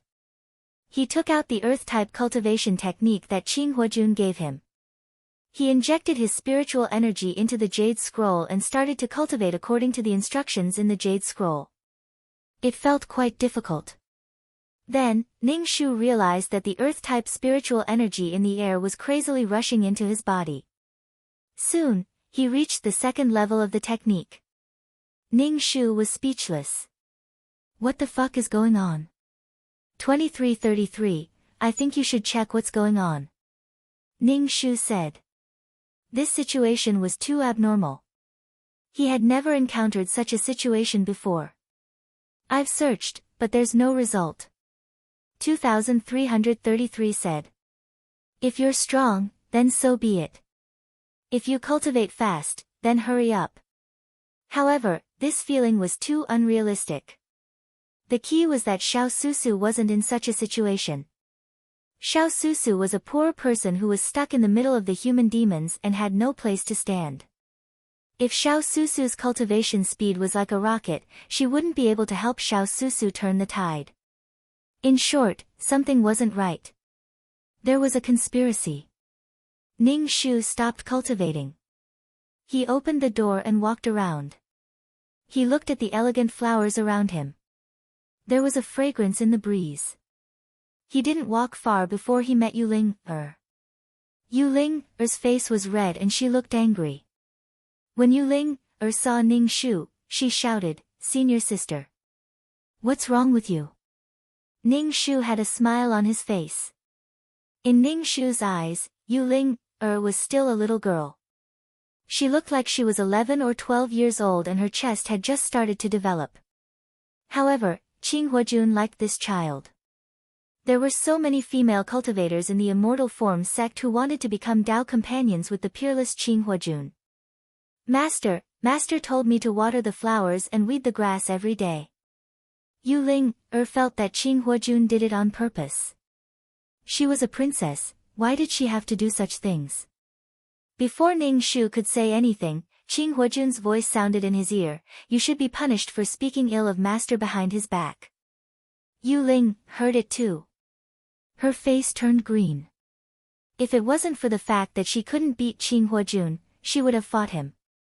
Seeing Yuling-er like this, she didn't know how she offended Qing Huajun. "Yuling-er, come to the main hall," Qing Huajun said. Yuling-er walked towards the main hall dejectedly. Anyway, Qing Huajun found pleasure in torturing Yuling-er. The Qing Huajun who didn't touch the mortal world asked Yuling-er to cook for him. He asked Yuling-er to cook for him. So dirty. He ordered Yuling-er around, but he taught her cultivation step by step. He even used his fan to hit Yuling-er's head and said that she was stupid. Under the guidance of Qing Huajun, Yuling-er's strength improved very quickly. She had completely forgotten about Ning Shu, and only occasionally asked about Ning Shu's cultivation progress. Other times, she rarely asked about it. Yuling-er cried to Ning Shu. Why did master only torture her and not him? Why was there such a difference in treatment?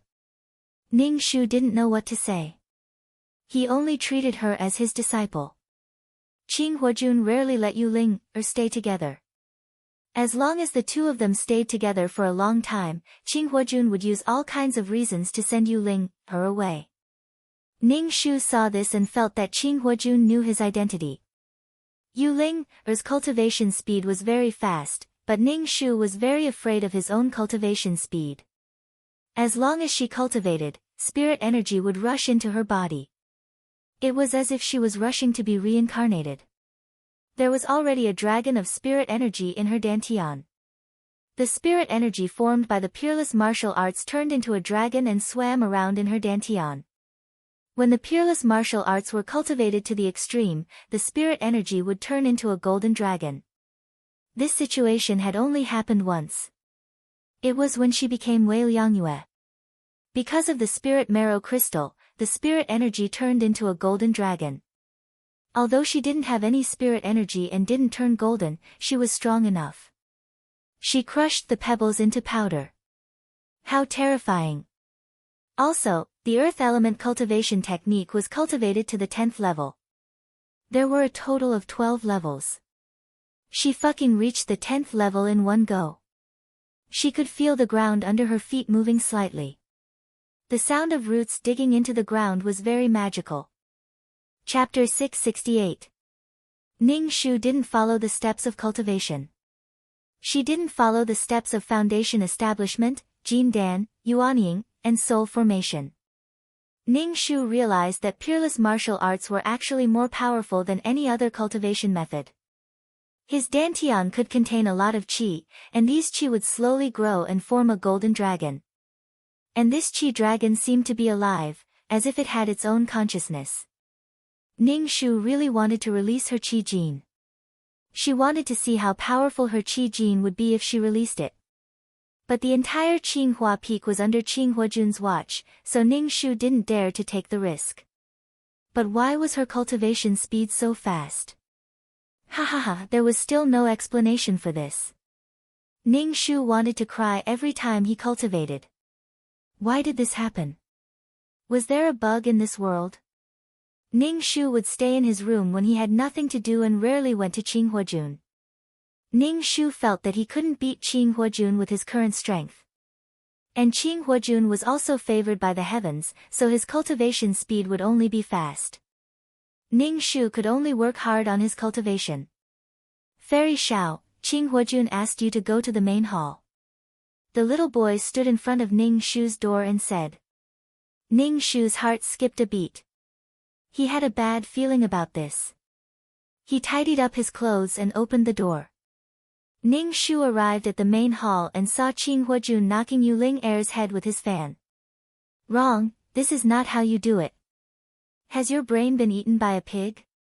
Yu Ling was about to break down. My brain has been eaten by you. If you knock my head again, I will really become stupid. Who are you calling a pig? Qing Huojun knocked Yu Ling's head again.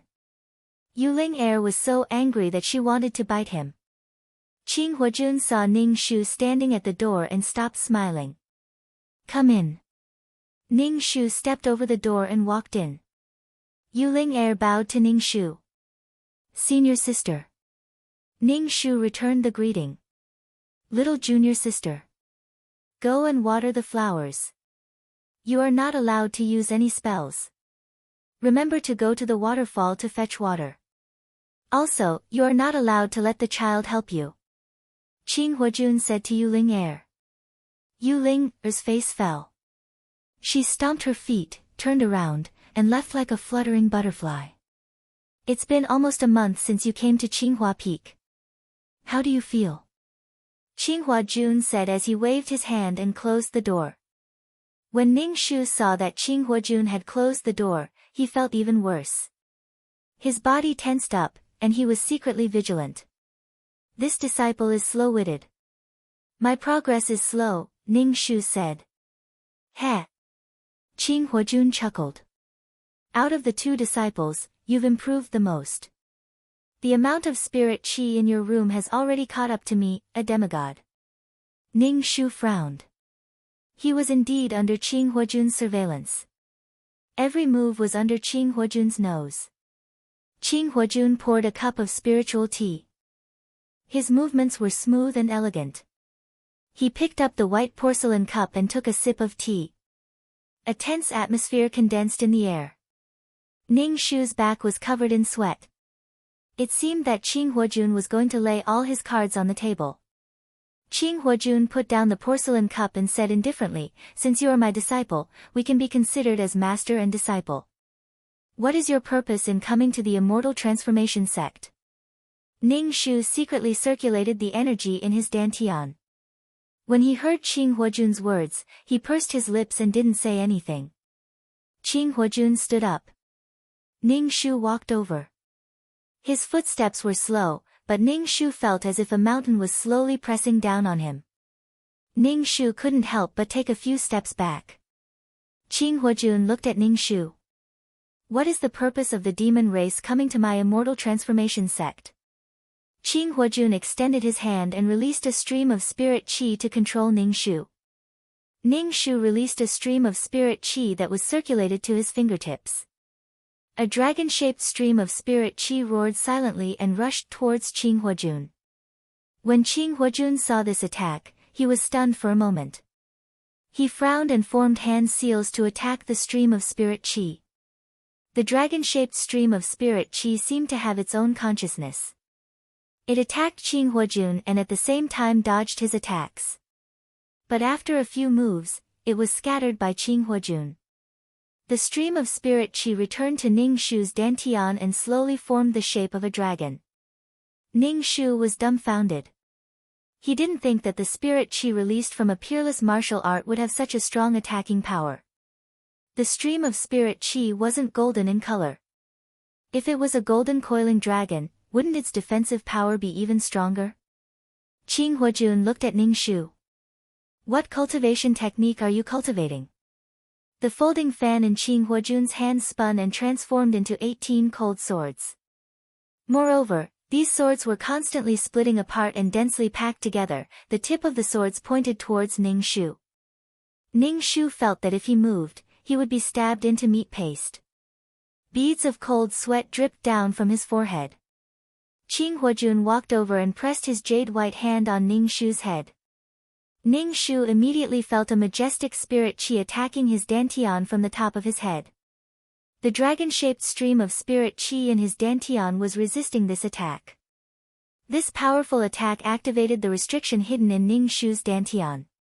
The black magic formation emitted a dense black devil qi. The restriction that should still have some time to activate was activated by Qing Huojun in advance. Ning Shu suddenly felt like his body was being run over by a truck. All the bones in his body were about to break. There were also countless ants crawling in his bones, sucking his marrow. Ning Shu cursed inwardly, and I could see that the pain was almost as painful as a vicious curse. Ning Shu sat on the ground with his legs crossed. His body was emitting devil qi and he was in so much pain that his body was trembling. Qing Huojun sat down and picked up a porcelain cup to drink tea. He watched coldly from the side. Not only did Ning Shu have to endure the pain of the restriction, there were also so many swords pointing at him. The restriction would activate for about an hour. When Ning Shu had endured the pain of the restriction, his whole body was in so much pain that his whole body was trembling. The spirit qi in his dantian flowed to every corner of his body, repairing his body that was damaged by the restriction. The black restriction in his dantian slowly disappeared and hid. Ning Shu stood up. The swords in the air immediately moved closer to Ning Shu, as if they wanted to stab him. "I know that you are the child of a human and a devil. Although you have the blood of the human race, you also have the blood of the devil race. There is no way for the human race to accept you. You can go back to where you came from. This can also be considered as ending our relationship as master and disciple." Qing Huojun put down the porcelain cup. Ning Shu did not believe a single word that he said after activating the restriction in her body. It was exactly the same as what Xiao Susu said. She had to leave the Immortal Transformation sect. Under Qing Huojun's eyes, she could not do anything, let alone counterattack. Furthermore, there were some powerful old monsters in the Immortal Transformation sect. Ning Shu said, "My goal is the profound Yang sword. Once I take the profound yang sword back, the devil race will release the restriction for me. Qing Huajun raised his eyebrows. You can believe the words of the devil race? But I have no choice. Ning Shu said. Qing Huajun tapped the table with his finger. I can give you the profound yang sword. Ning Shu, I knew you would give me a fake. Chapter 669. You triggered the restriction in her dantian, causing her so much pain that she wanted to die. Now you want to give me the profound yang sword. Ning Shu had a doubtful expression. Master, will you really give the divine weapon to your disciple? That's a divine weapon, how can you give it away just like that? We're not that close. Qing Huajun glanced at Ning Shu. The profound yang sword I gave you is obviously not real. The profound yang sword is the immortal form sect's divine weapon, it's impossible for me to give it to you. But the profound yang sword I gave you is almost the same as the real one. It should be enough for you to deal with the demons. Ning Shu's face couldn't help but tremble. She was speechless. Should she thank Qing Huajun? Once you get the profound yang sword, leave the immortal form sect. The human race can't tolerate the demons. Qing Huajun stretched out his hand. The swords in the air turned into a fan and flew into Qing Huajun's hand. You have the blood of the human race in your body. We are master and disciple. I won't kill you. I'll give you the fake profound yang sword to deal with the demons. From now on, don't appear in the immortal form sect. Qing Huajun said indifferently. Ning Shu really wanted to slap his bare face. He clearly wanted her to take the profound yang sword to deal with the demons. Yet, he said to let her go and even said that they were master and disciple. Ning Shu couldn't help but thank Qing Huajun. Thank you, master. This was sullen. Get out. Qing Huajun didn't look at Ning Shu. He waved his hand and the door opened. Ning Shu's body floated out of the hall. The moment she went out, her body was covered in cold sweat. The wind blew on her body and it was a little cold. Ning Shu shivered. Ning Shu went to her room and saw Yu Ling, holding a bucket and a ladle to water the flowers. Yu Ling saw Ning Shu's pale face and quickly asked, Senior sister, did master scold you? No, we just had a fight. Senior sister, just listen to master's words. Don't take them to heart. He is not a decent person. He likes to torture his disciples. Yu Ling, comforted Ning Shu. Ning Shu's entire body felt weak. Every 2 steps he took, he could feel his bones cracking. He knew that it would hurt when the restrictive spell activated, but he did not expect it to be this painful. He decided to give Yu Ling a perfunctory reply before returning to his room. Ning Shu opened his mouth and heard Qing Huajun's voice. Yu Ling, have you finished watering the flowers? Yu Ling's face turned ugly. She stomped her feet, picked up the bucket, and said to Ning Shu, Senior sister, I'm going to water the flowers. You talk too much. If you delay any longer, even the tree will be watered. Qing Huajun transmitted his voice. Yu Ling immediately picked up the bucket and began watering the flowers. Ning Shu returned to his room and sat cross-legged on his bed. He began to cultivate. As the spiritual energy flowed into his body, he felt much more comfortable. Ning Shu did not know when Qing Huajun would chase him away. Qing Huajun did not treat Ning Shu as his disciple. In the past, he would ask about Ning Shu's cultivation progress. Now, he ignored Ning Shu. Ning Shu guessed that Qing Huajun was rushing to make the mystic yang sword. When the mystic yang sword was completed, he would leave the immortal transformation sect. Ning Shu did not care. He shut himself in his room and cultivated. The spiritual energy in the Qinghua Peak was very dense. There should be a spiritual energy gathering array. Once he left the Qinghua Peak, he would not be able to find such a good cultivation environment. Ning Shu really wanted to absorb all the spiritual energy into his stomach. He did not want to leave any for Qing Huajun. Half a month later, the child came to find Ning Shu. Fairy Xiao, the immortal wants you to go. Ning Shu tidied her clothes. She knew it was time to leave. She was not afraid of leaving the immortal transformation sect. She was only afraid that Qinghua would detain her in the Qinghua Peak. Once she left the immortal transformation sect, she would be free. When she arrived at the main hall, Ning Shu first bowed to Qinghua. Yu Ling, who was standing at the side, bowed to Ning Shu, senior sister. When Ning Shu saw Yu Ling, she was stunned. She hadn't seen Yu Ling, for half a month, and she felt that Yu Ling, had grown a lot taller. She was wearing a light green dress, and standing there, she looked very beautiful. Ning Shu returned the greeting, little junior sister. Qinghua took out a storage bag and gave it to Ning Shu. The things you want are inside. Take care. Ning Shu caught the storage bag. It was not bad. He got a storage space for free. Qinghua was probably afraid that the sword on his back would be stolen by others. She was quite thoughtful. Ning Shu pursed his lips. Thank you, master. Yu Ling, was a bit confused.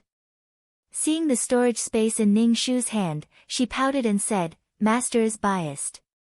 You only gave a storage space for senior sister and not for me. Qinghua rolled her eyes at Yu Ling. A bracelet appeared in her hand. The bracelet had complicated patterns and looked very delicate. It looked like it was made of silver. This is your storage space. Qinghua said. Yu Ling happily took the bracelet. She looked at it over and over again.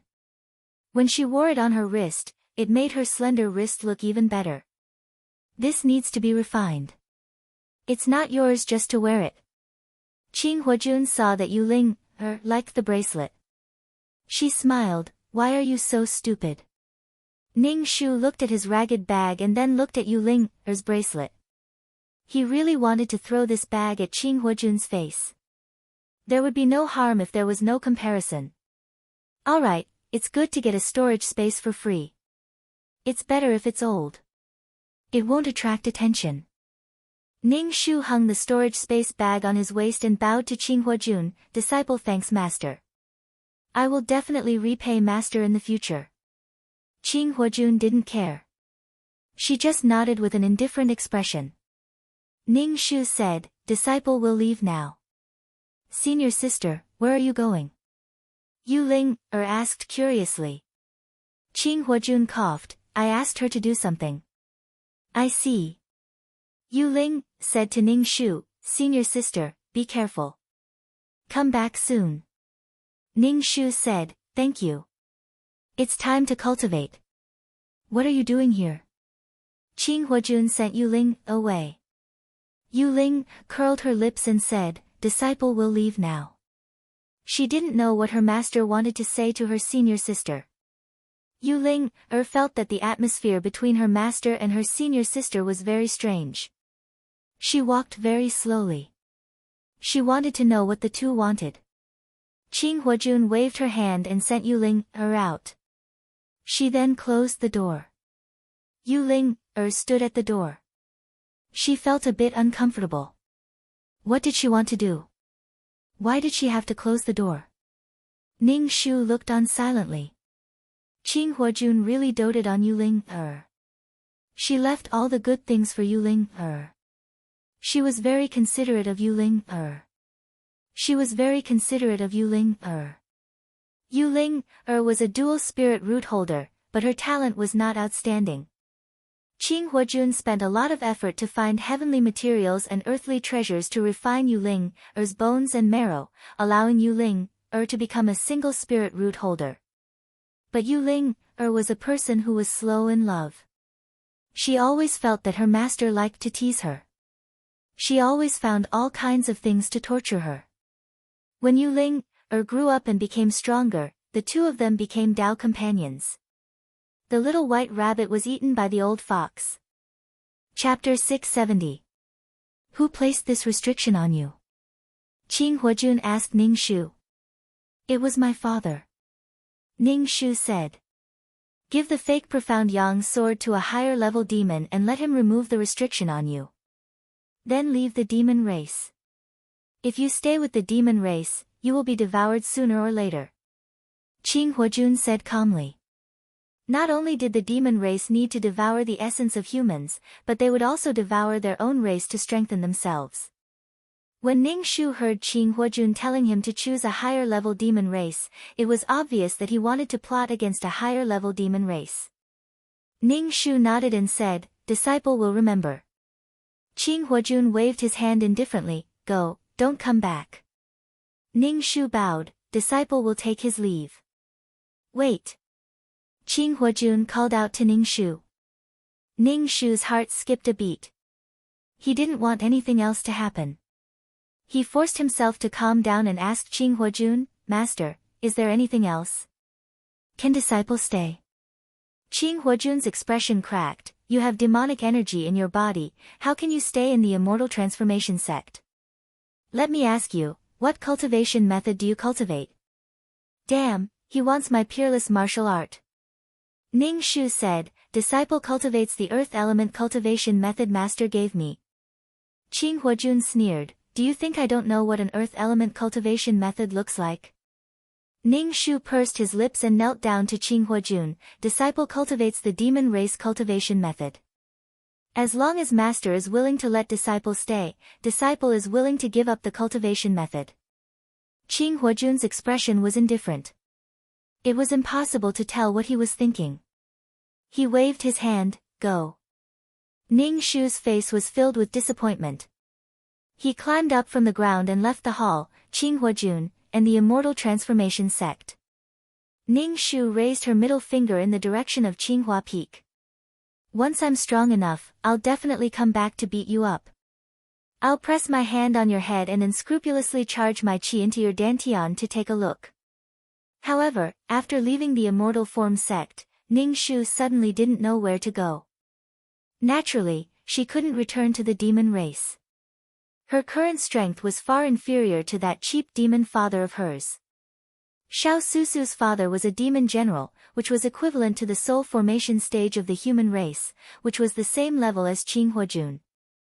Right now, she couldn't even defeat Qing Huojun, let alone her devil father. Moreover, the devil race's cultivation method was sinister and treacherous, making it hard for people to guard against. She also couldn't go to a crowded town. Soon, her restriction would activate again. If she went to a crowded place, she would definitely be discovered. She couldn't guarantee that she wouldn't be discovered by other cultivators. If she was discovered, there would be no less trouble.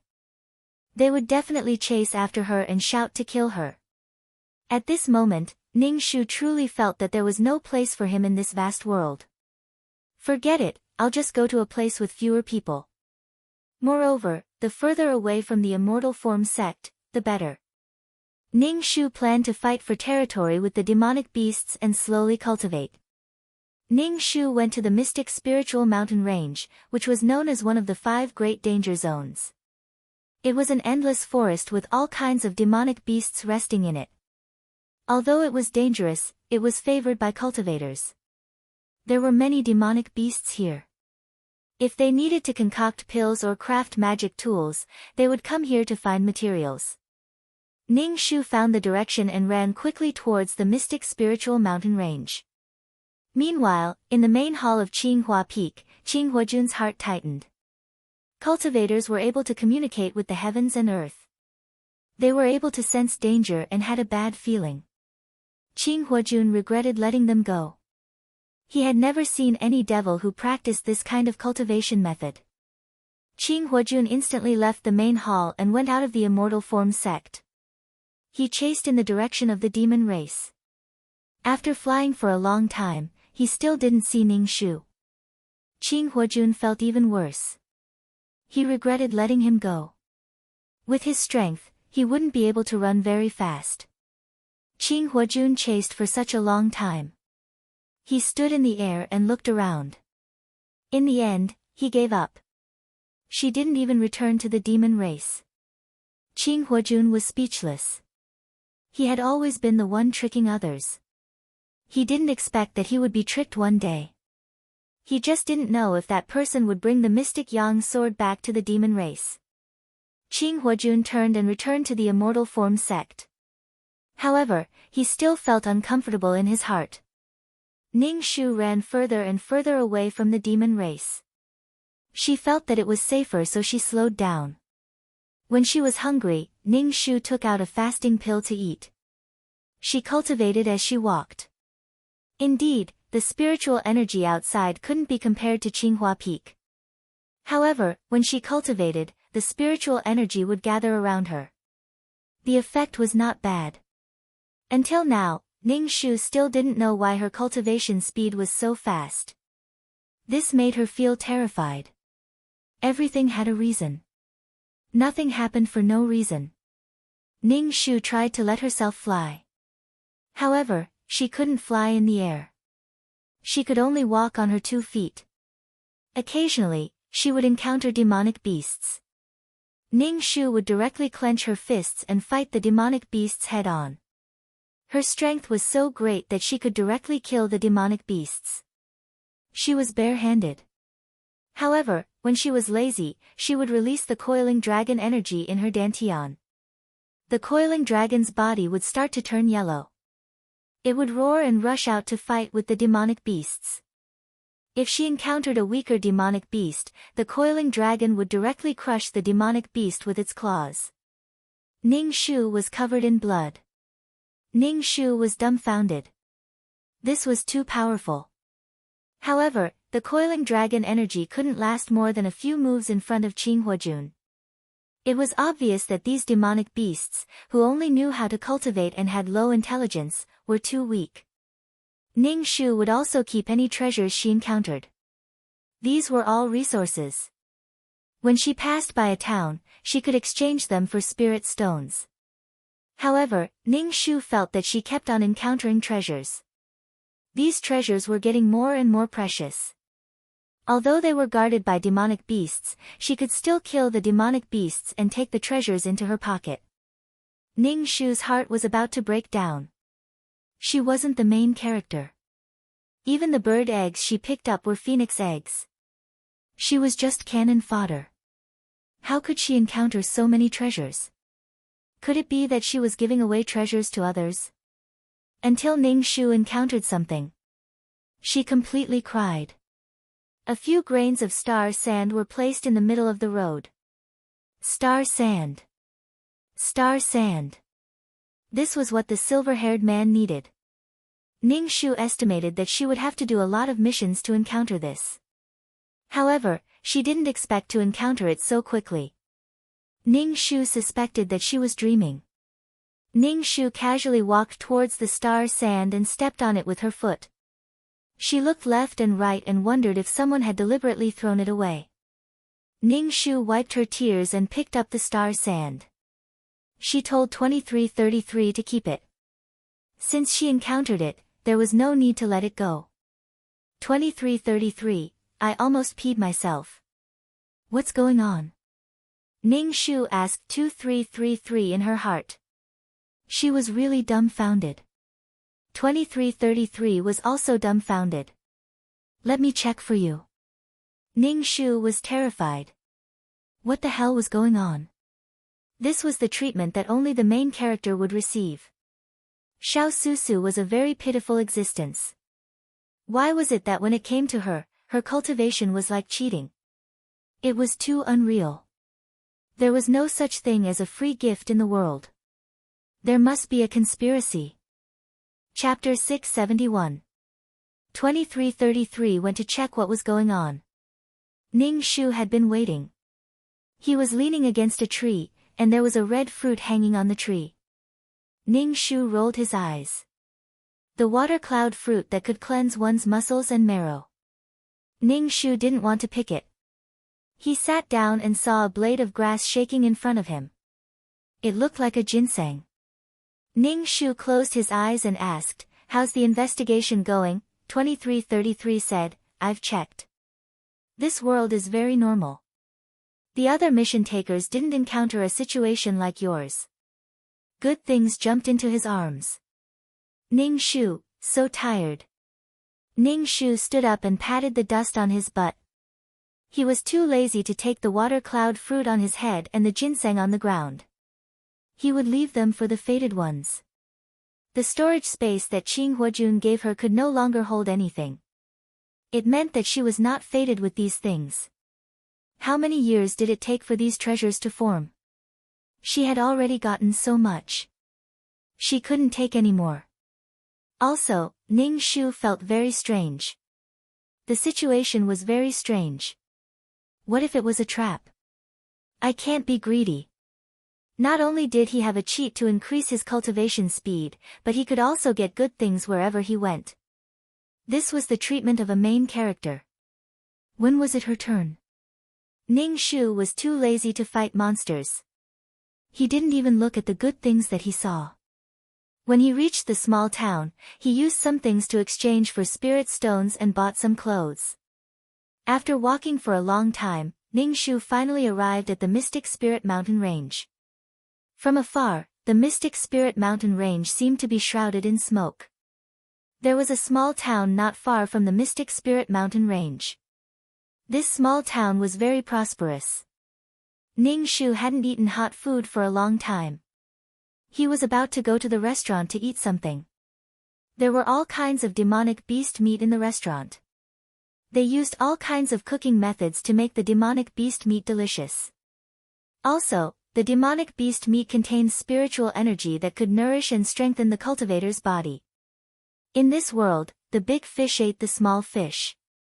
The human race hated the demon race for absorbing the essence of the human race, but the human race still ate the demonic beasts. The strong were respected.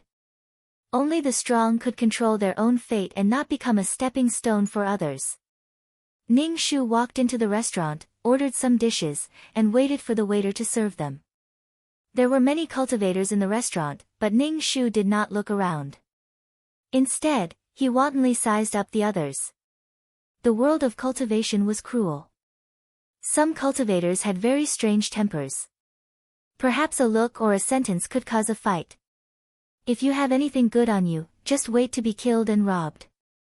She had just walked in when she felt a spiritual consciousness sweep over her body, but it was quickly retracted. Ning Shu felt that someone was staring at him. He turned his head to see who was staring at him.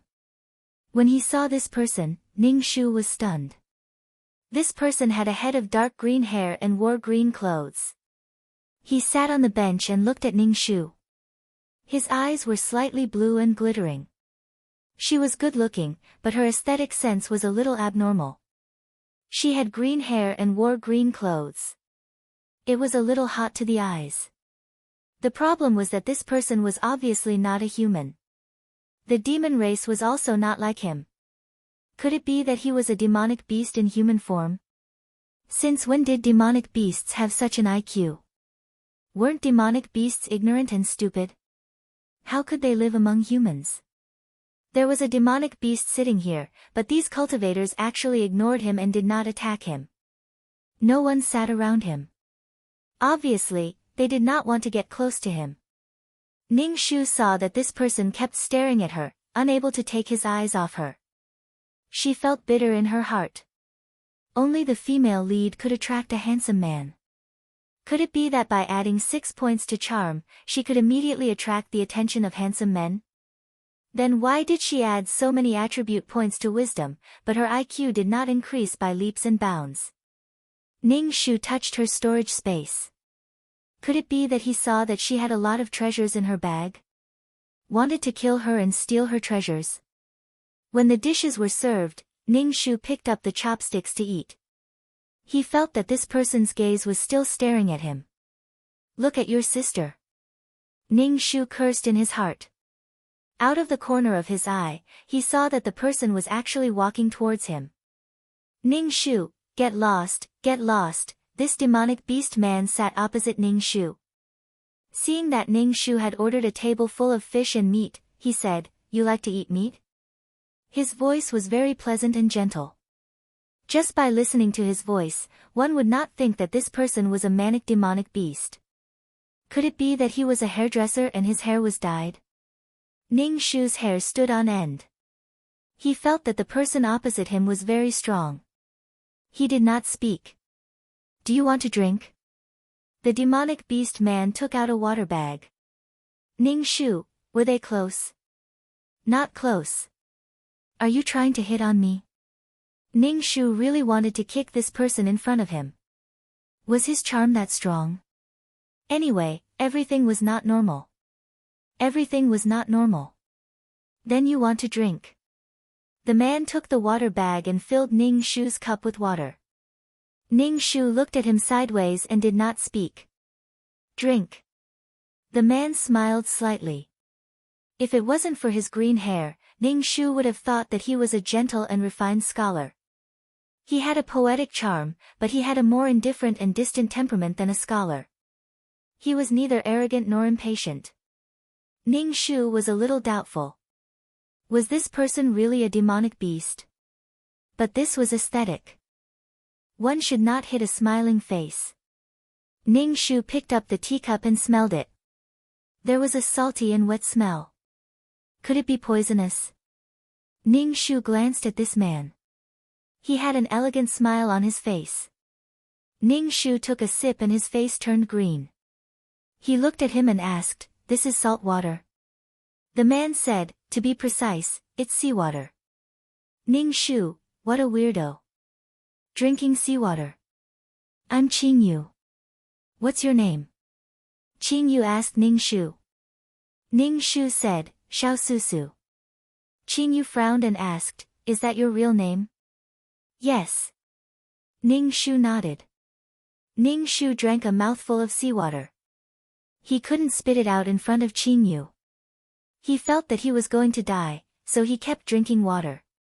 Qing Yu's expression was a little confused. When he frowned, he seemed to be in a daze. He fell into a state of emptiness. Why are you looking for me? Ning Shu went straight to the point.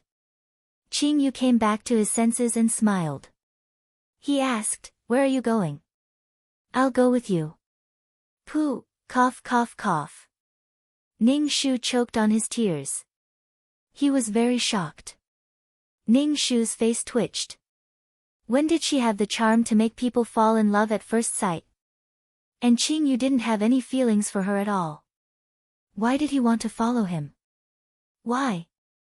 Ning Shu controlled his urge to roll his eyes. I want to pursue the great Tao. Qing Yu said. What does that have to do with me? Ning Shu rolled his eyes. I feel that your soul is very familiar. We should have met before. Qing Yu said. Wasn't this hitting on him? Could it be that in the cultivation world, hitting on people using soul familiarity? We haven't met before. We have. We haven't met before. We have. Then fucking tell me where we met before. Ning Shu chanted the clear heart mantra in his heart. Chapter 672. Ning Shu was very annoyed with people who stuck to her. If they were acquaintances, it would be fine, but this guy insisted on following her. This was obviously abnormal. Ning Shu felt that she was going to be played to death. She didn't know what else was waiting for her. Qing Yu saw that Ning Shu was angry and frowned. I don't have any ill intentions towards you. Maybe I owe you a chance. Ning Shu thought for a while. I don't think so. Could it be the original owner, Xiao Susu? The problem was that Xiao Susu didn't know this person at all. I can't bring another person with me. You don't have to follow me. Ning Shu said lightly. Qing Yu said elegantly, it's okay.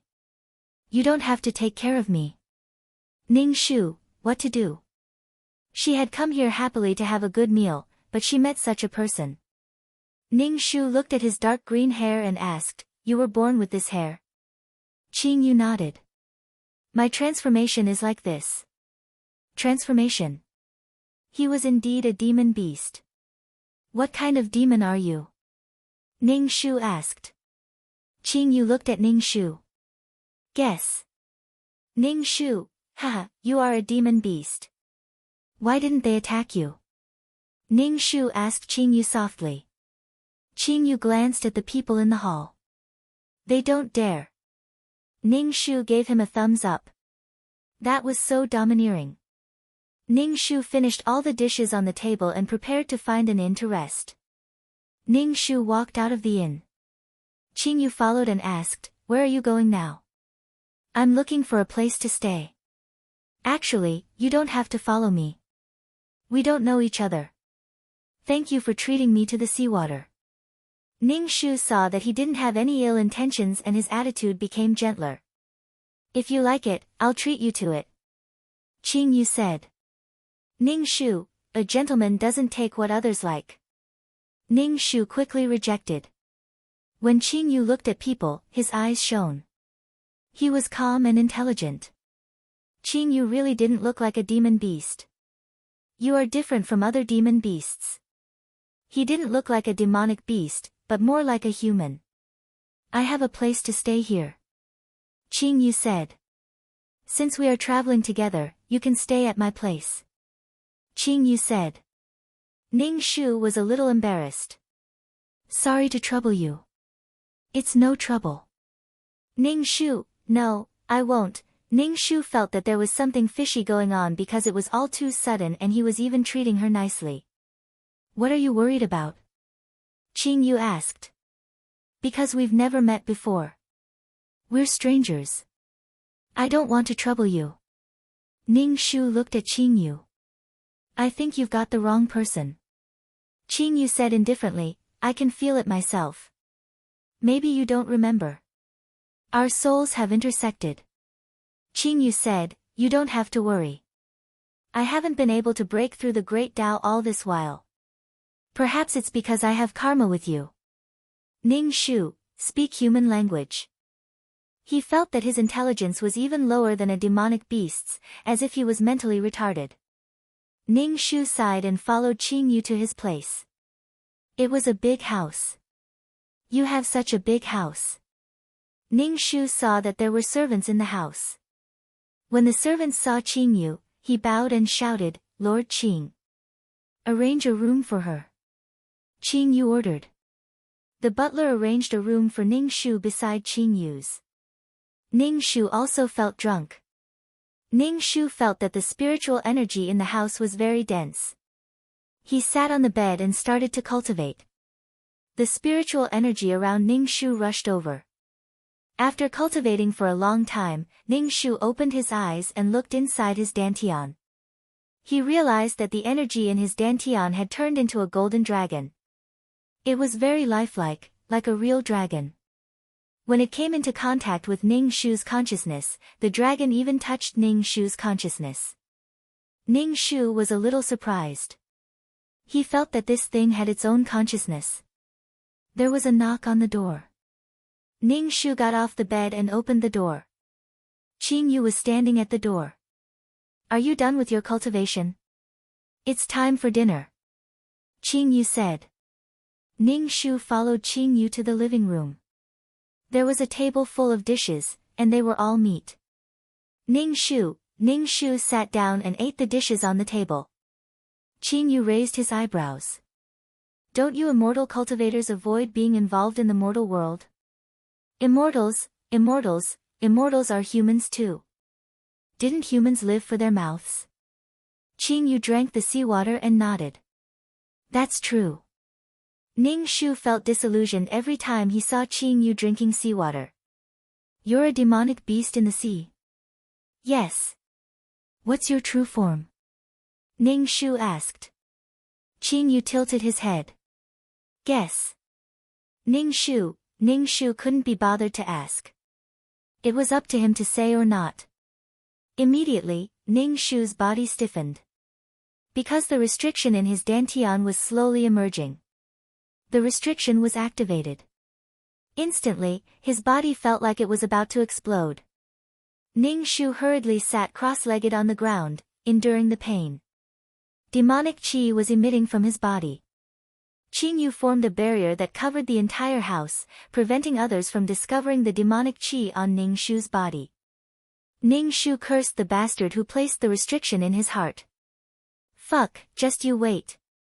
The restriction gradually sank into his dantian and disappeared. Ning Shu was in so much pain that he was covered in cold sweat. Ning Shu grabbed the cup on the table and drank a cup of water. "You're a demon." Qing Yu looked at Ning Shu and shook his head. "Not pure." You're under a demon restriction. Qing Yu said. Ning Shu looked at him. You even know about the demon restriction. Qing Yu smiled. When I just transformed, there were no demons in this world. They only appeared later. Ning Shu, 0, old monster. In Xiao Susu's memory, the demon race had existed for an unknown period of time. But now, Qing Yu said that there were no demons in this world. Do you remember how long you've lived? Ning Shu's mouth twitched. Qing Yu shook his head. I don't remember. The reason why I'm like this is because I've been learning for countless years. I've been learning from the humans and the devils. The Great Tao gave demons powerful bodies, but it didn't give them intelligence. Ning Shu was very impressed. You're very powerful. Qing Yu smiled. It's also a coincidence that I gained intelligence. The Great Tao is formless. It gives birth to heaven and earth. The Great Tao is emotionless. It moves the sun and moon. The Great Tao is nameless. It nurtures all living things. There are humans and demons in this world. The appearance of the demon race is to keep humans in check. Only then can the balance be stable. Ning Shu listened to the cryptic words and asked, then is there a way to remove the restriction on my body? Qing Yu nodded. There is. How? Ning Shu asked excitedly. If the restriction was removed, then her fate would no longer be in the hands of her demon father. Qing Yu looked at Ning Shu and said, this restriction requires the blood of the demon who placed it. I've learned before. As long as there's the blood of the demon race, I can help you remove the restriction. Damn, she still had to go back to the demon race to find her cheap father. Let's spar. Ning Shu wanted to see how strong she was. Would she be sucked dry like in the storyline when she went back to find the demon race? You can't beat me. Qing Yu shook his head. I know I can't beat you. I just want to know how strong I am now. Ning Shu was speechless. Chapter 673. Ning Shu wanted to spar with Qing Yu to see how strong he was and if he would be killed when he went to find his father. Come. Ning Shu waved his hand at Qing Yu. Qing Yu said straightforwardly, you can't beat me.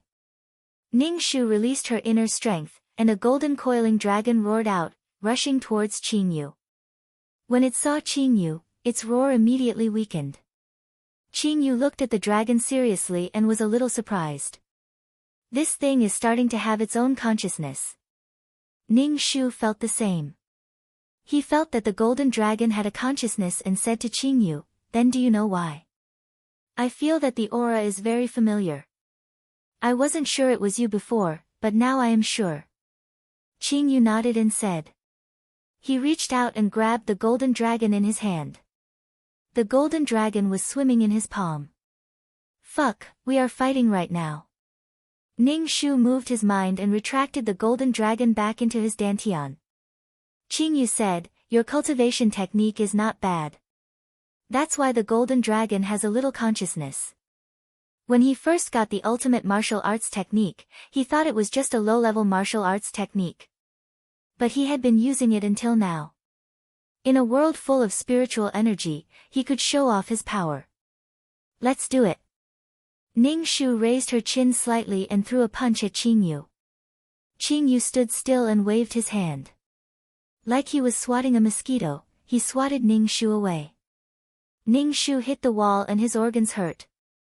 Fuck, this guy is even stronger than Qing Huajun. He is indeed an old monster. Qing Yu frowned and asked, are you okay? I felt a backlash from the Tao of Heaven.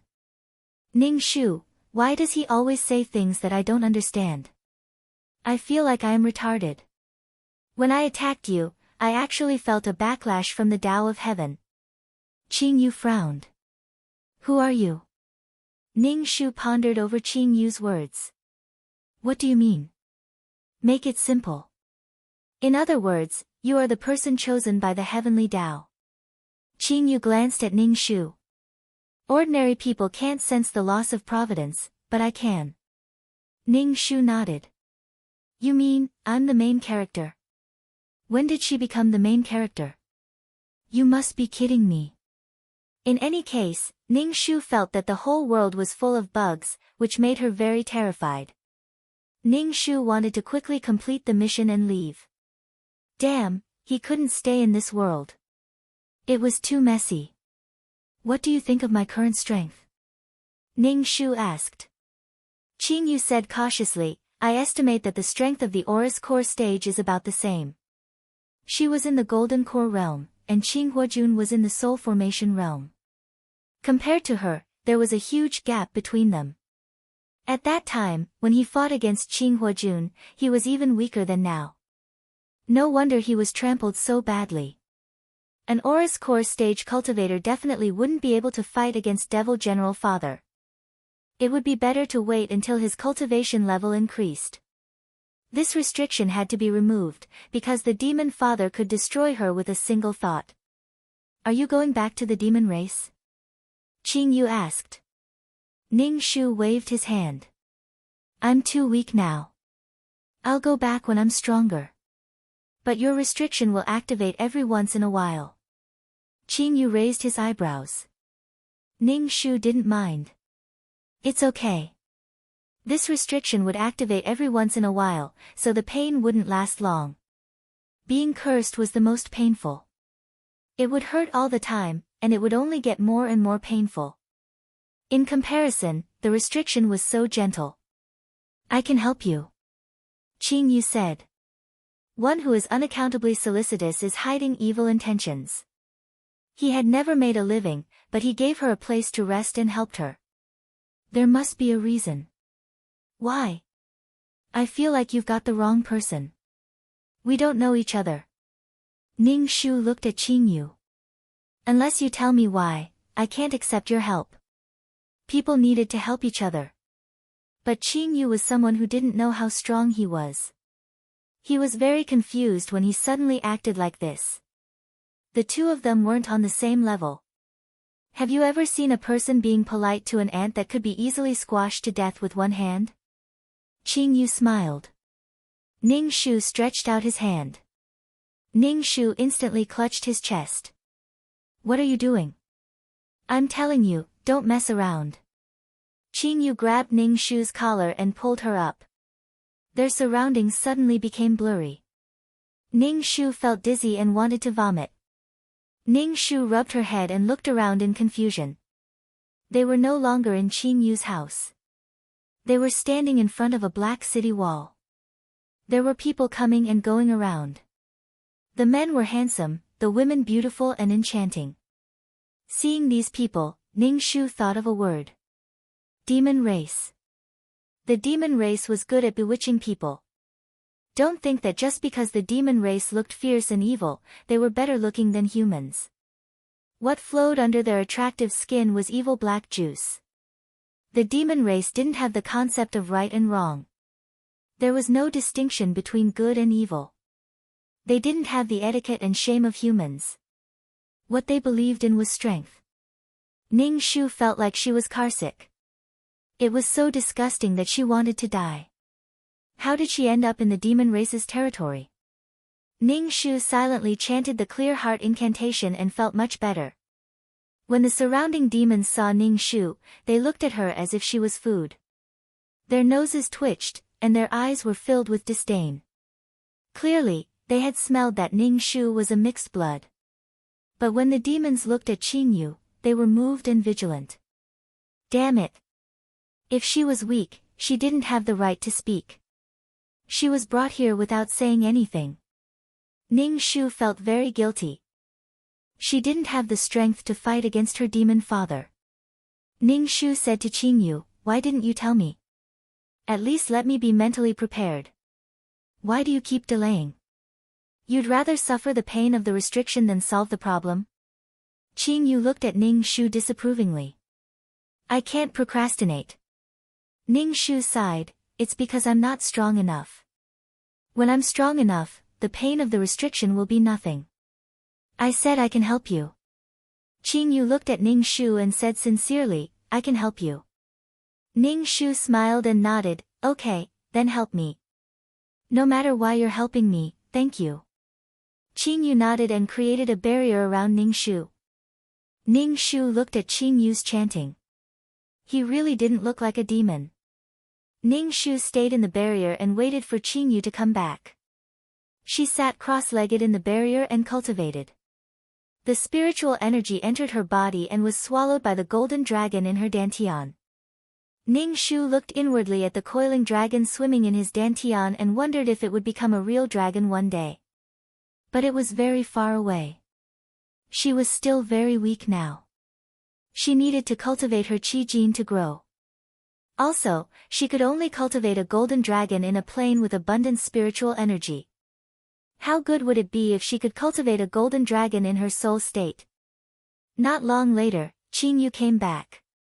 He held a jade bottle in his hand. The bottle was filled with black blood. The blood seemed to be burning. Chapter 674. Ning Shu saw that Qing Yu's clothes weren't dirty, his hair wasn't messy, it was as though he just went out for a stroll. Ning Shu's heart was sour. When would he be so strong? You didn't alert my father, right? Ning Shu asked. If he was alerted, he could kill me with a single thought. I didn't let him sense it. Qing Yu said. Ning Shu gave a thumbs up. You're amazing. Qing Yu smiled, looking at Qing Yu. Qing Yu removed the barrier. Ning Shu said, do you want to go into the city to take a look? The demon race has quite a few good things. No need, it's too close to my father, he would sense it. Ning Shu rejected. Qing Yu nodded, as you wish. Ning Shu saw how obedient Qing Yu was, he felt weird. Do you know how good you are now? Are you still going to grab my collar this time? Ning Shu asked. Qing Yu nodded, if you want me to grab your collar, I don't have any objections. No need. I'm dizzy, I'll just walk. Ning Shu hurriedly waved his hand. Qing Yu still said, as you wish. Ning Shu looked at Qing Yu, who was like a large dog. This was what a peerless expert was like. The two of you over there, stop. A gentle voice sounded. When this voice flowed into their ears, it was very numbing. Ning Shu turned his head and saw a woman. She was sitting on a sedan. The sedan was being carried by 4 male demons. At this moment, she was looking down at Ning Shu and Qing Yu from above. This demon race woman was very seductive. Her face was even more seductive. The men and women of the demon race were all very good looking. The demon race woman sized up Ning Shu, then sneered, a bastard, I order you to hand over the man beside you. A lowly bastard like you doesn't have the right to have such a man. The demon race woman's eyes were glued to Qing Yu's face. I like your hair. Very few people have such hair color. The demon woman raised her chin slightly and said to Qing Yu. Ning Shu also turned to look at Qing Yu's hair. Why was she the only one who felt that this hair color was not good? It was so green. His entire body was green. Qing Yu didn't say anything. He just stood there with an extraordinary aura, which made the female demon's eyes gleam with delight. Demons never hid their desires. Men and women were the same. If they were placed in the human race, they would be unrestrained. But the demons never thought that if they caught a human to their liking, they would rape her first before sucking her. Ning Shu nudged Qing Yu and whispered, this woman is very beautiful. Qing Yu shook her head. What are you talking about? I order you to hand this man over to me. The female demon pointed at Ning Shu. Ning Shu shrugged and took a step to the side. Actually, I can't make the decision. You have to ask her. At least you know what's good for you. The female demon looked at Ning Shu with disdain. Her eyes moved to Qing Yu's face. Following me is countless times better than following this trash. I have all the techniques and treasures you need. Qing Yu stood beside Ning Shu and looked at Ning Shu. Let's go. Wait a minute. The female demon flew down from the carriage and stood in front of Ning Shu and Qing Yu. Don't refuse a toast only to be forced to drink a forfeit. The female demon's face turned serious. Dense demonic energy emitted from her body. Qing Yu frowned slightly and raised his head. His hand turned into a cold ribbon-like object. This seaweed-like object immediately pierced through the female demon's body. It was like a nail piercing through tofu. There was no resistance at all. Qingyu retracted his hand. His hand was as white as jade and crystal clear. There was not a single drop of blood on it. The female demon lowered her head and looked at her chest. There was a huge hole. Her heart had already turned into minced meat. Black blood dripped onto the ground and corroded the ground. There was a sizzling sound. The female demon's body was filled with disbelief. The strong life force of a demon would not let her die immediately. Wait for your death. Princess Li Si. The four demons carrying the carriage surrounded Ning Shu and Qingyu. Qingyu carried the stunned Ning Shu by his collar and disappeared in an instant. Every time he teleported, Ning Shu would feel extremely nauseous. When Qingyu stopped, Ning Shu first vomited before feeling better. His head was spinning. After vomiting, Ning Shu realized that they had returned to the house in the small town. Ning Shu looked at Qingyu and said, "Why do I feel that you look familiar? What is your true form?" Ning Shu rolled her eyes and tried to recall. Ning Shu pulled his hair. "Impossible. That guy is probably still in the Sea of Laws. You can't be a seaweed, right?" Ning Shu probed Qingyu. Qingyu nodded. "My true form is a seaweed." Ning Shu could not help but size him up. A dark seaweed could turn into a human. Did you use a spirit marrow crystal to make a nest? Ning Shu recalled that he once met a seaweed in a senfu. But that seaweed was extremely ignorant and did not even have its own consciousness. It was a completely different species from this Qingyu. Yes. Qingyu took out a spirit marrow crystal. "This is for you."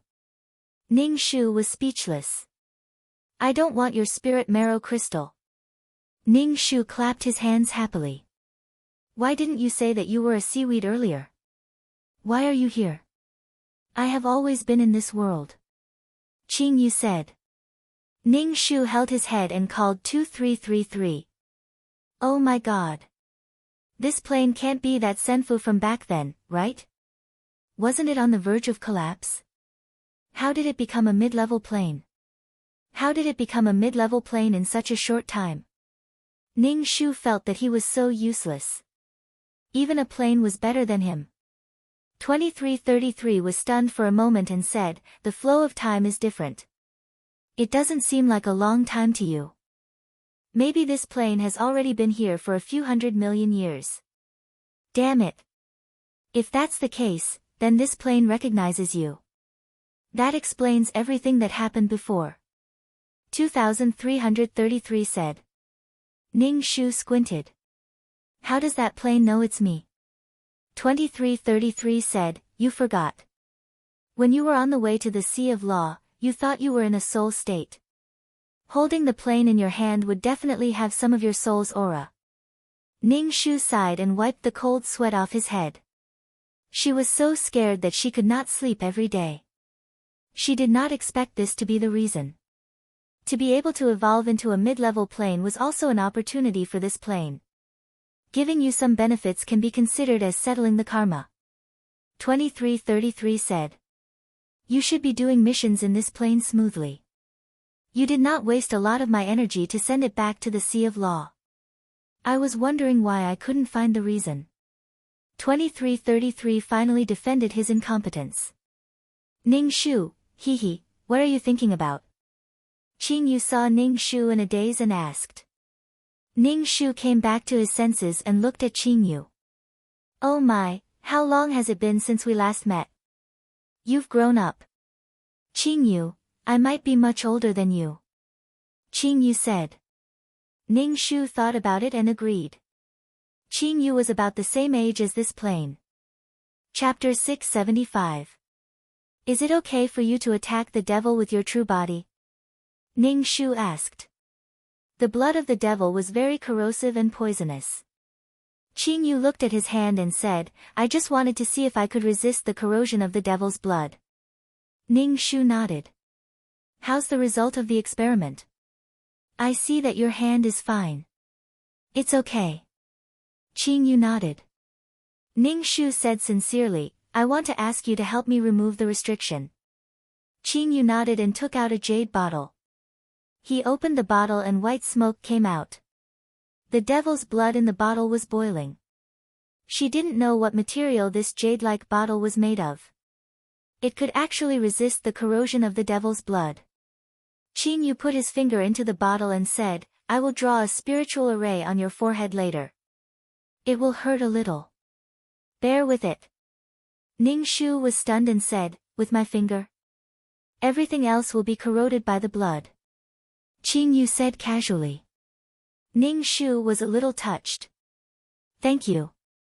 You have already done so much for me.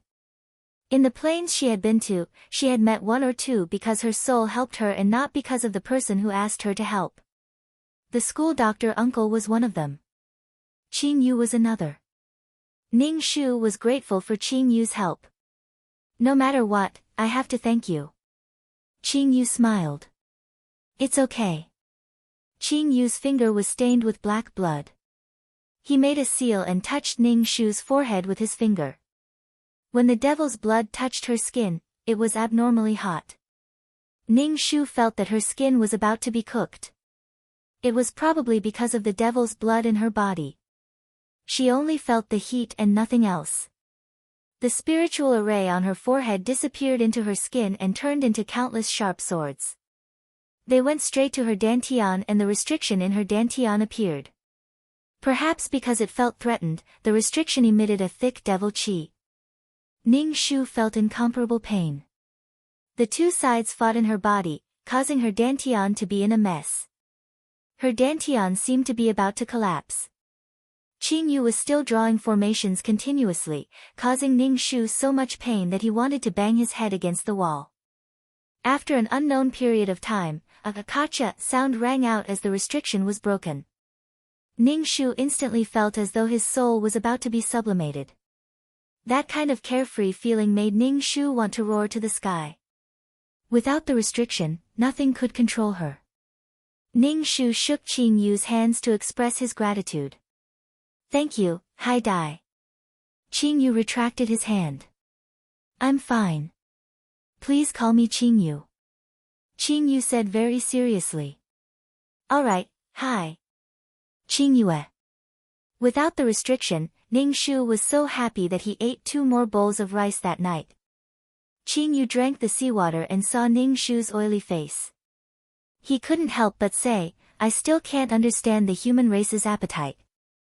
Ning Shu said, actually, I don't quite understand why you want to drink seawater. At your level, do you still need seawater? I'm used to it. Qing Yu said. The human race eats to survive. In order to make eating more enjoyable, of course the food has to be better. Ning Shu burped and put down his bowl and chopsticks. What do you plan to do next? Qing Yu asked Ning Shu. Ning Shu said, cultivate, of course. When I become stronger, there are still things to do. Qing Yu nodded. I'll follow you. That's not necessary. I just did it casually. You don't have to repay me. Ning Shu waved his hand. Qing Yu looked at Ning Shu silently. What did you do? Ning Shu, he forgot that Hai Dai was still a baby at that time and didn't have any consciousness. Nothing. Ning Shu said, follow me if you want. After dinner, Ning Shu went back to his room to cultivate. His cultivation speed was very fast. Spiritual qi rushed into his body crazily. The qi dragon in his energy center swallowed the spiritual qi. The qi dragon was yellow all over. It swam in Ning Shu's energy center. It even had dragon whiskers and pupils in its eyes. At first, it was just an image. Now, it was very lively. Ning Shu was encouraged and kept cultivating. But as his cultivation speed increased, the golden color on the qi dragon faded. It was no longer yellow. Instead, it was turning silver. Ning Shu scratched his head in confusion. He didn't know what was going on. Ning Shu could only ask Qing Yu to evaluate his fighting ability. Let's fight. Ning Shu said to Qing Yu. Qing Yu shook his head. You can't beat me. I know. I want you to assess my current combat power, Ning Shu said to Qing Yu. Ning Shu released her qi as she spoke, and a coiling dragon rushed towards Qing Yu. Qing Yu raised his hand and flicked the qi dragon's head. The qi dragon immediately dispersed. Ning Shu raised his fist and smashed it towards Qing Yu. Qing Yu waved his hand and Ning Shu was embedded into the wall. Ning Shu moved his body and asked Qing Yu, how is my fighting ability now? About the soul formation stage. But there are strong and weak soul formation stage cultivators. It's not easy to evaluate. Qing Yu said honestly. Ning Shu clenched his fist and punched the tree in the courtyard. The tree was immediately smashed into pieces by Ning Shu.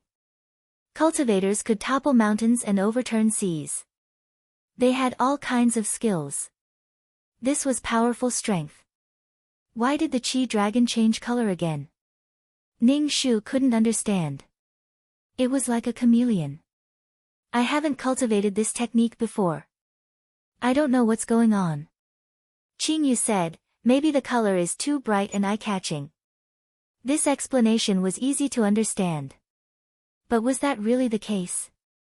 Ning Shu's ultimate technique was to turn his qi dragon into a golden qi dragon. He had never seen a silver one. Ning Shu could only force himself to continue cultivating. Then, the qi dragon turned silver and no longer changed. Could it be that the qi dragon wouldn't change after reaching silver? Ning Shu could only slowly figure it out by himself. Qing Yu came to find Ning Shu and said, you can't cultivate like this. Go and try it. Qing Yu grabbed Ning Shu by the collar and teleported out of the town to the mountain range. You can try it with a beast. Qing Yu said. Ning Shu looked at the endless mountain range and said, beasts are your own kind. Qing Yu looked at Ning Shu and said, don't humans kill their own kind too? They kill their own kind for their own benefit. It's the same for the demons. Even the weak demonic beasts will become food for other demonic beasts. Child, there are still good things in the world. Ning Shu was speechless. Qing Yu smiled, ever since I transformed, I have traveled everywhere to learn all kinds of knowledge. I learned from humans and demons. I have seen too many things. Ning Shu imagined a dazed Qing Yu who was still helping to count the money after being sold off. With a head full of green hair, who knows how many people wanted to take his inner core. Now that he saw Qing Yu's intelligent appearance, how many years did he go through to become like this? It was too difficult. Ning Shu comforted Qing Yu, you don't look retarded at all now. Qing Yu. Chapter 676. Qing Yu released a provocative spirit energy towards a cave, and there was an angry hissing sound in the cave. A huge snake crawled out of the cave. Ning Shu was disgusted when he saw the snake. Why is it a snake? Let's change the target. The pitch-black snake raised its head and flicked its tongue, looking at Ning Shu and Qing Yu who were in midair. When the snake saw Qing Yu, its scales stood up and it quickly crawled back into its cave. It was obviously afraid of Qing Yu. Qing Yu controlled the snake and threw it towards Ning Shu while he teleported to the side. When Ning Shu saw the giant snake coming at her, she turned and ran. When the giant snake hit the ground, the whole earth seemed to shake. The snake wanted to run, but it and Ning Shu were locked in Qing Yu's enchantment. Ning Shu felt like he was suffocating when he was locked in with a snake. He raised his fist and punched the snake's head. But when he punched the snake's head, it felt like he was punching a tire. It didn't hurt the snake at all, and the rebound force was so strong that Ning Shu's lungs hurt. The monster's body was too strong. Ning Shu released his qi, and the coiling dragon fought with the snake while Ning Shu punched. Ning Shu felt like he still needed to find a suitable weapon. With strong strength and a weapon, he would be able to achieve twice the result with half the effort. The snake's defense was very strong, and the scales on its body were impenetrable. Ning Shu had no choice but to grab the snake's scales and pull. The scales were separated from the snake's body, and smelly blood came out. The snake roared in pain, and its body shook violently. It turned around and attacked Ning Shu with all its strength. Ning Shu jumped and attacked the place where the scales were removed. He hit the place until it was a bloody mess. Qing Yu opened the enchantment, and the snake didn't fight with Ning Shu anymore. It dragged its injured body and ran away. How is it? Qing Yu asked Ning Shu. Ning Shu said, I think I need a weapon. Qing Yu asked, what kind of weapon do you want? You have a weapon? Ning Shu asked. I can forge it. Qing Yu said. You know how to forge weapons? Ning Shu was extremely surprised. As a kelp, you're already very lucky that you didn't become a cold kelp. You even know how to create artifacts, smiley face. Qing Yu nodded. I learned it from the human race. Although the human race isn't as strong as the demon race or the demon race, they use all kinds of methods to strengthen themselves, such as pills, arrays, and artifacts. Then you know everything the humans know? Ning Shu squinted and asked. Yes, I have endless time to learn these things, Qing Yu said. Damn, she was also a little expert who was proficient in everything. Children who love to learn are good children. Dear, teach me alchemy and array formation, Ning Shu said clearly. Qing Yu said with some surprise, you want to learn these things? Of course. There's no harm in having more skills. Ning Shu nodded. Qing Yu nodded. Okay. Qing Yu grabbed Ning Shu's collar and brought him back to the house. Ning Shu asked, what do you want to learn? Alchemy and array formation, Qing Yu said. You don't want to learn how to forge artifacts? Qing Yu asked. Ning Shu shook his head. I feel that these two are already very difficult. It was a bit difficult to learn these before the mission was completed. It was good to know some things. Just like what Qing Yu said, learning made one wise and powerful. Qing Yu took out the alchemy cauldron from his storage space. Then he took out a thick stack of pill recipes. These pill recipes were neat and tidy. Some of the papers were yellowed, but the corners weren't curled at all. It was obvious that Qing Yu had preserved them well. Then Qing Yu took out some herbs and treasures, as well as beast cores. Looking at Qing Yu's serious expression, Ning Shu could feel his respect for knowledge. You collected all these? Ning Shu looked at the pill recipes and asked Qing Yu. Qing Yu nodded. Yes, I collect every pill recipe that comes out. Some of the pill recipes outside have been lost, but I have them. He was really a living fossil. Why didn't he use a jade token to preserve them? How long could paper be preserved? Alchemy requires fire spirit roots. If you don't have fire spirit roots, you'll need heaven fire or earth fire, Qing Yu said. Ning Shu circulated the spirit energy in his body. A weak flame appeared on his finger. I have fire spirit roots. From now on, you'll memorize the pill recipes and identify treasures. Qing Yu and Ning Shu said. When you're done, we'll try alchemy. Okay, thank you. Ning Shu thanked Qing Yu. Ning Shu started memorizing. Ning Shu saw how much Qing Yu valued these pill recipes. He was especially careful when he looked at them. He was afraid that he would spoil them. Luckily, Ning Shu added a lot of attribute points to his wisdom. His memory improved. He could memorize things by rote. Then, it was the effects of the treasures and the steps of alchemy. Other than cultivating, Ning Shu would look at these things and ponder about them. When he was hungry, he would eat fasting pills. Qing Yu sometimes came over to take a look. Seeing Ning Shu like this, he let him be. Ning Shu didn't know how long he had been cooped up in his room until Qing Yu told him that he could start alchemy. Ning Shu's heart was jumping for joy. Go bathe and change your clothes. Ning Shu said. Although he could use the dust cleaning technique, Ning Shu still felt dirty after not bathing for so long. After washing up seriously and changing his clothes, Ning Shu entered the alchemy room. Ning Shu saw Qing Yu's serious look and couldn't help but become serious too. How big is the fire you released? Ning Shu asked. Ning Shu urged the spiritual energy in her body. Then, a flickering flame appeared on her finger. It was very small. With this flame, he wouldn't be able to make any pills in his lifetime. She didn't cultivate any fire-type techniques. Of course, she was very weak. Qing Yu glanced at Ning Shu and took out some red crystals. These crystals were piled together and released a heat like flames. Qing Yu put the crystals under the alchemy furnace. Ning Shu said, "Make the simplest fasting pill." Okay. Ning Shu swallowed nervously. He took the ingredients for the fasting pill and put them into the alchemy furnace according to the steps on the recipe. He released his mental power and paid attention to the situation in the furnace. He let the spirit energy merge into the pill liquid and let the pill take shape. Obviously, Ning Shu didn't have any talent in alchemy. He failed twice in a row and the furnace exploded. With such talent, the heavenly Tao couldn't cheat even if he wanted to. Qing Yu comforted Ning Shu. Take it slow. Alchemy isn't an easy thing to do.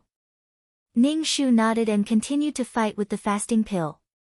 He didn't expect the fasting pill that he usually exchanged with points to be so difficult to get. 20 points for one pill. Ning Shu exchanged 100 pills each time. But why was it so difficult for him to do it? Ning Shu touched his face and black dust covered it. Learn it. What if one day the system went crazy and stopped exchanging? Ning Shu didn't trust the system store at all. The things he exchanged would be taken back at will. There were all kinds of restrictions. Except for merit points and faith power, the things he exchanged would always belong to him. But the problem was that these two things weren't like points, which could be obtained in every world. It was only reliable in his own hands. Chapter 677. Ning Shu's alchemy career was very bumpy. Since opening the furnace for more than 10 days, Ning Shu had not refined a single pill. The biggest reason was that he couldn't let the pill take shape. It was always a lump of paste. Ning Shu's heart was so stifled that he didn't want to think about it. When he thought about other people refining pills, the pills would jump out of the pill furnace, shining with golden light. Qing Yu watched from the side and eventually shook his head. This cauldron is a divine artifact within cauldrons. It can help people refine pills, but it still can't save you. Ning Shu was displeased. He looked at Qing Yu from the corner of his eyes. Then how long did it take you to refine your first pill? Qing Yu's eyes moved, obviously trying to recall. About 1,000 years. Fuck, you still have the nerve to laugh at me after 1,000 years? At least I won't take 1,000 years to concoct a pill. Ning Shu curled his lips. Qing Yu said, the things of the human race are too complicated for me. Back then, I spent a lot of time to figure out what alchemy was all about. Ning Shu felt a little guilty. I'm sorry. I shouldn't have laughed at you for being retarded. Qing Yu. Ning Shu was really confused by alchemy. Just like what Qing Yu said, it was very complicated. The spirit grass and spirit medicine had to be sorted out in order, and there was a long interval between each batch. Instead of cooking a hodgepodge, he threw all the ingredients into the cauldron and dozed off at the side. Let's not worry about the medicinal pills for now. Let's learn how to set up formations, Ning Shu said. Qing Yu glanced at Ning Shu. The array is equally complicated. The Qimenduanjia, the Qimenduanjia, the Qimenduanjia, the Qimenduanjia, the Qimenduanjia, the Qimenduanjia, the Qimenduanjia, the Qimenduanjia, the Qimenduanjia, the Qimenduanjia, the Qimenduanjia, the Qimenduanjia, the Qimenduanjia, the Qimenduanjia, the Qimenduanjia, the Qimenduanjia, the Qimenduanjia, and the Qimenduanjia. Like a retard. Ning Shu laughed dryly. Let's take it slow. Ning Shu started his life of reciting the heavenly stems and earthly branches again. Ning Shu smiled. Fuck, I might as well practice martial arts. Ning Shu felt like he could not take it anymore. However, no matter how difficult it was, he still had to learn it. Who knew, he might be able to use these things one day. She traveled through several worlds with her half-baked medical skills. If he learned these things, he might be able to set up a stall to divine things if the situation in the quest was too difficult. Everything was to make it easier to complete the mission. Ning Shu engraved these things in his mind while Qing Yu guided Ning Shu from the side. When he was tired, he would cultivate. When he had cultivated enough, he would start studying, refining pills, and setting up formations. Slowly simmering like this, Ning Shu felt that his spiritual force was stronger than before. While refining the pills, he could also feel the changes in the spirit grasses and spirit fruits. After refining pills for nearly 3 months, Ning Shu finally managed to refine a batch of fasting pills. However, these fasting pills were all different in shape. They weren't round at all. They were completely different from the fasting pills that Ning Shu had purchased from the system shop. It didn't look good at all. Ning Shu tried to eat one. Although it didn't look good, it was effective. Being able to condense the dan was a good start. If he chopped it up, the dan would become round. Dan cloud and dan pattern were like legends to Ning Shu. It wasn't easy to make the dan cloud round. Other than refining pills, he would also set up some simple formations in the yard. However, they were very simple. Qing Yu could tell at a glance. Ning Shu wanted to make them more complicated, but these things had to be stacked according to the rules. The success of a formation depended on the right time, the right place, the right people, the help of the gods, the layout, and many other factors. Every time he set up a formation, Ning Shu would use all the treasures in his pocket. Every formation needed something to hold down the eye of the formation. However, every time, Qing Yu would destroy it. The formations she set up were completely useless. Ning Shu wasn't discouraged. It might not work on Qing Yu, but it would work on ordinary people. Ning Shu was busy every day. Before he left this world, he had to seize the time to learn more from Kelp. Not every world had someone like her who was willing to teach him. However, Ning Shu's qi in his dantian changed again. It was originally silver, but now it had turned white. It was even becoming transparent. Ning Shu released his qi. As expected, it wasn't as dazzling as gold. It was very inconspicuous. Was it really like what Kelp said? The color was too bright and hard to hide. Ning Shu felt like he could flip the entire house. He hugged the big tree in the yard and easily lifted it up. Ning Shu didn't even know how strong he was. Qing Yu didn't like to fight with Ning Shu. In his words, every time I fight, my luck will be taken away. I can always find a beast. Ning Shu could only go to the mystic spirit mountain to find a beast. The deeper he went, the stronger the beast was. The beast would also divide its territory. Ning Shu only needed to go to a beast's territory and fight arrogantly. Then, he would provoke the beast, and the beast would directly fight with Ning Shu. Ning Shu's strength was even greater than before. Every cell in his body was filled with power. When he met a beast that wasn't that strong, Ning Shu could actually turn it into a bloody mist with one punch. Qing Yu estimated that Ning Shu's strength should be about the same as a soul formation cultivator.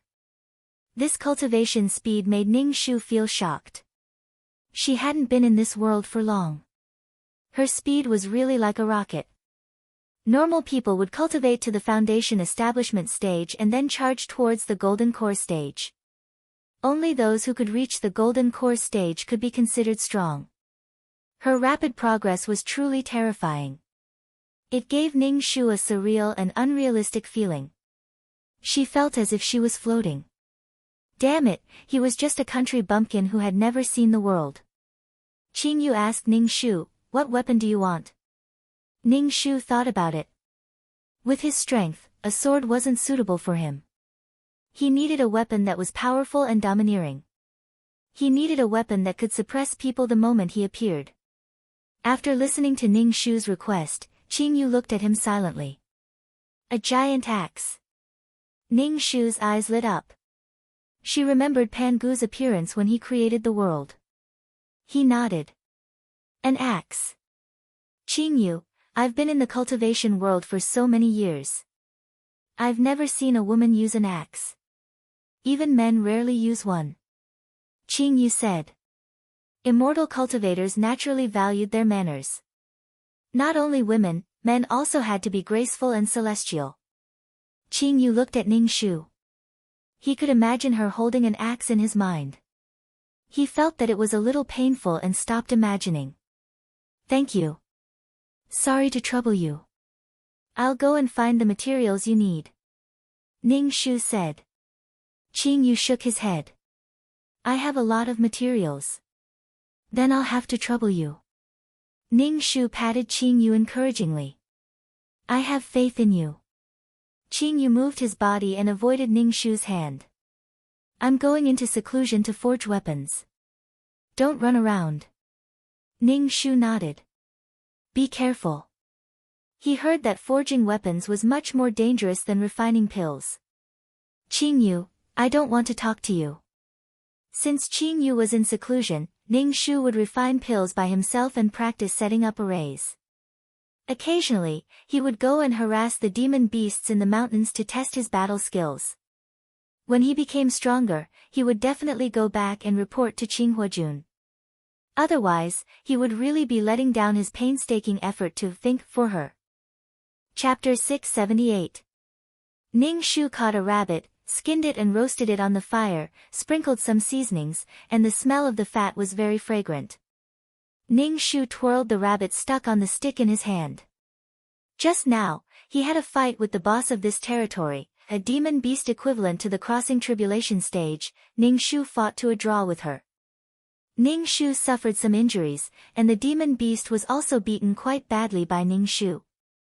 Suddenly, Ning Shu's ears moved, he felt someone approaching. Ning Shu saw that the rabbit was cooked, took the rabbit and gnawed on it, then looked over to see what was going on. Ning Shu squatted on a tree branch, and saw a group of people chasing a boy. The boy looked at most 15 years old. His body was stained with blood, obviously injured, but he still ran away regardless. Ning Shu saw that the boy's body had a little bit of spiritual qi fluctuation. He didn't even enter the threshold of cultivation. The people chasing him were some low-level cultivators. They probably didn't even reach the foundation establishment stage. The boy in front was quickly caught up, and several cultivators surrounded him. Facing such a situation, the boy's face was gloomy, the hair on his forehead covered his eyes. Evil demon, give up your life. A cultivator holding a compass-like magic tool shouted at the boy. Ning Shu, who was squatting on the tree and gnawing on the rabbit, was stunned for a moment, carefully sizing up the boy. Demon. The boy tightly pursed his lips, fiercely looking at the people chasing him. His eyes were malicious. He looked like a Chinibyu who wanted to destroy the whole world because the whole world had wronged him. A cultivator holding a sword formed an incantation. The sword danced in the air, stabbing at the boy.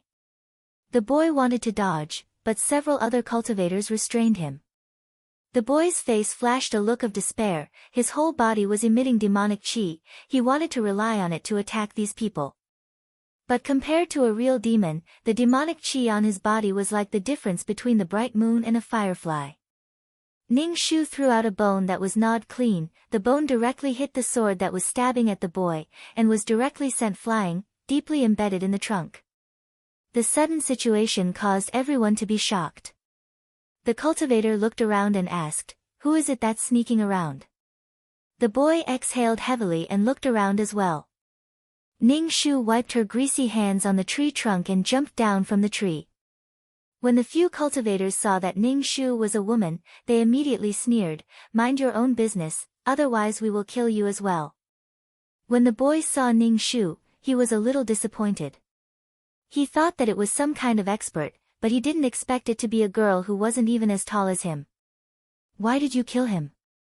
Ning Shu asked. "Scram. This is not the time for you to interfere. If you don't leave, don't blame us for being rude to you. We'll make you our cultivation vessel." One of the cultivators cast a lustful glance at Ning Shu's body. Ning Shu's face was expressionless. She released her qi and slapped the cultivator in the face from a distance. The cultivator was slapped into a tree trunk and fell to the ground, spitting out his teeth. When the others saw how powerful Ning Shu was, they couldn't help but have a change in expression. Senior, this person is an evil creature left behind by the devil race. Everyone in the devil race has the right to kill him. We have disturbed Senior, we hope Senior can forgive us. They saw how easily Ning Shu defeated the most powerful person among them.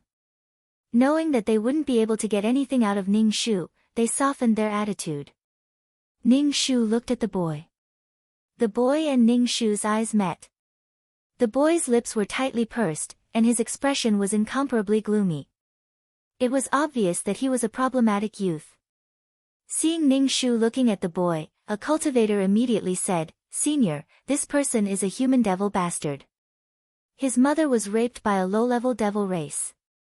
His mother actually secretly gave birth to him. This person doesn't shrink from any evil, causing a lot of trouble. The villagers asked us to get rid of this scourge." Ning Shu understood.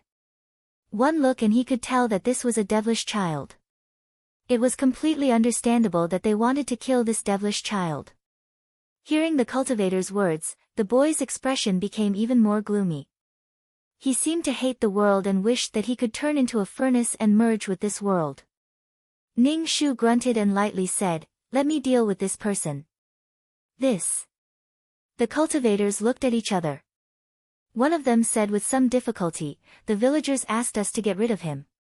If we don't see his corpse, it's hard to say what will happen to the villagers."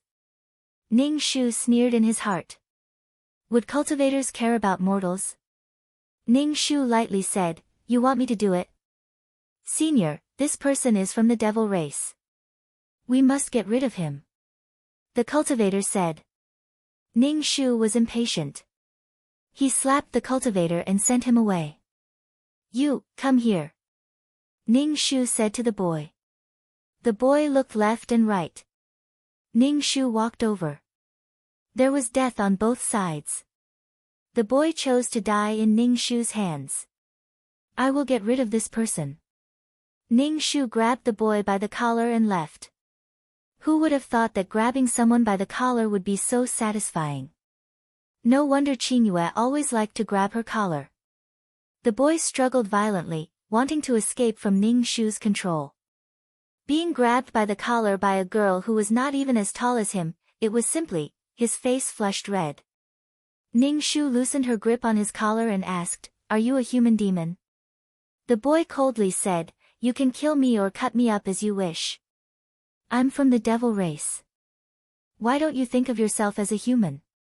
Ning Shu was a bit surprised. The boy sneered, "Human? I've never thought of myself as a human.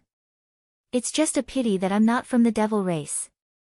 Otherwise, I would suck all of the humans dry." Ning Shu, how much damage must he have suffered? But this was normal. Humans and demons were irreconcilable. People like them who had the blood of both the devil race and the human race were anomalies. In the human race, they were detestable demons. In the devil race, they were lowly bastards. Their lives were equally difficult. Xiao Susu's life in the devil race was like an abyss of suffering. Ning Shu said, "I'm also of mixed blood." The boy was stunned. "I don't believe you." Devil Qi slowly emerged from Ning Shu's body. The boy's eyes widened. "Then why are you so powerful?" "I cultivated myself," Ning Shu said. The boy's face darkened. "Impossible."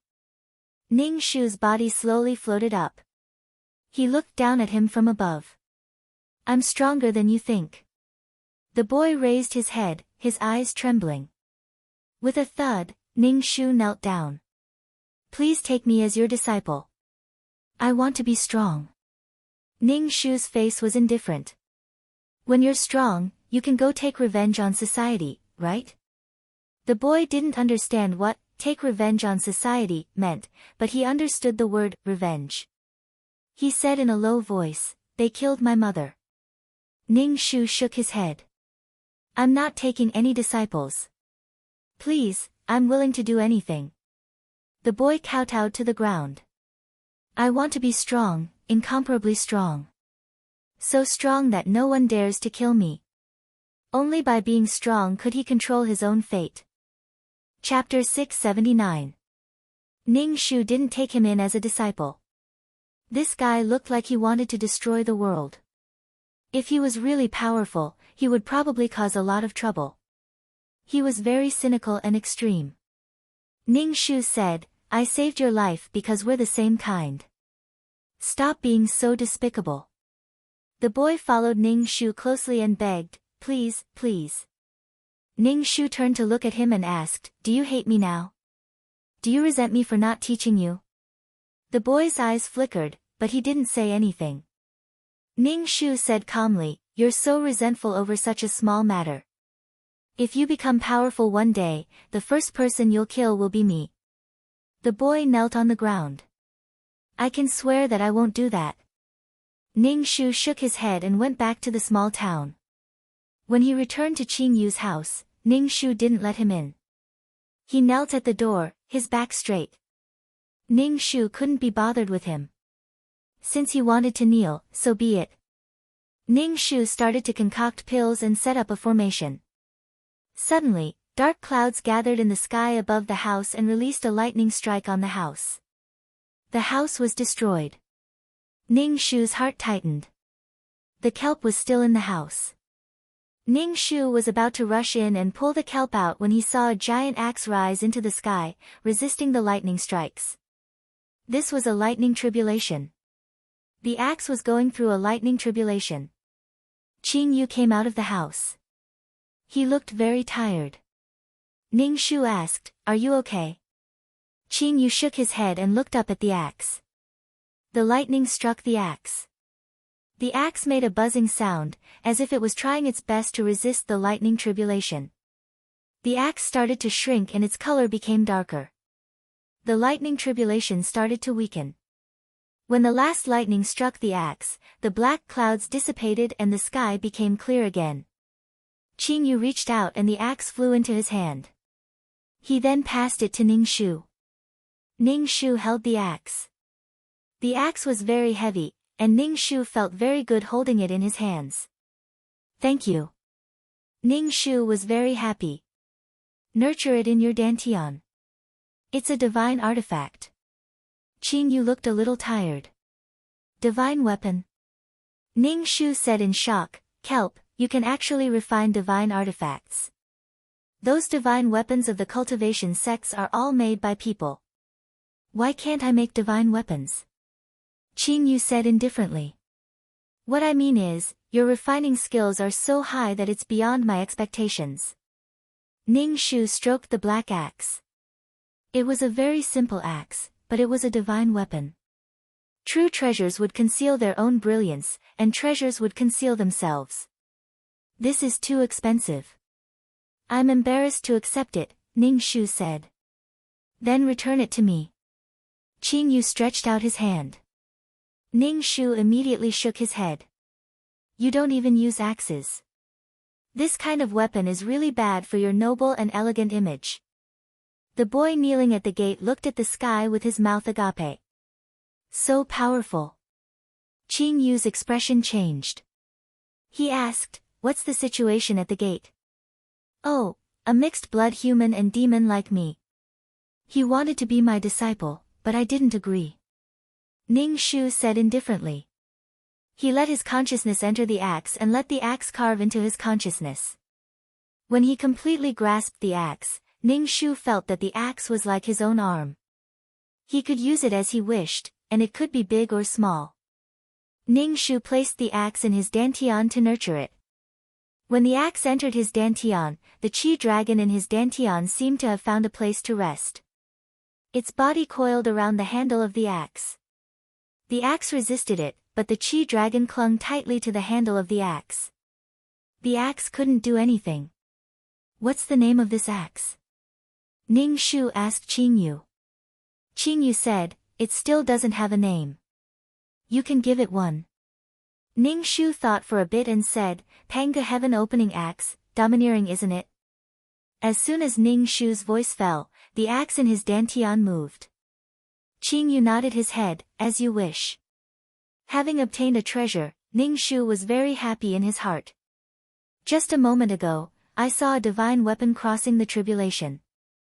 Many cultivators rushed over. The divine weapon crossing the tribulation attracted many experts. This, however, was a divine weapon. A divine weapon could raise a sect. Every cultivation sect had their own divine weapon. It was a kind of confidence and deterrence.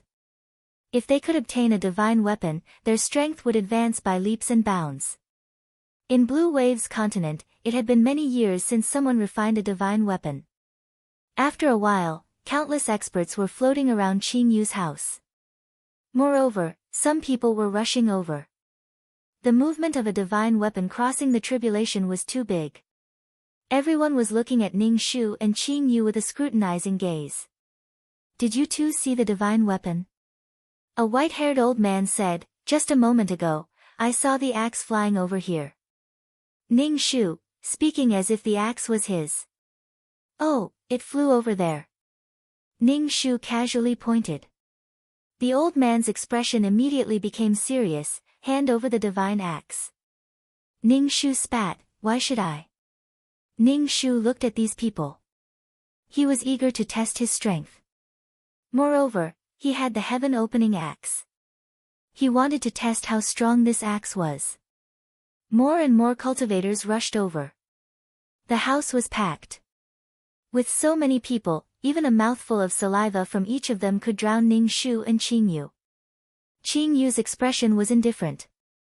Facing so many people, his heart was also unmoved. Call out the divine axe and I will spare your life. A man stood out. This man had a powerful aura, who refined the divine axe. Ning Shu patted his chest, me. The man ignored Ning Shu and locked his gaze on Qing Yu, you refined the divine axe? You can come to my God Wind sect to protect you. Qing Yu asked Ning Shu, should we leave or fight? Fight, let the heaven-opening axe shine. Ning Shu was eager to try. Hiding was not a problem. Cultivators followed their hearts and crawled on the path to the great Tao. There were too many setbacks and difficulties. Keep an eye on me. If I can't beat him later, come and help me, Ning Shu said to Qing Yu. Qing Yu silently looked at Ning Shu, you can't even deal with so few people? So many people and you still call it few? Ning Shu glanced at him. A long time ago, someone said that if he could obtain me, he would be able to step through the void. I can't even step through the void. I am restricted under the heavenly Tao. Qing Yu said indifferently. Ning Shu looked at Qing Yu with a pitiful and sympathetic expression, actually, this is all because of your hair. The green color is too eye-catching. Seeing Qing Yu's hair color, most people would think that he was a demonic beast. Demonic beasts had low intelligence, and very few of them could transform. Qing Yu was unique. If he didn't mess with him, who would he mess with? Maybe eating a piece of meat would be very nutritious. Ning Shu willed, and the heaven-opening axe appeared in Ning Shu's hand. Ning Shu held the axe, and the axe let out a clear sound. Ning Shu said loudly, the axe is in my hand.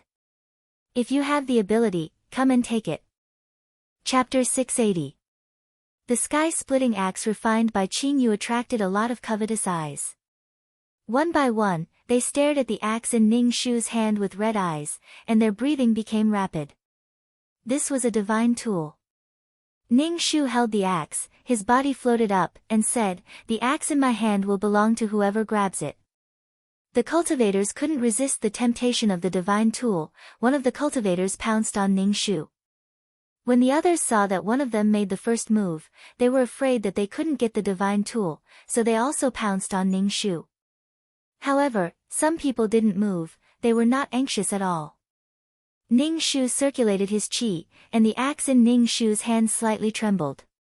Ning Shu raised the axe, and a huge axe shadow formed behind him, chopping towards the crowd.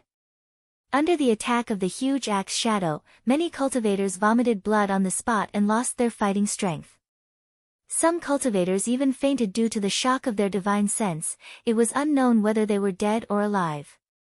Ning Shu held the sky-splitting axe tightly. When the axe fell, Ning Shu felt that his body was hollowed out. The sky-splitting axe was too powerful, and she was too weak. The cultivators who didn't move before had burning eyes when they saw the sky-splitting axe was so powerful. Ning Shu said, "There are so many people here, you can't escape. If you take the initiative to hand over the divine axe, we can spare your life. If you don't hand it over, we can only kill you, and the divine axe will be an ownerless object." Ning Shu said with a smile, "There is only one axe, and there are so many people here, how are you going to divide it?" Everyone looked at each other, and the cultivator who claimed to be Divine Wind's sect said, "Let's deal with you first, then we'll talk about the ownership of the divine axe." Ning Shu sneered, and released his internal strength. The energy rushed out of Ning Shu's body, and roared towards the cultivators. Now the energy changed from gold to silver, and it was translucent. If one didn't look carefully, they wouldn't be able to see it clearly. Of course, the cultivators' eyesight was incomparably good.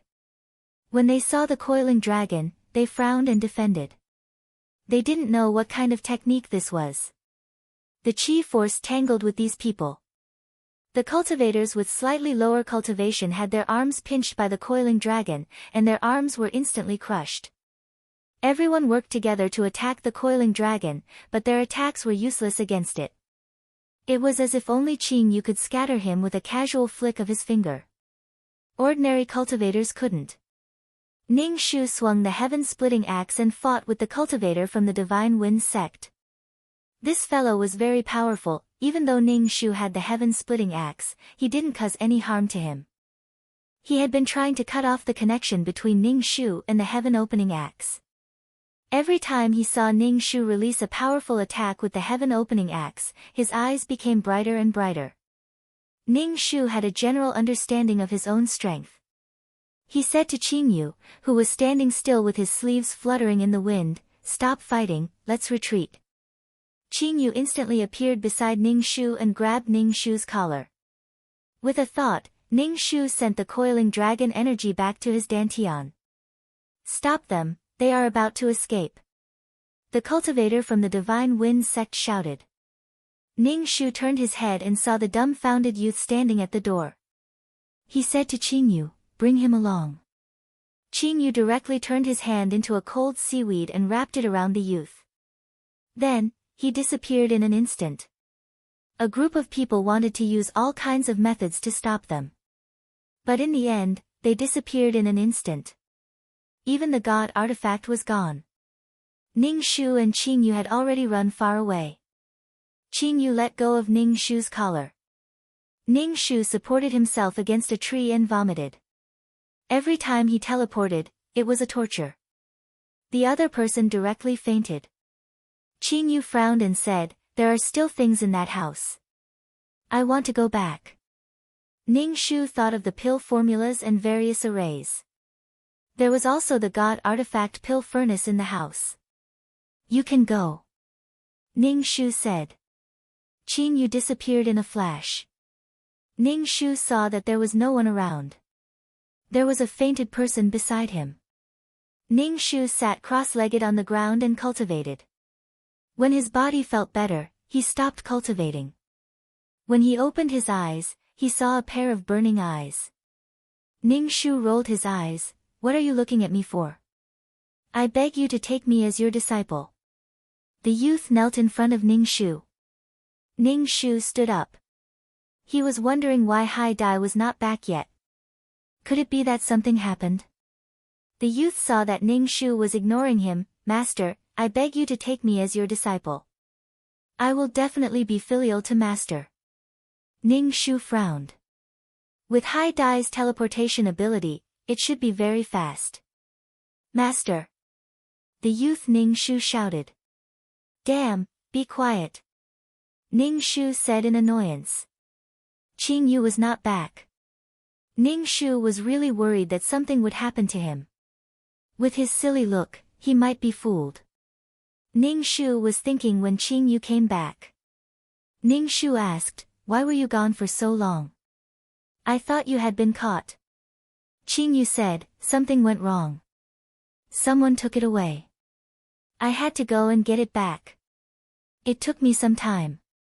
It's good that you got it back. Where are we going now?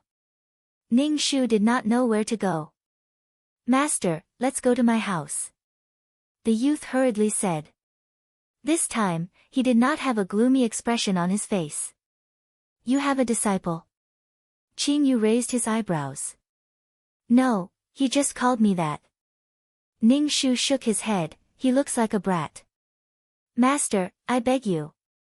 The youth knelt in front of Ning Shu and kowtowed, I am willing to serve Master and treat Master as my father, no, as my mother. This brat was really flexible. All right, let's go to your house. Ning Shu nodded. A thought rose in his mind. What is your name? Ning Shu asked. My name is Jiang Lu. Jiang Lu said. Jiang Li's house was in a village some distance away from the Mystic Spirit Mountain range. There were some people who could cultivate. There were 1 or 2 people who were at the first level of qi refinement. They made a living by hunting in the periphery of the Mystic Spirit Mountain range. Jiang Lu brought Ning Shu and Qin Yu into the village. The villagers were stunned when they saw Jiang Lu. Why aren't you dead? Seeing these people, Jiang Li's face darkened. The villagers looked at Jiang Lu with vigilance and wariness.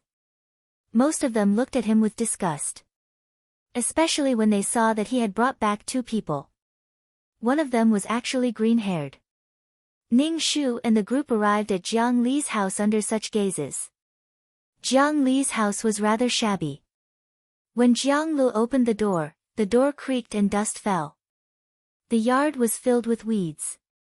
Master, I will go tidy up your room. Jiang Lu said to Ning Shu. He took the lead to tidy up the house. Qin Yu looked left and right. Ning Shu asked, what is your motive? No motive. I just want to build a sect that can accommodate people like me and Jiang Lu, Ning Shu said. Oh, you want to open a sect and take in disciples? Qin Yu raised his eyebrows, are you strong enough to teach disciples? Ning Shu, damn, even kelp knows how to complain. Ning Shu grinned, didn't you say that the master can show you the way, but the cultivation depends on the person? Chapter 681. Jiang Lu tidied up the house and said to Ning Shu, Master, the house is tidied up. Ning Shu glanced at Jiang Lu and nodded, thank you for your hard work. Qin Yu took the lead and walked in. Ning Shu followed him in and looked around the room. It was very simple but still clean. I'll go cook. Jiang Lu said. Ning Shu waved his hand and said, no need, I have a lot of fasting pills. Ning Shu took a bottle and threw it to Jiang Lu. Jiang Lu quickly caught it and poured out a few fasting pills. He looked at the fasting pills in his hand. Jiang Lu was speechless. These were pills. Every one of them had a different shape. Shouldn't pills be round and full of spirit energy? Ning Shu naturally saw Jiang Li's expression and felt unhappy. He coughed and said, although they don't look good, the effect is the same. It's the same when you eat it. Thank you, Master. Jiang Lu took the pills and knelt in front of Ning Shu, Master, please accept me as your disciple. Ning Shu's face was indifferent. He stuffed a fasting pill into his mouth and did not say anything. Jiang Lu kowtowed again, Master, please accept me. Ning Shu pointed at Qin Yu, why do you want to be my disciple? He's stronger than me. Jiang Lu glanced at Qin Yu and immediately lowered his eyes, I don't think his cultivation method is suitable for me. This kid was quite smart. Ning Shu curled her lips, he has a lot of treasures on him.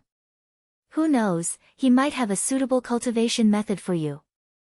I just feel that Master's cultivation method is suitable for me. Jiang Lu said, the demonic energy and spirit energy in my body are conflicting. I can't cultivate at all. Ning Shu, this kid came for her peerless martial arts. Since she was going to start a sect, Ning Shu wanted to pass down her peerless martial arts. However, Ning Shu was not sure about Jiang Li's character. This was her eldest disciple. Perhaps this fellow would kill his master in the future. At first glance, this guy looked like someone who wanted to destroy the world and take revenge on society. Because of all kinds of evil intentions, he was filled with resentment. Having martial strength was simply a disaster. Ning Shu said, I'm going to save the world. Come with me. Jiang Lu was stunned. His face was full of, what the hell? Jiang Lu then said, disciple will follow in master's footsteps. Ning Shu pursed his lips. Jiang Lu was speaking from the bottom of his heart. Ning Shu poked himself in the eyes. However, Ning Shu intended to accept Jiang Lu. Ning Shu straightened his clothes, coughed and said, I can accept you as my disciple, but you have to abide by the rules of my sect. There is only one rule, you cannot kill the innocent. Jiang Lu immediately said, I will definitely remember the sect rules. Originally, he wanted to offer Ning Shu a cup of tea, but he didn't boil the water. Instead, he offered the fasting pill that Ning Shu had given him to Ning Shu. Ning Shu was speechless. Master, what's the name of the sect? Jiang Lu asked. Ning Shu said, let's call it the Sun Moon Cult. Qing Yu shook his head. It doesn't sound good. Since you want to establish a sect so that you can live a peaceful life, then you have to work on the name. Pure is pure, yang is strong, heaven is vigorous, yin and yang follow the Tao and last forever. Therefore, there is the saying of longevity sect. Ning Shu smiled. You're so cultured. Jiang Lu said, I think the Sun Moon cult is very good. Ning Shu glanced at Jiang Lu. This guy is rebellious and reactionary. Qing Yu and Jiang Lu glanced at Ning Shu. Ning Shu's face trembled. In the end, he said, how about we call it the Sun Moon Cult, longevity sect? Qing Yu was speechless. Jiang Lu was speechless. Let's call it the longevity sect, Ning Shu said. Jiang Lu was a little disappointed. The Sun Moon Cult sounds impressive. Ning Shu, in any case, Jiang Lu was accepted as a disciple. Ning Shu taught him the cultivation method of the peerless martial art and sent a strand of energy into his body. Jiang Lu was holding back his anger. After receiving the secret manual, he began to cultivate non-stop. He wanted to hold his head up high. Qing Yu and Ning Shu asked, what do you plan to do now? I'll teach my disciple first. As for other things, we'll talk about them after the war between the humans and demons begins, Ning Shu said. The demon race and the human race would go to war every once in a while to compete for territory. For the demon race, there were only benefits and no disadvantages. They could obtain the corpses of cultivators and land. Even if the demon race on their side died, they could still absorb the corpses. However, the humans' strength couldn't be underestimated. They wouldn't let the demons step into their territory. Not long after, there would be another battle. Ning Shu had to make use of this period of time to cultivate his strength. Moreover, he had to rely on this battle to spread the name of the Changsun sect. Qing Yu nodded. As you wish. Did you encounter a bottleneck? Ning Shu asked Qing Yu. How come I've never seen you cultivate? I did. I wanted to break through the void and enter another world. However, I couldn't break through the laws of heaven and earth. Until now, I still haven't found the reason, Qing Yu said. Ning Shu didn't know what to say. He thought for a while and said, is there something you haven't cultivated? Is there something you're lacking? Just like her points, she couldn't level up without a certain amount of points. Qing Yu couldn't break through the void. It wasn't necessarily because he wasn't strong enough. There was a flaw that prevented him from ascending. Qing Yu squinted his eyes and shook his head. I don't know. Ning Shu didn't know what Qing Yu's problem was. He said, actually, there's no difference between entering another world and staying in this world. The place we are in is a plane. Do you understand? Ning Shu took 2 rocks and pointed at one of them. If you're on this rock and you break through it, you'll enter another rock. Moreover, the laws of heaven and earth in this rock are of a higher level than the one you're on now.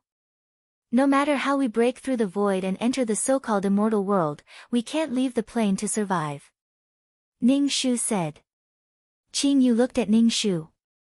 His eyes flashed and asked, "You know about the world outside the stone?" "I know a little. I don't know how to break through this stone," Ning Shu said. She relied on the system to travel to different worlds. She didn't know how to break through planes. Maybe when she was strong enough, she would be able to travel through planes. Qing Yu stared at the two stones in a daze. No one knew what he was thinking.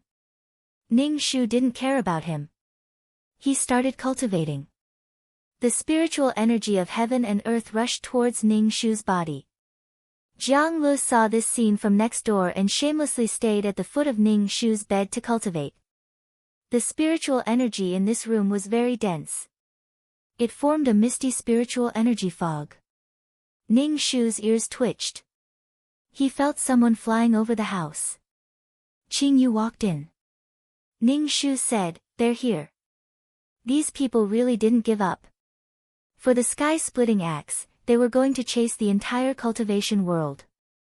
Chapter 682. The temptation of a divine tool was too great, it could make people go crazy, especially when the owner of the divine tool was not very strong. Many people wanted to try, maybe they would be able to obtain the divine tool. "Wake up, we are being chased," Ning Shu said to Jiang Lu, who was immersed in cultivation. Jiang Lu opened his eyes, he felt that his body was full of energy, but following that, he was very hungry. "Master, disciple is very hungry." Jiang Lu said, he was not this hungry even when he was hungry for 2 days. Ning Shu saw that this state was the after-effect of cultivating a peerless martial art, his body lacked energy and could only rely on food to replenish it. Ning Shu took out a few bottles of fasting pills from his storage space and gave it to him. Jiang Lu ate a bottle in one go, only then did he alleviate his hunger. When Ning Shu went out, he saw that the room was surrounded by cultivators. The red-faced cultivator from the Divine Wind sect actually chased after him. It seemed like the Divine Wind sect was very obsessed with the heaven-splitting axe. With a thought, the heaven-splitting axe appeared in Ning Shu's hand. When the heaven-splitting axe appeared, the cultivators began to become restless. Their eyes burned as they looked at the heaven-splitting axe in Ning Shu's hand. The red-faced cultivator from the Divine Wind sect said, "Give me the divine axe and I can spare your life. Otherwise, my Divine Wind sect can only inform all the sects and let the entire human race kill you. This person is from the devil race, everyone from the devil race has the right to kill. Hand over the divine axe, hand over this devil race, and I will let you go." The red-faced cultivator said righteously. Obviously, he had understood from the villagers that Jiang Lu was a human devil. Jiang Li's face was gloomy, he tightly pursed his lips and looked at the red-faced cultivator with eyes full of killing intent. Ning Shu sneered, holding the heaven-splitting axe, he slowly rose into the sky and said loudly, "Today is the battle of longevity sect's prestige. Jiang Lu is my longevity sect's disciple, it is not your turn to shout and kill." Ning Shu raised the heaven-splitting axe, a huge axe shadow formed behind him. This shadow carried a strong pressure, as if it could cut the entire heaven and earth apart. In order to show off, Ning Shu sucked out all the qi in his body. The coiling dragon qi fused into the giant axe, causing it to grow bigger and bigger until it covered the sky. The red-faced cultivator of Divine Wind sect raised his head and looked at the huge axe shadow. He was so excited that his body started to tremble. If he could obtain the godly axe, then Divine Wind sect would become a top sect. If he could obtain the godly axe, then he could even betray Divine Wind sect. The pressure exerted by the great axe grew increasingly heavy, seemingly carrying with it the power of heaven and earth as it hacked down on the cultivators. Seeing that, many of the cultivators did not try to resist. Instead, they quickly dodged. Besides, the attack of a divine artifact wasn't something they could resist just because they wanted to. The huge axe shadow chopped down on the ground, causing the ground to tremble. Some of the people who were unable to escape in time were directly swept away by the huge axe. Ning Shu raised the heaven-splitting axe and chopped down at the red-faced cultivator from the Divine Wind sect. He was most annoyed by this kind of people who used the banner of righteousness to achieve their goals. Didn't they just want the axe in her hand? Acting like a whore but still wanting to establish a monument to her chastity, this shameless thing. Ning Shu wanted to teach this person a lesson today. This person had the demeanor of an immortal, and really thought that he was some kind of thing. The red-faced cultivator saw Ning Shu rushing towards him. The red-faced cultivator also took out his own artifact and started to fight with Ning Shu. Ning Shu did not have any scruples. He took the heaven-splitting axe and directly chopped down at the opposite party's artifact. Every time he chopped down, his artifact would shake. The red-faced cultivator was very angry in his heart. This artifact was his life source artifact. Although it was the artifact that was injured, but the damage to his strength was even greater. Ning Shu raised the axe high. The heaven-splitting axe slightly shook and issued a clear cry. The axe shadow was mixed with the power of the coiling dragon, and chopped down at the red-faced cultivator. The red-faced cultivator's pupils constricted. He was so frightened by this power that his face turned pale. He could only use his artifact to resist. The axe shadow heavily chopped down on the artifact, issuing a loud sound. The red-faced cultivator's face turned even redder. With a "pu" sound, he spat out a mouthful of blood. His artifact was directly broken into many pieces. He could not repair it even if he wanted to. The red-faced cultivator directly took out a talisman and fled in an instant. After the red-faced cultivator left, the cultivators who were still watching began to retreat. Ning Shu held the axe. The axe trembled slightly and issued a buzzing sound. This made many cultivators speechless. Ning Shu's body was only 16 or 17 years old. His face still had a childish look. When he chopped down with the axe, he was very fierce. Ning Shu carried the axe on his shoulder and glanced at these people. Those who made eye contact with Ning Shu avoided his gaze. Some of the weaker cultivators decided to observe first. Of course, they could not give up on the artifact. This was an opportunity that could only come by after many years. If they missed this opportunity, they would regret it for life. After a while, the people around the house retreated. However, Ning Shu could still feel people spying on him. It was obvious that some people did not appear and were hiding in the dark. Ning Shu kept the heaven-opening axe in his dantian. He gave Qing Yu a thumbs up. "You are still the best." The heaven-opening axe was so strong that everyone coveted it. Don't make too many things in the future. Once you do, it will definitely cause a bloodbath. Ning Shu said. Qing Yu looked at Ning Shu silently. "You are too weak. You can't even use the heaven-opening axe's power. And, I will work hard and not let the heaven-opening axe go to waste." Ning Shu smiled and said, "In the future, the heaven-opening axe will be the sect-protecting artifact of the longevity sect." Jiang Lu said, "Master, you are so strong. You can do it too. This technique is very strong, but you can't pass it on to others. Otherwise, what will the longevity sect use to establish itself?" Ning Shu said. The reason why she built the longevity sect was to let people with the same fate as Xiao Susu to change their fate. There were many people like Xiao Susu who could survive in the cracks between the humans and demons. Since the world was open to her, why not make use of it? Jiang Lu knelt down and swore, "I swear to the heavens that I will not reveal this technique to humans and demons." Ning Shu nodded, "Get up. Can I pass it to the demons?" Jiang Lu said. Ning Shu said, "If the demons can cultivate, that is good. In the future, you will be the senior brother of the longevity sect." Qing Yu and Ning Shu asked, "What do we do next?" "Recruit disciples. The longevity sect needs to expand." Ning Shu thought about it and said, "Go to the border between humans and demons." Qing Yu still said, "As you wish." Ning Shu looked at Qing Yu and said, "Do you have your own things to do? You don't have to follow me." Qing Yu said, "I have nothing to do. I want to know more about this, plain." Ning Shu nodded, "Okay, I was afraid that I would delay you." The three of them left Jiang Li's house. Jiang Lu turned around to look at the dilapidated house before turning to follow behind Ning Shu. Chapter 683. Outside of Jiang Li's house, there were many villagers looking at Ning Shu and the other two. Jiang Lu clenched his fists tightly when he saw these people, and his face was filled with killing intent. Finally, Jiang Lu couldn't take it anymore. He felt that his body was filled with power. He could kill these people who bullied him. Ning Shu grabbed Jiang Lu and asked, "What are you doing? Those cultivators must be the ones who told on us. I want to kill them." Jiang Lu said gloomily. Ning Shu rolled his eyes, "Don't do anything. Only cultivators are a threat to us. Now that you've stepped into the door of cultivation, you can't do anything to these mortals. But they bullied me before and killed my mother. Master told me to bear with it.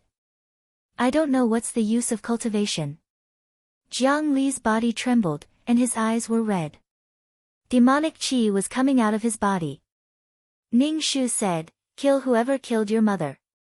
An eye for an eye. But these people bullied you before and didn't harm your life.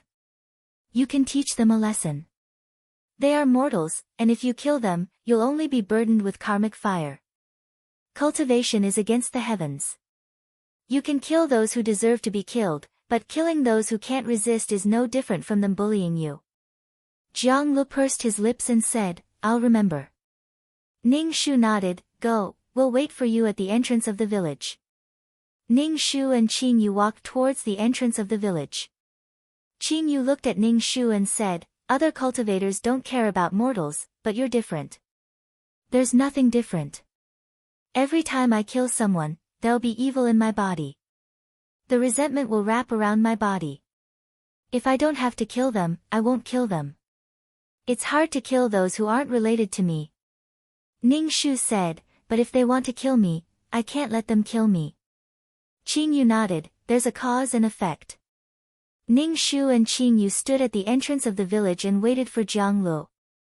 Jiang Lu came out after a long time. When he came out, his face was injured and his clothes were dirty, but his steps were light. Seeing Ning Shu and Qing Yu, Jiang Lu quickened his steps. Ning Shu asked, "Done?" Jiang Lu nodded. Ning Shu nodded. "That's one thing I've settled." Ning Shu asked curiously, "How did you deal with the person who killed your mother?" Jiang Lu calmly said, "I dug out his eyes, cut off his ears, and chopped off his limbs. I made him into a human swine and threw him into a big wine jar. This is called drunken bone. I placed him in front of my mother's grave and let him atone for her sins. Master, I didn't kill him." Jiang Lu revealed his white teeth. Ning Shu smiled. Ning Shu was speechless. Such a terrifying torture, the pain level of this torture was definitely 5 stars. He might as well die. Seeing that Ning Shu did not speak, Jiang Lu said, "I don't hate them for humiliating me, but my mother is a human, she doesn't have any strength, she couldn't resist being raped by the devil clan, but why did they kill her?" Ning Shu was silent for a moment, then said, "Fear and anger. Jiang Li's mother was the real victim. These people didn't look for the devil race but judged the victim instead. How despicable. Especially the people who killed Jiang Li's mother. It was because the devil race was strong and made people afraid. Jiang Li's mother was weak and was a woman, she was thought to be unchaste and lascivious. She even gave birth to Jiang Lu. Since it's over, let's go." Ning Shu said. The group of 3 walked further and further away. Many people secretly followed them. Ning Shu naturally knew that there were people following. If these people wanted to jump out and ruin the reputation of the longevity sect, Ning Shu was still very willing. If they wanted the heaven-splitting axe in her hands, they had to prepare for the worst. "Master, since the longevity sect is a sect, there should be a sect, right?" Jiang Lu asked. "We haven't chosen a mountain yet. When we see an immortal mountain, we will occupy it and make it our sect." Along the way, Jiang Lu did all the dirty work while Ning Shu picked up treasures at the back. Seeing all kinds of treasures again, Ning Shu was not as scared as before. He directly kept them in his pocket. If he wanted to build a sect, he definitely needed resources. He had to start accumulating resources now. When they met beasts that weren't that strong, Ning Shu let Jiang Lu fight. Jiang Li's body often had new injuries before his old ones healed. When they met strong beasts, Ning Shu would do it himself. When he did, he didn't forget to bring Jiang Lu along. Jiang Lu felt really bitter. Every time he was in danger, he was only willing to help. Jiang Lu felt like he had walked through the gates of hell many times. He was angry, but in the end, he was filled with helplessness. A brat younger than him grabbed his collar. Jiang Lu hugged his head. Probably because Jiang Lu was Ning Shu's disciple, Qingyu gave Jiang Lu a better artifact. People who cultivated top-tier martial arts were all strong men. Qingyu gave him a long mace which greatly increased Jiang Li's battle prowess. Ning Shu suddenly realized that he would have more and more disciples in the future. He definitely had to give them weapons. Ning Shu looked at Qingyu. Qingyu turned around and looked at Ning Shu. "What's the matter? We can be considered good friends," Ning Shu said to Qingyu. Qingyu didn't know whether to shake his head or nod. I guess so. Then help me refine a few artifacts and let me give them to the juniors. If you have any problems, I will solve them for you immediately." Ning Shu patted his chest and said. She was considered a grandmaster. If a grandmaster didn't have 2 artifacts to show off, he wouldn't have any authority in front of the juniors. Qingyu looked at Ning Shu silently. "Is there anything I can't solve here?" "Ning Shu, don't say that. Life is full of surprises. Who knows what will happen in the next second?" Ning Shu grabbed a ginseng baby and said to Qingyu. This ginseng baby had grown 4 limbs and was still in the shape of a ginseng. It still needed time and opportunity to turn into a chubby baby. Qingyu watched as this ginseng baby pounced on Ning Shu and got caught. He was speechless. "When I have nothing to do, I will refine some," Qingyu said. Ning Shu instantly smiled and said, "Thank you. This demonic beast bag is for you. It isn't easy for a ginseng baby to form. Keep it." Qingyu gave Ning Shu a bag.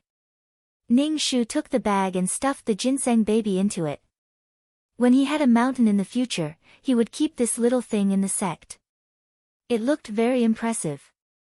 Jiang Lu watched as his master casually picked up a treasure and was speechless. Why didn't he find any treasures? These demonic beast cores were obtained by him by killing demonic beasts. Seeing that his master could pick up treasures by bending down, Jiang Lu felt jealous. He also bent down to see if he could pick one up. But he didn't see anything. At night, they set up camp to rest and cultivate. Ning Shu would even ask An Lu to get some wild rabbits and pheasants to roast. Jiang Lu was helpless. Chapter 684. Jiang Lu had never seen a cultivator who was as greedy for food as his master. Every night, she would ask him to find food. Damn, didn't they have the fasting pill? Master, don't we have the fasting pill? Jiang Lu asked. Ning Shu glanced at Jiang Lu. The fasting pill is the fasting pill, and food is food. Cultivating our sect's cultivation method is to constantly replenish the body's energy. Jiang Lu was speechless. So what if she was greedy? She was tormenting him. Master, if you have something to do, I will do my best. You said that you would treat me like a mother, Ning Shu said. Jiang Lu said, wait for me, master. I will be back soon. Jiang Lu ran off. Not long after, Jiang Lu returned with some meat. After cooking it, he gave it to Ning Shu and ate it himself. Ning Shu smiled. He had to take in more disciples to serve him in the future. Qingyu was drinking seawater beside him. Ning Shu asked, how do you go from one realm to another? This question was too profound. Ning Shu didn't know how to answer. Ning Shu asked 2333 in his mind, do you know how cultivators go from one realm to another? 2333 said, after experiencing the lightning tribulation, the laws of heaven and earth will expel people from this realm to another realm. Ning Shu understood. He asked Qingyu, have you experienced the lightning tribulation before? The laws of heaven and earth will expel you from this realm after experiencing the lightning tribulation. Qing Yu frowned. Ning Shu was surprised. Don't tell me you haven't experienced the lightning tribulation before. Didn't you experience the lightning tribulation when you transformed? Qing Yu's frown deepened. Ning Shu glanced at him. Really? Qing Yu looked at Ning Shu dispiritedly. I saw a cloud following me. I used my true form to disperse it. I only found out later that it was the lightning tribulation.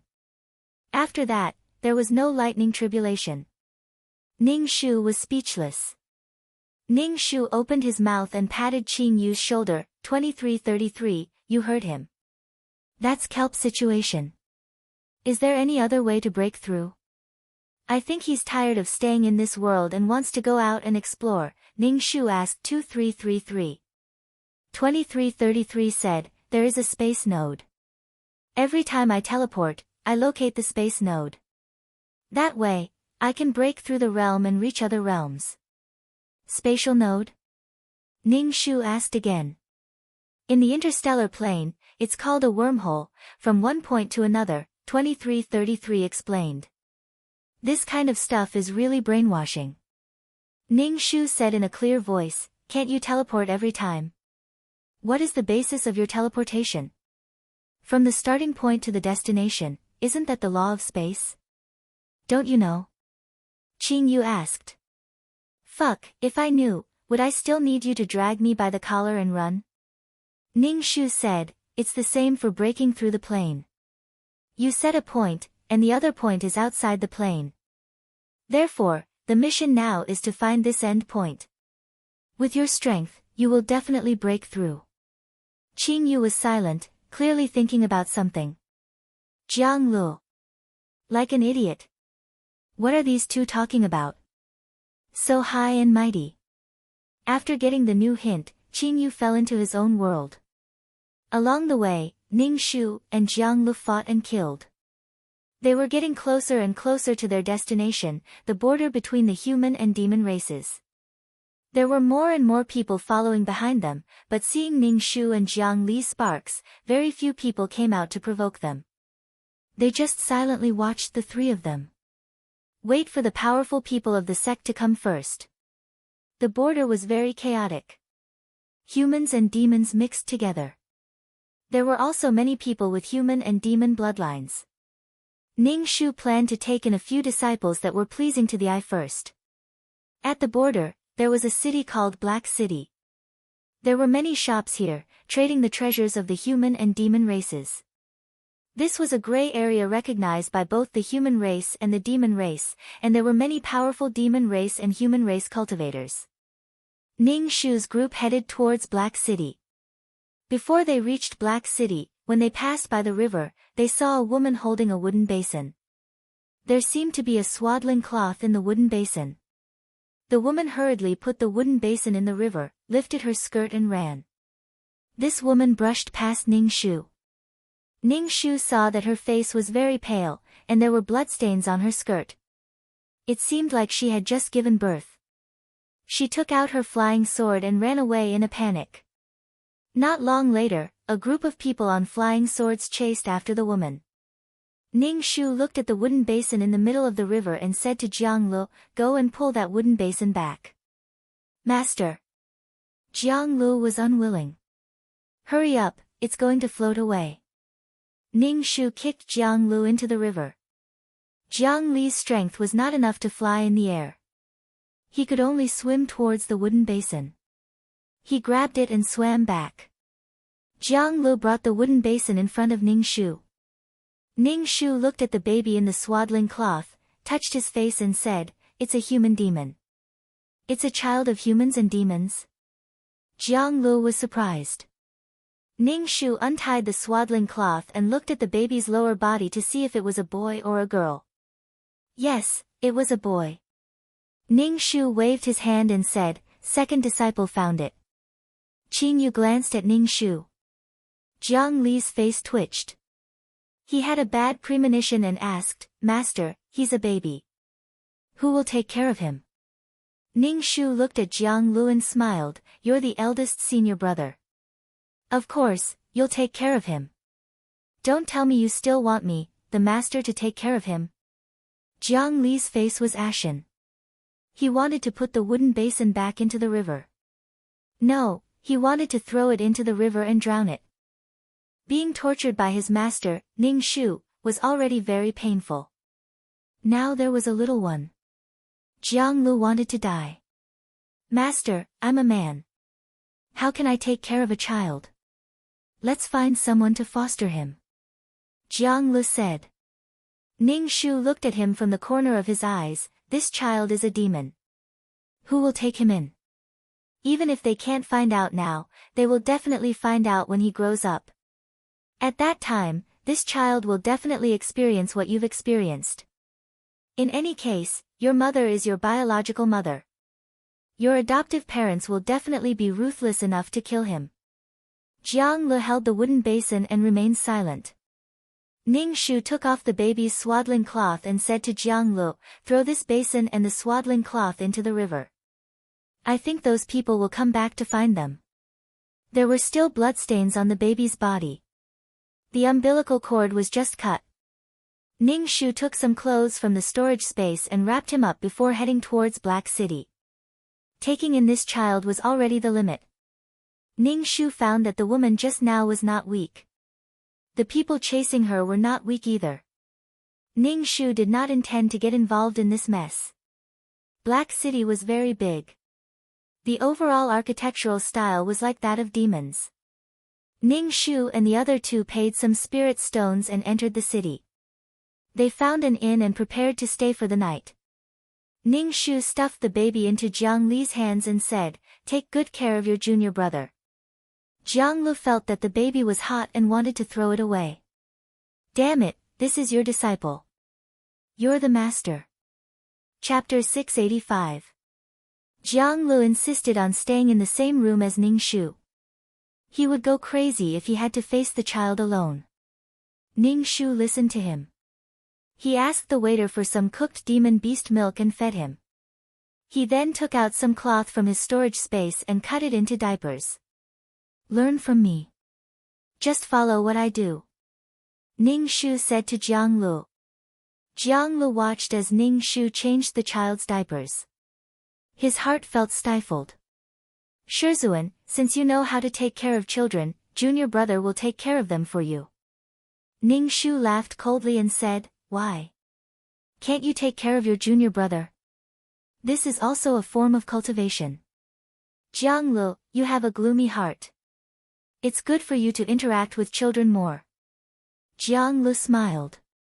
"Shizuan, I think I will become even gloomier. Go and find out the identity of that woman today," Ning Shu said. Jiang Lu immediately stood up. Compared to taking care of children, he was more willing to do this kind of thing. Ning Shu transferred a strand of hair-sized energy from his dantian into the child's body.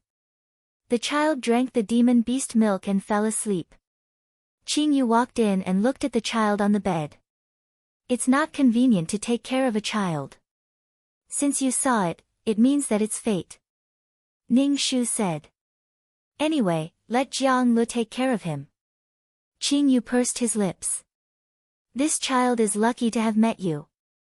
I was going to take him in as a disciple." Not long after, Jiang Lu returned. Ning Shu said, "That woman is a disciple of a sect in Black City. She fell in love with a demon and secretly gave birth to a child. She was going to be killed by the sect." Ning Shu raised his eyebrows. A human and a demon fell in love? That woman was a cultivator. Did she not know how scary the demon race was? Demons had a very good appearance. Especially the men of the demon race, they had a bit of evil aura. It was said that women loved bad men. Humans were all visual and could easily fall for them. But Ning Shu still could not accept that a human and a demon fell in love. Maybe they really fell in love. But they were not of the same race. The result of falling in love was always more tragic. Especially the 7 emotions and 6 desires of the demon race. In any case, it was unimaginable that a demon man would fall in love with a human woman. In the eyes of the demons, humans were food. After settling down in Black City, Jiang Lu bitterly became the child's nanny. Every day, he fed the child demonic beast milk, changed the child's diapers, and could only cultivate when the child fell asleep. Not a single moment was wasted. Jiang Lu had never expected such a life. He had thought that he would become extremely powerful, but in the end, he had to take care of a child every day. Jiang Lu still couldn't go against Ning Shu. Before he became truly strong, he still needed his master's protection. Jiang Lu really looked forward to what the Long Life sect would look like after it was established. Just like what his master said, people like them would have a place to stand. After she familiarized herself with the business, she felt that the child was not that difficult to take care of. Seeing that Jiang Lu was willing to take good care of the child, Ning Shu left the child to him. Ning Shu had been a babysitter for several worlds and didn't want to take care of the child at all. Now, using his identity as the master, he forced Jiang Lu to take care of the child.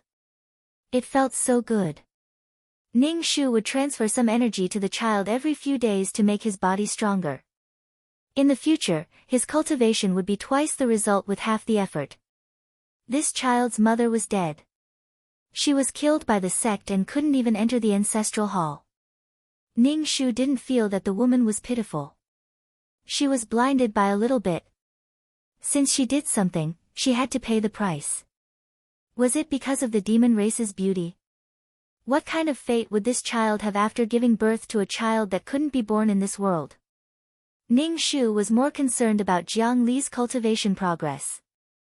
In any case, he was his eldest disciple. How big is your energy now? Jiang Lu looked at his dantian and said, "It's getting thicker. The shape feels a little weird." "Not bad, you can even transform." Ning Shu said, "When this cultivation technique is cultivated to a certain level, you will be able to transform. Moreover, the color will also change.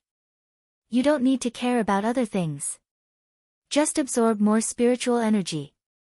Your energy will gradually take shape." Ning Shu asked, "What shape is it?" "I can't see it clearly. It has 4 legs and looks a little like a tiger."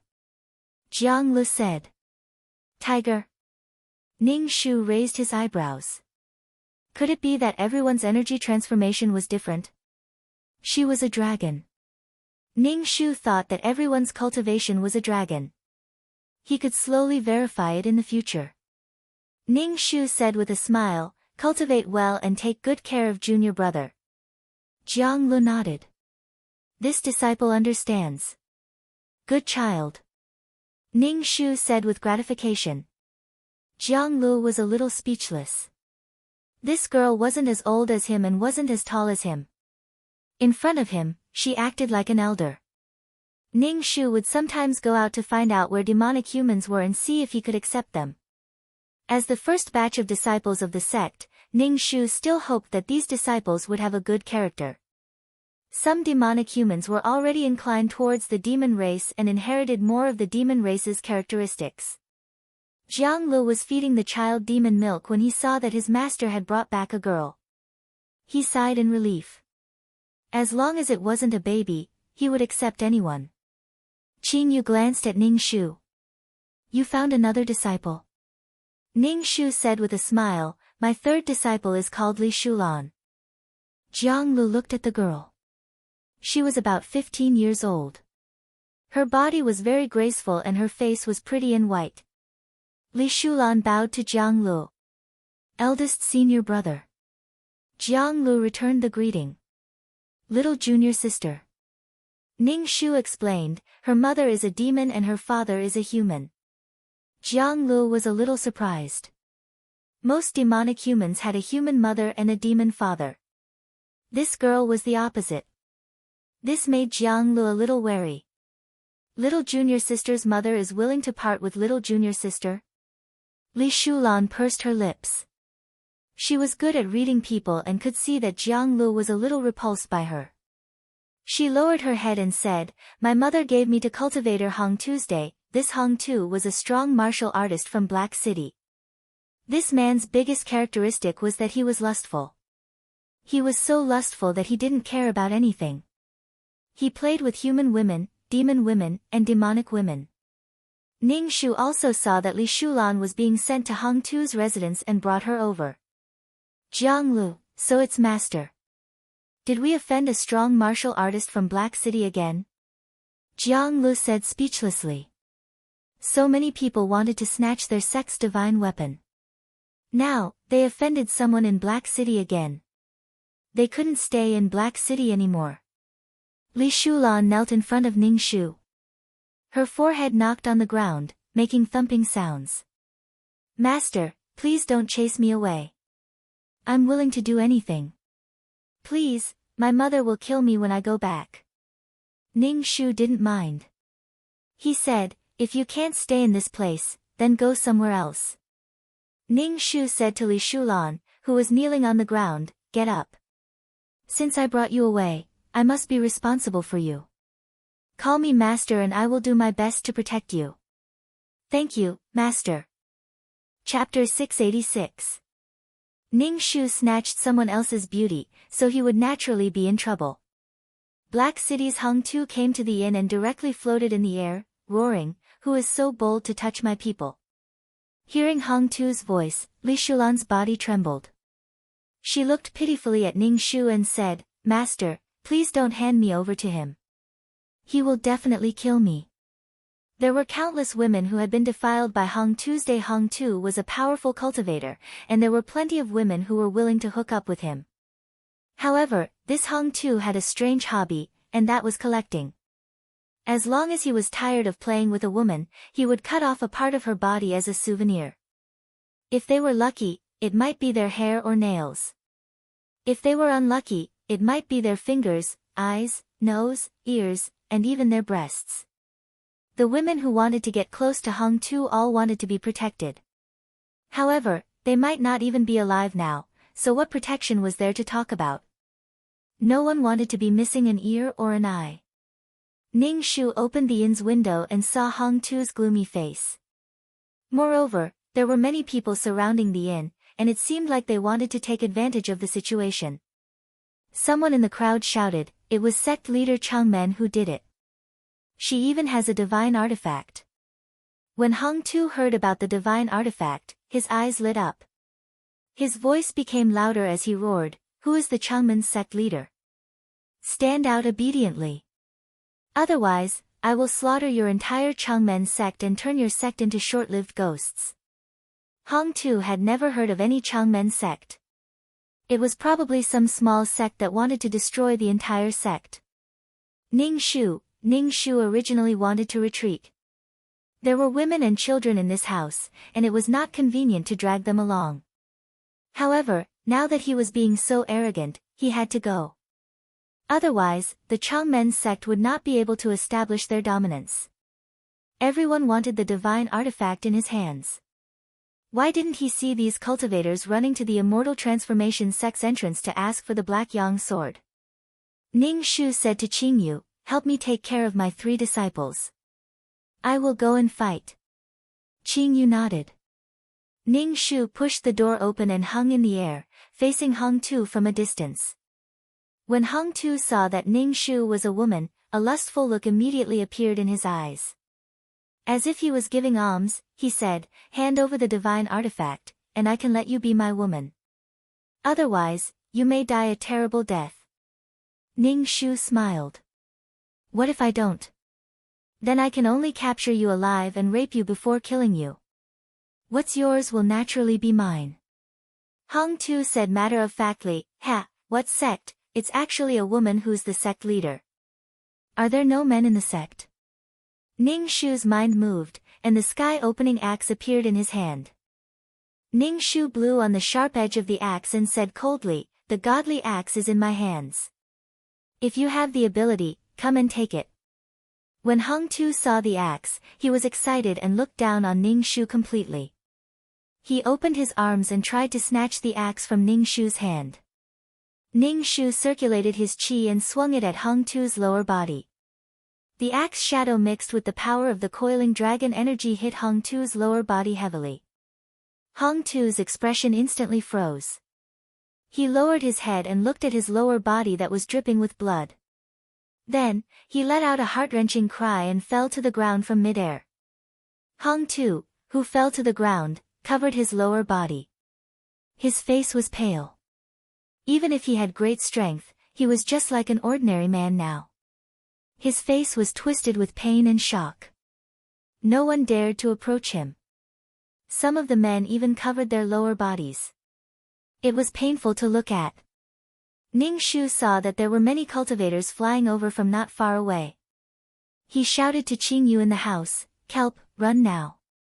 Ning Shu shouted, but Qing Yu in the house didn't move. Ning Shu could only shout again, "Qing Yu." Only then did a kelp that was as cold as black iron reach out from the window and wrap around Ning Shu. Under everyone's gaze, Ning Shu disappeared in an instant. This made everyone look at each other. Every teleportation was a form of torture. Now that Jiang Lu was stronger, he didn't faint like before. Instead, he started vomiting. Ning Shu saw him vomiting and felt extremely disgusted. Li Shulan fainted. Ning Shu looked at his second disciple. Yes, he was still alive. He thought he couldn't withstand the pressure of teleportation. After Jiang Lu finished vomiting, he wiped the corner of his mouth. Ning Shu asked, "Master, where are we going now?" Ning Shu thought for a while and said, "We have to find a mountain. We can't drag our family down like this." Qing Yu said, "I know a place. It's very secluded and the spirit energy is okay. There's a spirit mine underneath." "Oh my, this place is not just okay, it's simply amazing." Ning Shu asked, "This is such a good place. Why don't you take it?" Qing Yu didn't say anything. Obviously, he didn't want these things. They weren't tempting to him. Alright, she thought they were good things, but he didn't want them at all. Qing Yu brought them to their destination. This place was backed by a steep mountain. A jade waterfall poured down from the mountain. Qing Yu lifted his foot and stomped, saying, "There should be a spirit vein underneath." Ning Shu looked at the endless mountain range and thought, "I still have to find craftsmen to build the palace. To find craftsmen, I have to pay them. How troublesome." Qing Yu said, "The sect can be a Dharma artifact. You can directly make it into a divine artifact." Ning Shu widened his eyes and looked at Qing Yu, "Kelp, you're so cute. Then please help me make a sect, the domineering kind." Qing Yu looked at Ning Shu silently. Ning Shu changed his words, "Qing Yu, sorry to trouble you." Ning Shu took out the storage space at his waist and said, "I have many materials here. Take whatever you need." Qing Yu looked at Ning Shu's storage bag, "Leave these things for your disciple." "Alright." Ning Shu hung the bag at his waist again. "Qing Yu, I have a request." Ning Shu said. Qing Yu looked at Ning Shu. Ning Shu said, "I hope that this divine artifact can't be refined." "No one can." This item was something that Changsun sect needed to ensure their safety. They were afraid that some lucky person would be able to refine the god artifact and turn it into someone else's treasure, destroying Changsun sect in one fell swoop. Jiang Lu was stunned and said, "Master, why can't you let someone refine the sect? If the sect meets with any emergency, they can bring the sect away." Ning Shu shook his head, "No. If you can refine it, others can too." "But, what's the point of this divine artifact?" Jiang Lu pursed his lips and said, "If we can refine the sect's divine artifact, the sect will be safer and can protect the Changsun sect disciples." Ning Shu looked at Jiang Lu, "If we can't refine the divine artifact, there will be fewer people who want it."